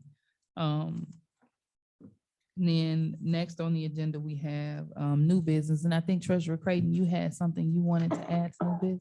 Yeah, with respect to time, can we schedule the meeting on the email? Because I know that we have Yeah, people that we are can do waiting. that. Okay. So the meeting that she's referencing, just as a reminder, is the meeting, the special meeting that we're gonna have regarding our policy. So we can try to get through this month without, extending that to the June meeting. We can try to get that done this month. So I will coordinate or have Liz coordinate with everyone so we can find the best day. Treasurer, I'm sorry, I'm tired, guys. Vice President Bradley. All right, mine is going to be real quick. Just want to plug in some MASB trainings. They're going to have a spring law seminar on Thursday. I'll be attending that, and they're going to have a communications and marketing conference virtually. That's going to be on the 18th or 19th of this month. Excuse me. They have get on board events for people that are interested in running for the school board across the state. Those are going to be virtual as well, and just giving people more information about that. They're going to be doing a summer institute. They haven't set a date for it, but I think it's going to be by Muskegon. And also plug in your calendars, the annual leadership conference from October 20th to the 23rd in Traverse City. And you can sign up for classes anytime virtually as well. And you can just see Liz for that information. Thank you.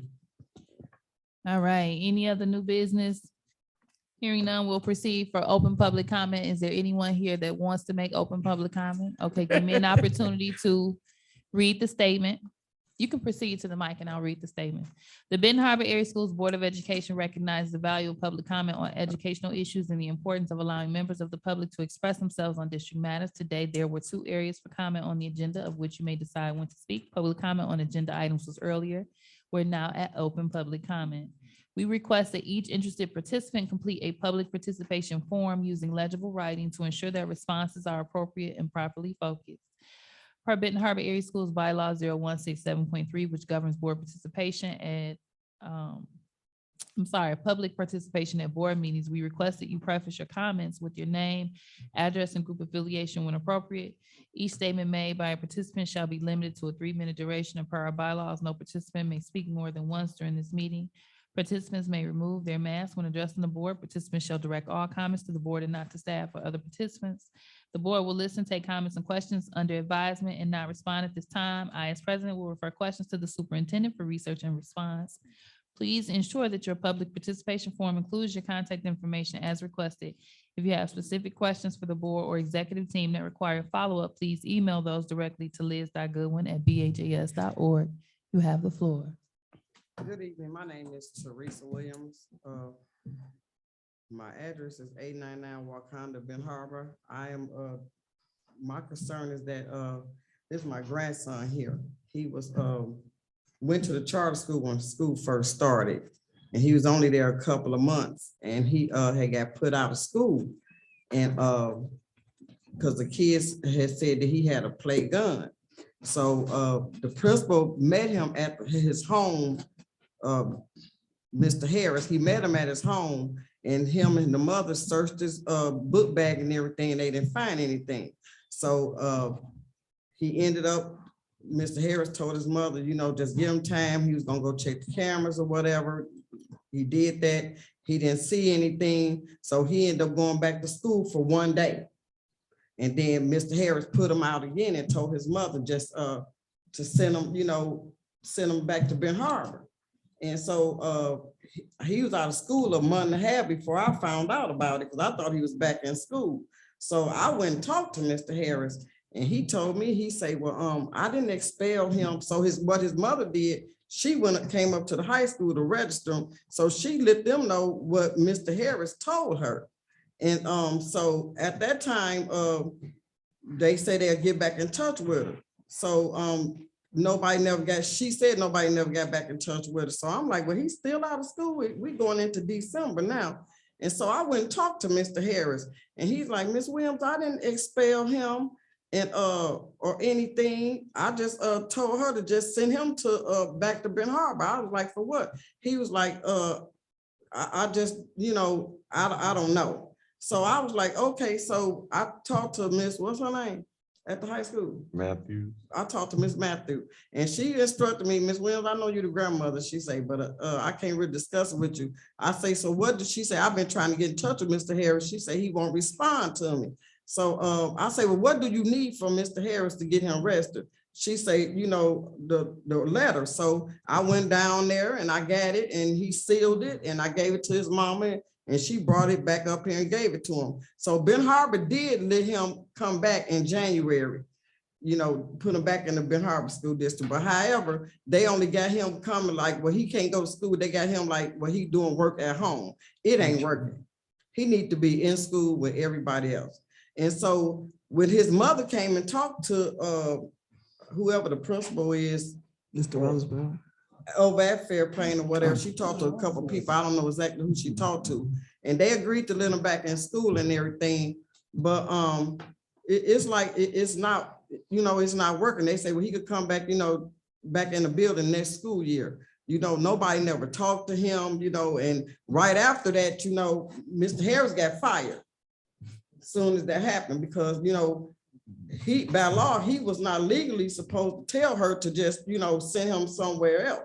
So, that was one of the reasons why he got fired, for some other reasons, but from also what he done to my grandson was another reason, because it was against the law. You didn't expel him, you didn't kick him out of school, but you told his mother just to send him somewhere else. And she just let him sit at home. And I'm like, no, he can't just keep on sitting here. I'm a taxpayer. He ain't finna sit here. He going to school. But I need him for this last month, the school out. I need him to go back in the building and catch up on stuff. Just so happen, I know enough people in the district. I know he behind on that, doing that computer work, because he don't have nobody there. I'm work days, so he's at my house now, not with his mom, but he's at my house now. But this last month, I need him back in school. Now he gonna go stay all night with my niece tonight, because she works at Fairplain, so he got testing tomorrow, so he could go to school to do his testing. And I just need him back in school for this last month. And and then I want to make sure whatever is in his file that,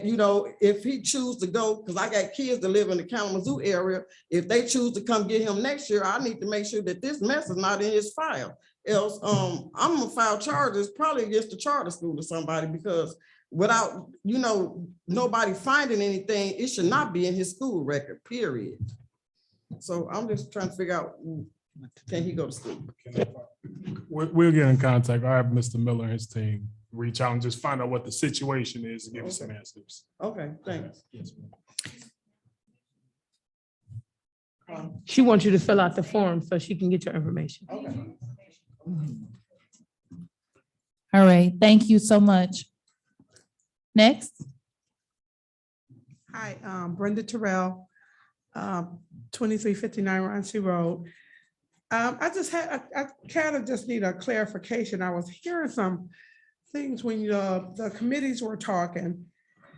And I heard something about some money that the teachers might be getting, maybe some steps or something.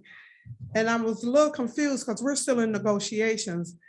And we probably shouldn't be having that conversation because I don't want to mislead any teachers or anything about what's going to happen with their salaries or with the contract. We're still in negotiations, so we haven't settled anything. So I just basically, for the record, wanted that to be noted, that in case somebody's listening and say, oh, we're going to be getting this.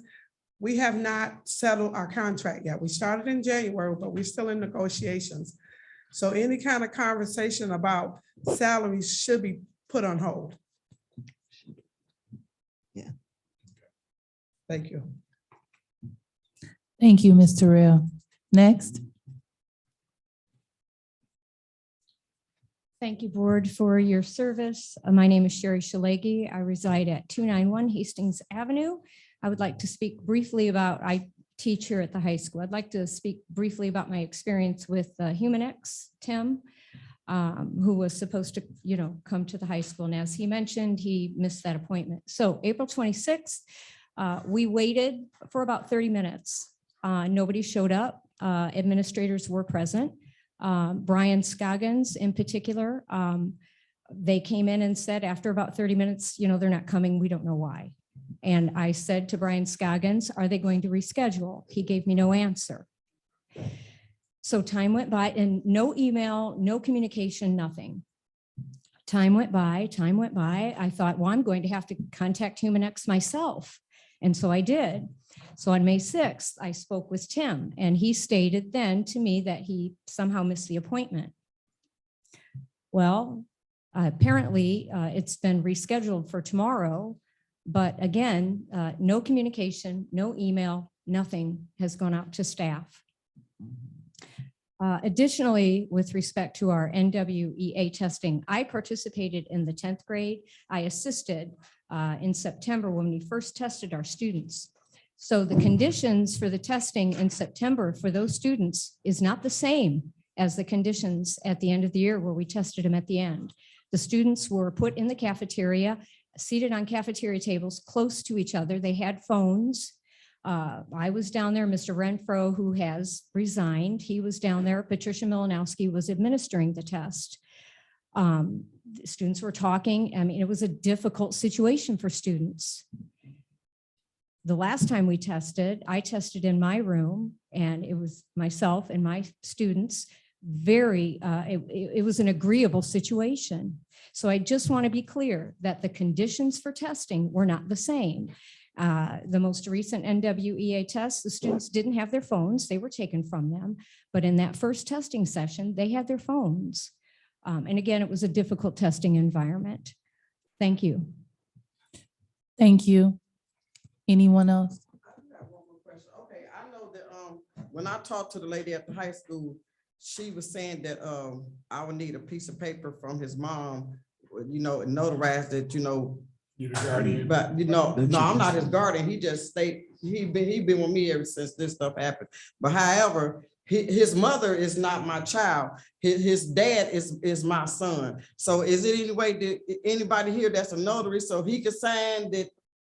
Because he going back home tomorrow because he lost his fiance, so he got stuff to take care of. But is any way that anybody here a notary or he can sign or just, We really want to help you. Just stick around after so we can figure this out for you. All right, anyone else for open public comment?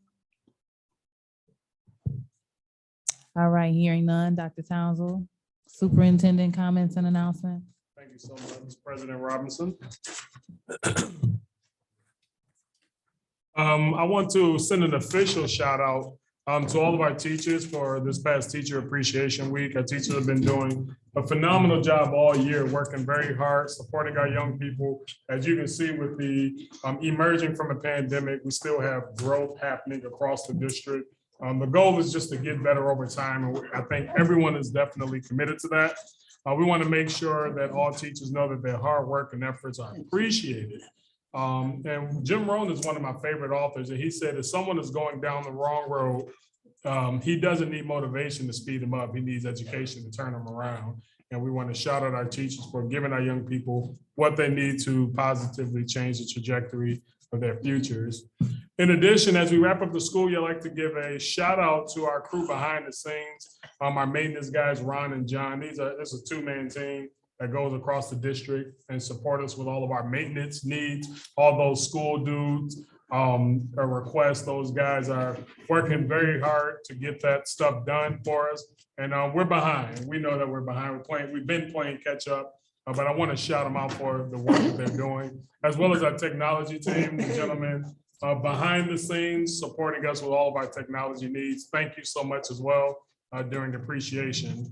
These guys work behind the scenes to get things done in a very challenging environment, and they keep us moving forward. One, thank you for your hard work. And we know it's not always noticed, but one thing I saw with the Humanix survey is that people aren't recognized enough. So I definitely want to recognize them. Last but not least, I want to send a major shout out to our newest member of our team, Chief Waddell. She did a phenomenal job supporting with district provided professional development. It's been phenomenal working alongside you. I want you to continue to keep up the great work, keeping our board updated. And that's all that I have, President Robinson. Thank you, Dr. Townsend. Now we'll begin with board announcements and comments. Trustee Buchanan. I don't have a lot of comments. I want to appreciate the people that showed up, continue, and as a person, I support the kids. And we have to really, you start a project or something happens, don't just give up. Go all the way and find out what's going on. So thank you for coming, and to all the board members, this board is young, but let me tell you, audience something. They understand education, and they understand love and respect and be kind to one another. And that's what this board shows. And Ms. Robinson, continue to do the job that you're doing. Thank you. Thank you, Trustee Buchanan. Next, we have a Trustee Rocket Martin. Okay, I'm not gonna be long at all. You know, we are an organization. We have procedures in place. We have policies in place, and I would encourage, and we had this in our HR meeting, to encourage those who are having issues, I'll say, or in situations to, and it's online, the policies are online, and to put it in writing. Putting things in writing kind of solidifies it so that there's a paper trail that goes with it. There's also, you know, there are laws in place that whistleblowers are protected, that people who have, you know, made comments or complaints or whatever, there are laws in place that we as a district, we have to follow. I mean, you can own the school district if you don't, just about. But, you know, there's no need to fear. There's no need to be scared. Put it in writing. When you put it in writing, it gives us a chance to follow that paper trail, to follow that issue so that we can solve it. And it's not being passed to us by word of mouth. We don't know if that's what you're thinking or somebody's saying that for you. But if you put it in writing, don't be scared. You know, I would encourage anybody and everybody, put it in writing and let us follow through and use the procedures and policies that the district themselves, that we ourselves have put in place to use. And I think with that being said, I'm done. It's late. Thank you, Treasurer Creighton. Oh, absolutely. Good evening, everyone, again. Thank you so much for being here. I do appreciate it. I start my day every morning at 5. So, I'm just thankful that everyone came and that you guys are committed. We are committed. I think it shows. You know, I do want to send in a special appreciation to our staff. You guys work hard. And just remember that our norm is that we sometimes it may seem like we're attacking you, but again, one of our norms is to attack ideas and not people. And so if you guys remember that, I think, it's an accountability piece on our behalf. You guys see things from your perspective and we see things from ours. So, but know that we do appreciate you. We know that you don't have the easiest job in town, as we don't as well. So I think you guys are here, from a different angle. And when I go to the grocery store, or when I attempt to walk out of this building, I'm still going to be faced with people that's trying to hold me accountable. And so one thing that my husband told me is that, my job, he explained leadership, and he said, my job is just to make sure that you're doing your job. And so if you kind of look at it like that, don't take it personal. We can move this train or boat forward and be a success. I think the survey had some really good feedback and ideas. And so I am excited, even if you feel attacked sometimes. I'm not, I promise. I support you, but I also, most importantly, support what's right. And so with that, I just want to say thank you for all that you do and just kind of hang in there. Thank you, Secretary Triplett. Well, since we have the 3-minute rule, at this time, I want to try my first time a filibuster. Is there a motion to adjourn? Yeah, No, right. just play. I myself, I'm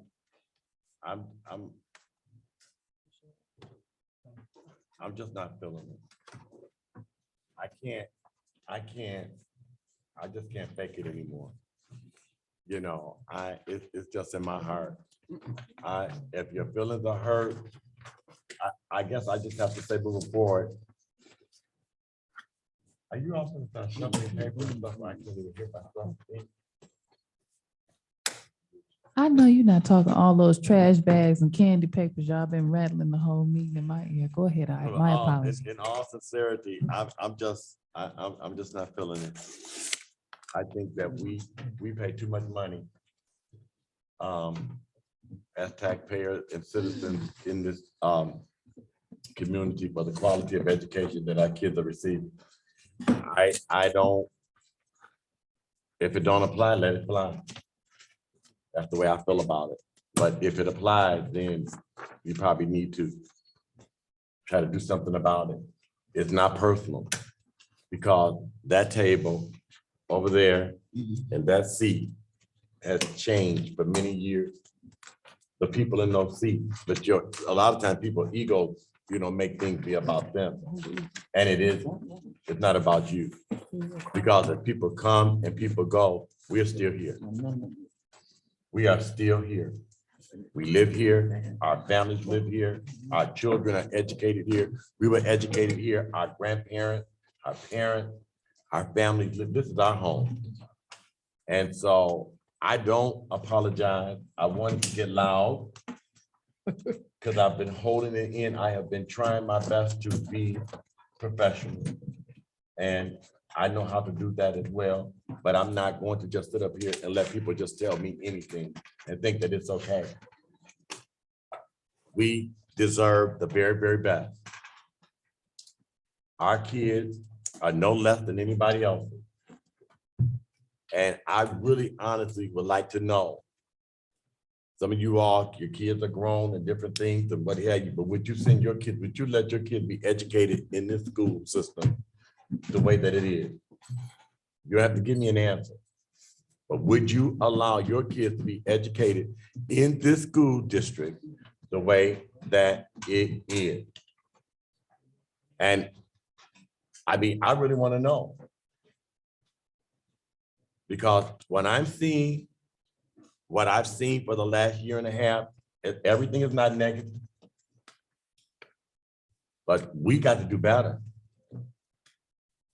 We can't, and this taking things personal, this like, people offended, people asking questions, operating from a privileged standpoint, like I came on this board, people were told, I called and talked to employees or asked somebody for something, for some help. I don't know if I can even speak to you, if I can talk to you. Who is telling people they can't talk to people? And so I guess, Madam President, and to my colleagues and what have you, I want the best. I'm not the only one that love Ben Harbor, and I can't speak for anybody but myself. And every last one of you all sitting here at this table, y'all did not get this as professionals. This is not what y'all received when y'all went to Ben Harbor High School. You did not. And so I know people are tired and they have 4 or 5 different positions and things that they're doing, but tonight, this has been a long meeting and sometimes it has to be like that. I want to say to Central Administration, I appreciate you, but it's not about you, okay? And we want Ben Harbor, to be all right. And as far as my situation in closing, as far as my situation and my feelings about our facilities and how things look and what's happening with our teachers and our staff, I don't know how to even approach it from this level Point of or order. that level. Secretary Triplett, please wrap up your comment. You know, 3 minutes. You've been over your 3 minutes. I've been I trying to told be you, that was during the gracious. meeting. This is not the closing comment. Well, I'll tell you what, I'm done. I'm gonna close out. And I wish you, I'll see you at the next meeting. Okay. Vice President Bradley. I'm gonna be very, very brief. Thank you for everyone for coming out, Central Admin team for bearing with us. I just, I saw the pictures of Berrien Springs. School of choice is hurting us. And they utilizing those funds that could be coming back to our district. So for everyone, please reconsider bringing your children back to this district. We're trying our best. Other thing I want to say is we can make noise all we want, but are we making effective noise? Let's not be an empty bandwagon, just making noise. Here again, a lot of the issues in this district are not new. Was there a solution then? If so, what is the solution now? With that being said, have a good evening. So the only thing that I would like to say is that I really challenge my board to get to a place where we are able to communicate in a manner that does not require that each of us say point of order or try to remind you to get yourself together or not interrupt each other. I know we all love Ben Harbor area schools from the bottom of my heart, but we have to get to a point where we can communicate effectively and professionally and not take an opposing view or comment as, I wouldn't say personal, but allow it to move us as much as we do to the point that we get out of order in our meetings. So that is my only comment. Well, one of my only comments. The other is that I would really like if everyone at the start of the meeting, whatever you have in a bag that you're gonna need for the meeting, if we could get our items out so that we don't have the interference with the noise and the rustling in the paper. We've come a mighty long way from the start, but I think there's some things that we can do to try to minimize noise, minimize our ability, well, maximize our ability to get along professionally and respectfully so that we can try to proceed with moving the business of this district forward. And I appreciate everyone, our chiefs, our board, our superintendent, and the parents that hung in there with us this evening, as well as our tech staff. So that is all I have to say. We love the teachers. Teacher Appreciation Week was last week. Other than that, I'm gonna call for an order to adjourn. Is there a motion to adjourn? I make a motion to adjourn. So I'm gonna accept Vice President Bradley's motion and take Secretary Triplett's comment as a support. Any questions, comments, or concerns? I do have one. Go ahead. I think we can, I mean, I know we have conversation, but I think we can definitely do better with this agenda planning. Because either way, this is a very long agenda. With 3-minute comments, respected, like it was not, we can't blame it on the comments. And I started my day at 5. So I just think it's inconsiderate. And so the next time I am committed to leaving by 9 o'clock. I have not seen my kids today. Any other questions, comments, or concerns? Hearing none, Secretary Triplett.